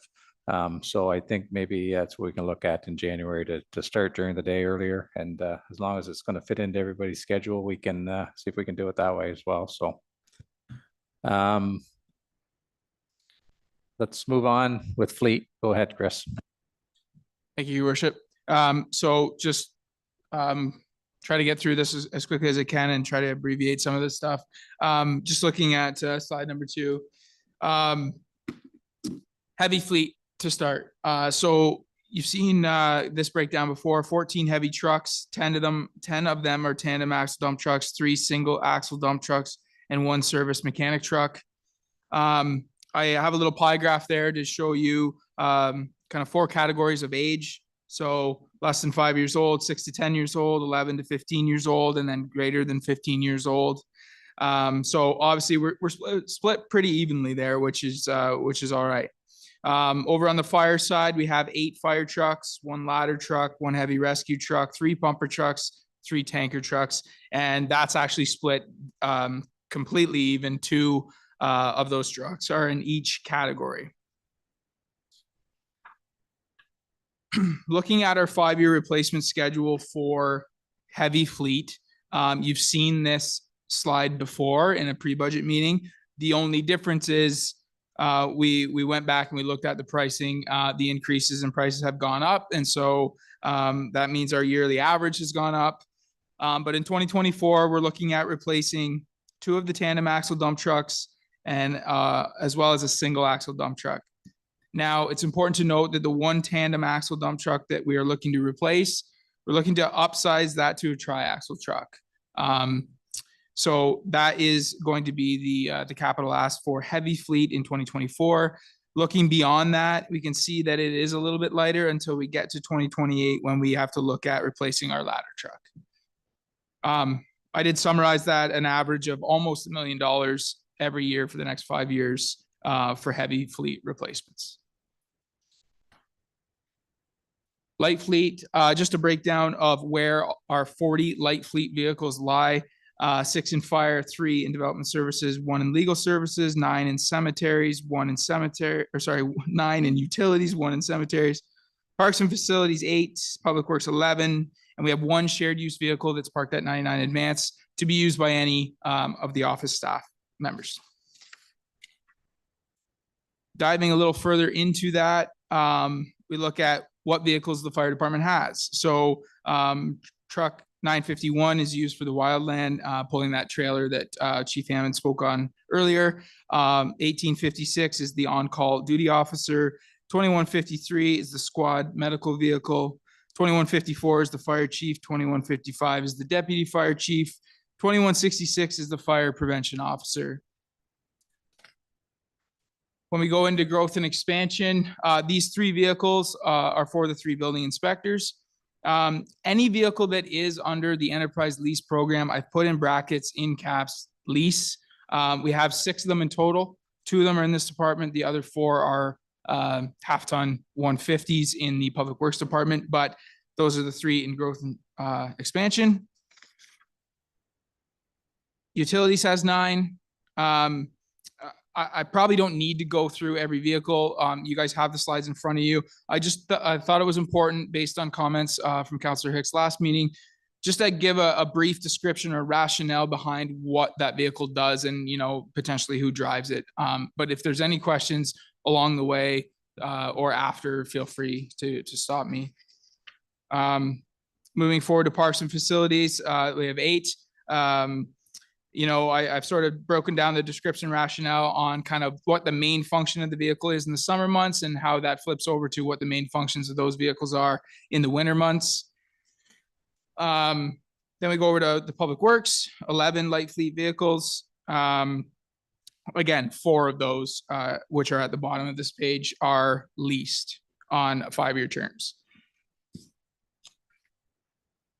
And I put these last 3 on kind of the same slide, but the legal services vehicle, cemeteries vehicle, and the shared use vehicle as well. So this slide we can spend more time on. These are the 5 vehicles that we've identified that we need to replace in 2024. 1349 is utilities vehicle.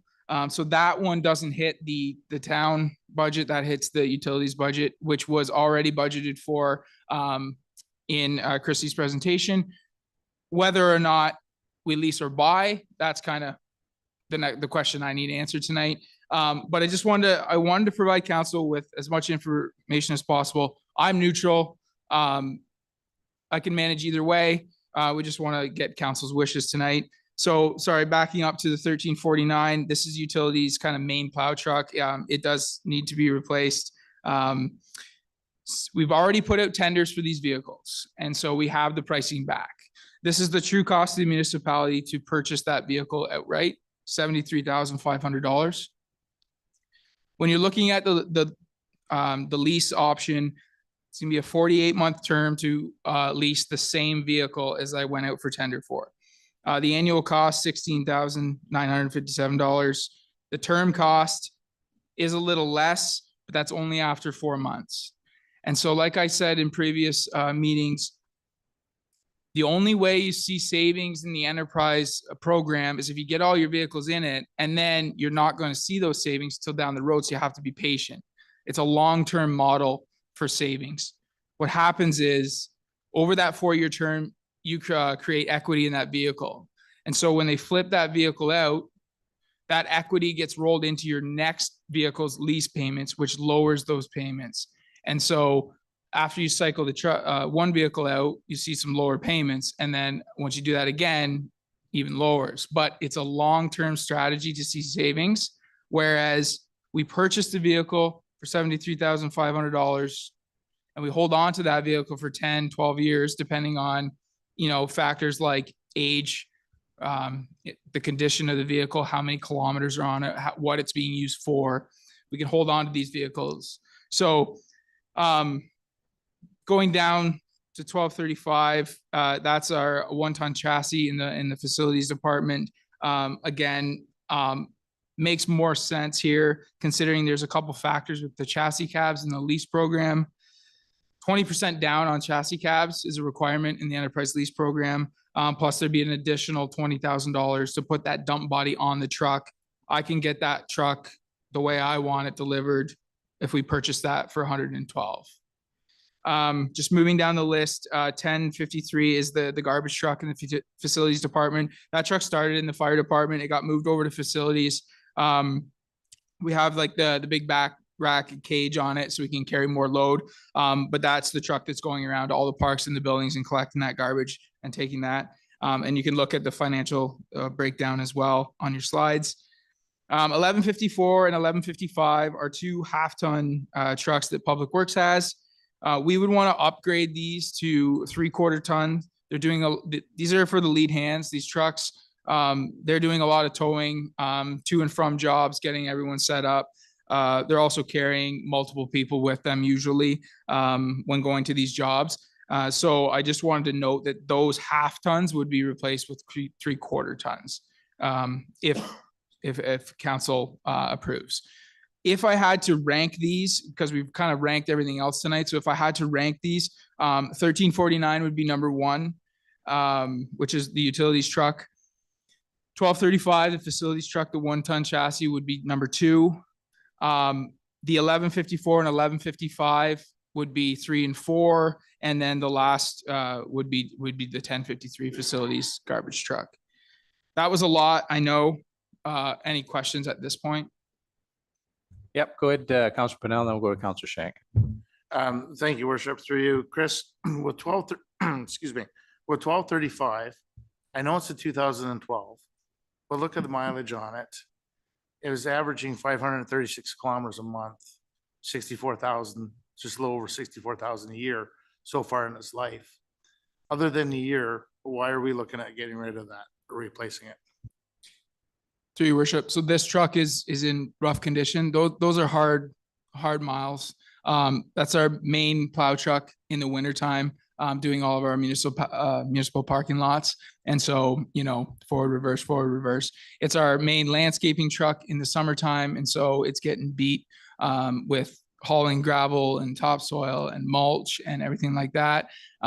It's got the dump feature on it, so it's up and down. It's, yeah, not a lot of kilometers. It's you know, going to where it needs to go.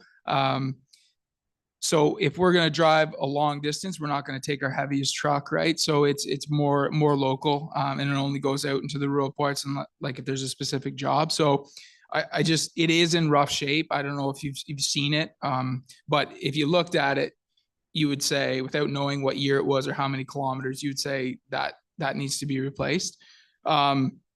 Like any other vehicle that we've had in the past, if we have to run it, you know, another year or two, we can, and kind of cross our fingers and get through. But these are the 5 vehicles that we've identified that do need to replace. And that's after a lot of discussion with the departments, with the managers, the lead hands, the drivers of these vehicles. I can tell you that the 1235, if I were to take that, or when I take that up to the hill for the mechanics to safety that, it's usually a collective sigh between the two of them, because they know that it's going to require a lot of work and a lot of money to make sure that it can be safetied, because it is a bit of a maintenance pig at this point in its life. Yeah, go ahead, Councillor Pennell. Thank you. Just another question for you on, let's look at 1349 for a moment, if we can.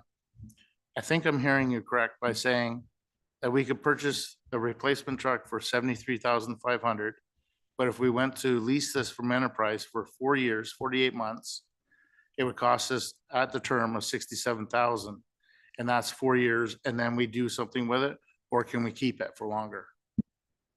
So, through your worship, so the program is designed where they would give you a new truck, right? And they would replace that truck. But you have equity in that vehicle, and so they sell that off or whatever they do with it. But we have equity in that vehicle, so the equity would roll in. So like your lease payments don't change except for the amount of equity you get back. So then they take that off of the next lease. And so essentially, like if we had all of our vehicles leased, like that's 40 vehicles, and that's a lot of money, right? So you only see significant savings kind of down the road, like 5 years, 10 years down the road. That's why I say long-term savings. But you can buy, there's an estimated book value at the end of this term, which actually is about 23. No, what was that? I had it. Which vehicle?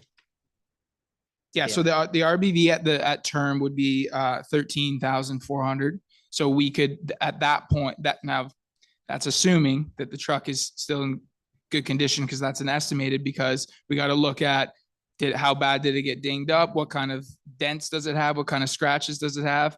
But they give an estimated RBV value at the term, and that's $13,000. So we would owe $13,000 at that point to buy that vehicle and have it as ours. So that's why I set the slides up this way, hoping for you guys to be able to sort of visualize the cost of lease versus the cost of purchase. Sure, and that's where I was going with this, is that if I look at the difference between the term cost and the purchase is about $6,000. And if we're running these trucks as long as we have for that particular truck as a 2013, it kind of makes sense for us to own these things. And then we take away all of the issues of any damages or scratches or dents or anything along those lines. I just think that purchase might be the way to go back to. Thanks, thanks, Councilor Pinal. Councilor Shank. I totally agree with you. No, it doesn't make sense. Now, we have to pay HST when we purchase a vehicle and we get the HST back. Now, when you lease a vehicle, do we have to pay any taxes as a municipality? Like, I mean, like, are you writing these off when you're leasing it? Because it's, no offense, if you're in any business and you start leasing vehicles, well, then you know what? It's because you can't afford a new one. You know what I mean? So because the scratches and bangs and everything else that you're going to get dinged with. So it doesn't make sense, because if you work the numbers and any accountant will say no. So I totally agree with what Councilor Pinella said. Sorry. Yep. Thanks, Councilor Shank. Go ahead, Deputy Mayor Cower. In my business we own, when I bought the business, we were doing leasing vehicles, 4-year terms, and just continued on with that model because that's what it was. You know, lease every 4 years, you're driving a new vehicle, drive a new vehicle. The downside to that is when you start switching over, in our case, fifth wheel rails, plow mounts, that all costs money every 4 years, to the tune of, actually with my last truck was about $5,500 difference. Since then, we have moved to owning vehicles. It's better. It's a better savings because, like, as you see, you're getting a lot of years out of a vehicle. Yeah, you're not driving a new one every 4 years, but you're right about the cost factor. If the vehicle's in pristine condition, it's worth something going back in, but so is something you own. And as you well know, with the trucks and stuff that our guys are using, and no fault of theirs, it's just nature of the beast. There's dings, there's tailgates smashed up, there's, you know, fenders crunched in. It happens. And I mean, that's no fault of anybody. It's just the reality of it. So a 4-year-old vehicle got to go back. Somebody's got to pay for all that damage, plus pay to have everything removed, everything put back on. I think we should be looking back at purchasing vehicles. I also think we should be looking at supporting our local dealers in Napanee for these vehicles, as they do contribute large to the tax base here in Napanee. Thank you. Yeah, I know where you're going to go with this. As long as the price is comparable. But the only thing I would ask is that in the next report, Chris, what I always like to do is I have always a little notepad in every one of my vehicles, you know what I mean? Or in the tractors or whatever. So when I go ahead and I need parts, I assign what the repairs of that vehicle is towards that. I don't see that here, because you're saying, okay, we need to sell this vehicle, but when you look at the kilometers, unless you explain it, I wouldn't know. But if you have, imagine everything's on computer there, that when your mechanics are working on a vehicle, that's there. So you go ahead and you're saying, okay, well, the reason why we're selling it is because that $60,000 vehicle, but we had to put $20,000 in repairs into it. You know what I mean? It's just like your grader that's almost in some of the other ones, that if you had a little side idle, like, you know, last year it cost us, we paid this much in just in parts, and then you figure all the labor also onto it. It just gives you an idea of what the usage and the reasoning why behind it. Because when you look at the kilometers and you look at the other stuff, I had the same conclusion as the Councilor Pinella had, you know, so just a. Yep. No, I hear you, Councilor Shank. And go ahead, Nathan. Just through your worship, I know Councilor Shank before, or Deputy Mayor Calvert spoke, he had asked about the HST portion. We netted that out here. So on those new purchases, we've netted out the HST portion. So we recover nearly all. It's, you know, we pay 1.17%, right? So that, or 1.76%, sorry. So that's netted out on those numbers. And I think the sentiment is the same among everybody here. The biggest risk I think that there is financial, because as Chris mentioned, the leasing program could pay off in the long run, but the biggest risk you run is the repairs. And if you get into vehicles where they are dinged up and you've already put money in to get them repaired, but when we go to sell them through enterprise, And if they don't meet that RBV value that's mentioned, we could be on the hook for that portion. So that's, to me, the biggest risk you run. So you could either be taking back, if you're concerned that, it's not going to meet that value and you're going to lose that equity in the vehicle, then you're either going to have to pay for that vehicle to put back into your fleet as a dud, or you run the risk of losing that equity in the lease program itself. So getting more into it, I think we've got a better grasp on how it operates fully after being in for a little while. I think staff have some of the same concerns that council does. Yeah, thanks, Nathan. I'm going to see if I can boil this down really, really quickly here. Number one question we need to get answered is whether or not we want to remain in the leasing business. Am I correct with that? And I'm sensing that the consensus is that we don't want to remain in this leasing business anymore. Second thing I think we need to look at it, with respect to light fleet, is that you've got 5 vehicles that suggest that need to be replaced. Is there an appetite to replace any or all of these vehicles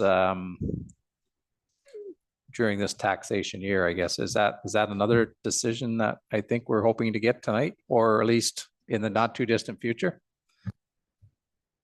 Through your worship, that was put forward on the slide initially when we were a little bit more ambitious about how much ground we were gonna cover tonight. I think given where we're at with everything else, staff would take the comments that have been made tonight and bring forward an updated budget presentation on the 18th based on what we've heard tonight, but not look for any specific approvals of inclusion or not, especially given that anything is still provisional until the final budget is adopted, and especially with waiting for confirmation of what that gas tax funding number is.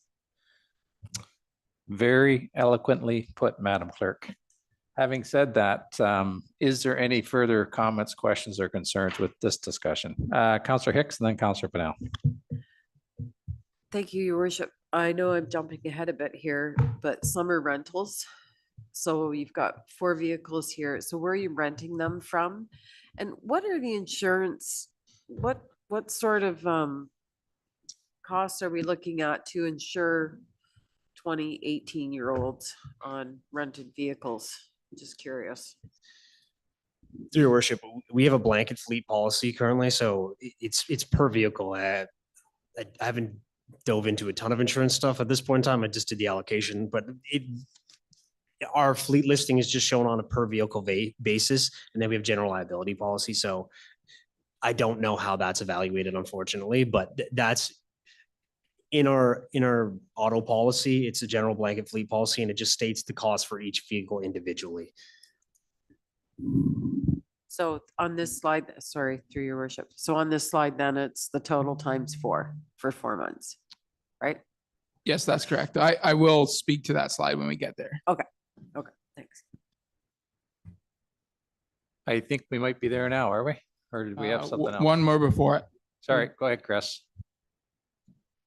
So I just wanted to sort of look a couple years down the road, because these are today's prices, but they're 3 years out. But what I really want to accomplish with this slide is to look at, the 5 that we were talking about this year, the other 5, another 5 in 2025 and 4 in 2026, or some combination of that would really get us back on track to be able to maybe purchase like 2 or 3 vehicles a year based on its age and condition and the factors I spoke about earlier.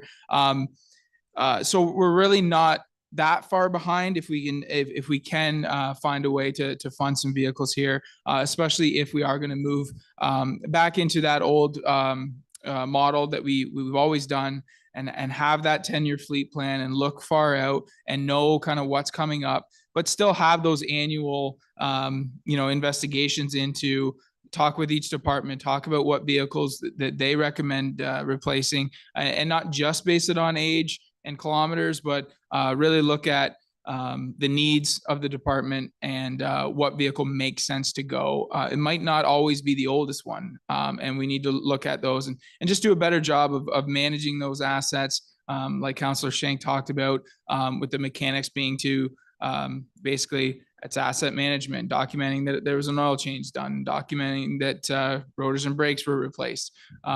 So just moving forward, I do have lots of confidence in, the team around me, helping me with the fleet and being able to manage this internally and have a fleet replacement plan, not only for heavy fleet, but also for light fleet moving forward. So I appreciate the comments tonight for sure. Next slide, just wanted to, it was actually supposed to say vehicle disposal, so kind of missing a word at the title, but I just wanted to keep everyone in the loop. These are vehicles that we have identified that we do not need. They don't serve, a justified purchase or purpose. The rationale of having and owning this vehicle is just isn't there. And so there's 8 vehicles on this list.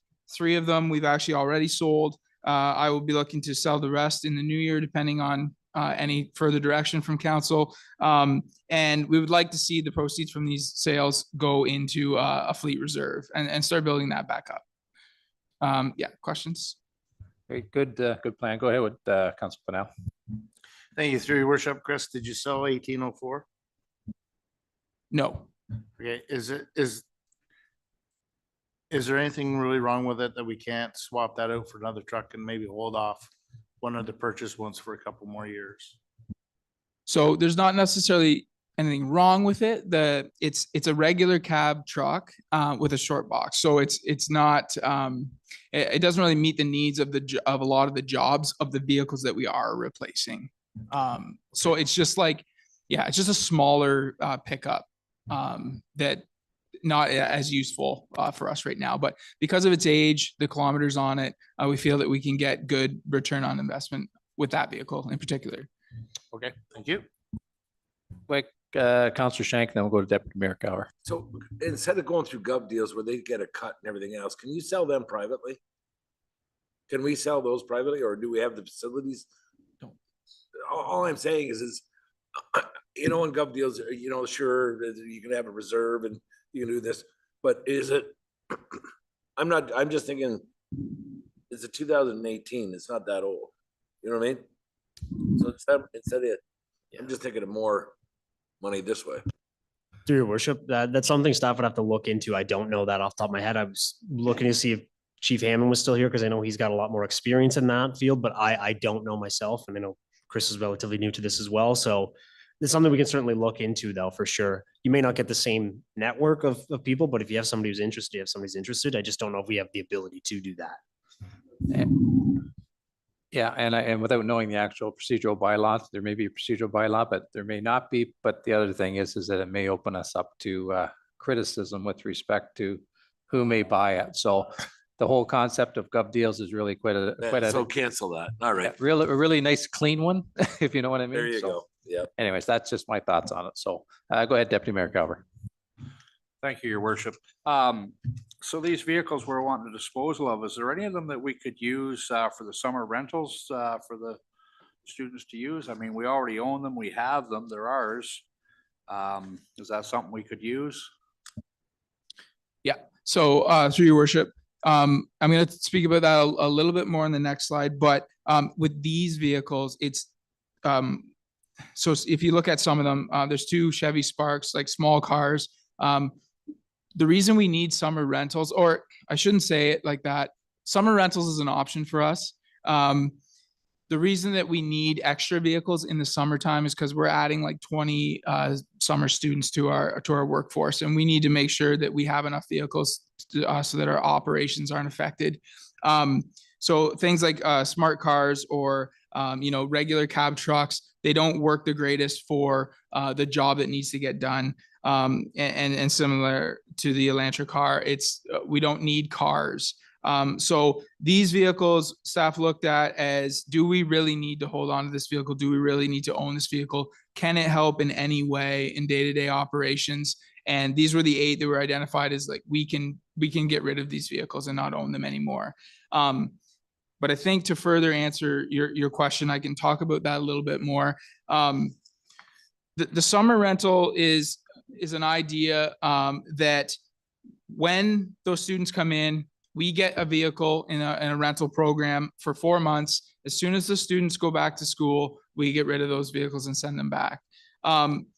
yeah, it's an operational cost to carry a few extra vehicles, but one thing that we can certainly look into is, for example, if there was approval to buy the utilities truck, okay? There's a couple factors. If we get that new truck before May, we can hold on to the old truck until the end of August, okay? But I can't always guarantee that I'm going to get that new truck before May. So what has happened in the past is that was our plan, but the truck didn't actually arrive till July. And so there was a 2-month panic where, you know, utilities is borrowing vehicles from Public Works, and Public Works might be able to lend Parks and Facilities a vehicle so that their lead hands can drive around. So it gets into a situation where we have 40 light vehicles. In the summertime, we do need a few more. So we might not necessarily need to rent 4 vehicles, but we might need to rent 1. And I just wanted to introduce the idea of renting trucks in the summer when we have extra staff on, at really just an operational cost, and we're not carrying that overhead of owning the vehicle. So if we can get away with only having to rent 2 or 3 of vehicles because we get our new trucks in time, awesome, right? But there's going to be years where maybe we only buy 1 or 2 new trucks, but we need 4 extra ones in the summer. And so again, we would have to hopefully get them in time, and then we would also need to rent a couple. So I just wanted to have a conversation about the idea of summer rentals. It's not something we've done recently, or at least in my time, but I think it's a very good option for us to make sure that operations don't get affected. Just one more question on that. So these rental vehicles, they wouldn't have any, you know, light bars put on them or any of that stuff that you're gonna have to pay to put on and then pay to take off?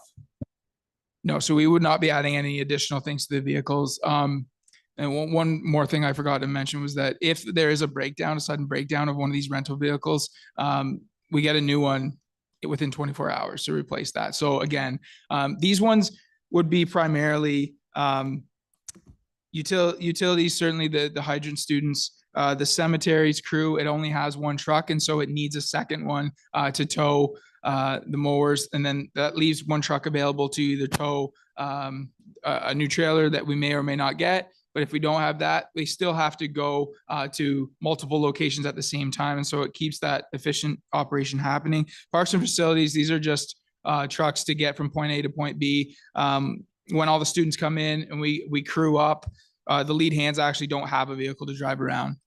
So we have been borrowing older vehicles from Public Works to get through the summer for years. Those 2 trucks are almost not even running anymore, and they're on the list to move on from. Yep, thanks, Deputy Mayor. Yeah, thank you. I guess what it does is just provides a little bit of a flexibility should we need it, I guess, in the summertime, right? So go ahead, Nathan. Through your worship, just on the comment of these, Chris had mentioned these to me a while back. So these are currently sitting in the operating budget as is too. So if there's any changes to that could be a reduction depending on where council goes on that. But that just not knowing where this conversation would lead, they had been placed in the operating budget numbers to date. Okay, great, thanks. I think that's it. Are we at to the end of it? Yes. Okay, I think we're at the end. So, I think we're going to look for a motion to note and receive. I think we've probably been given lots of direction, have we, Madam Clerk, or is there something we need to give a little more specific direction towards?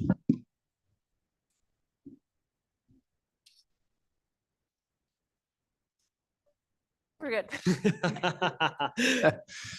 I thought I might have stumped you for once. Through your worship, I do have for council's consideration a motion that council receive for information the draft capital budget presentation, and further that council incorporate the direction and discussion provided at this meeting into the revised budget presentation for the January 18th, 2024 special budget meeting. Moved by Councillor Shank, seconded by Councillor Hicks. Is there any further comments? Go ahead, Deputy Mayor Gower. I thought after we were done with these presentations, we were gonna go through item by item here and go through where are we at now? So through your worship, I believe the deputy treasurer has been keeping track of the general themes, and it is very late tonight. We think it might be more productive to have those votes on each item on January 18th, especially as some of them required additional follow-up investigation and reporting back. Okay, no, that's perfect. Just as long as it is coming back for a vote there. But we have everything they need for the rest of it, right? I believe we probably give enough direction that they can come back with a fairly fulsome report on the 18th. And please. Your correct- worship, we've gotten enough direction. There's been enough indication, maybe not specific motions, but enough discussion to give us pretty solid guidance on a number of these items. And we'll clean it up next month. Okay, where are we now? Look for a motion to confirm the seatings, I guess, for the bylaw. Have we got everything else cleaned up?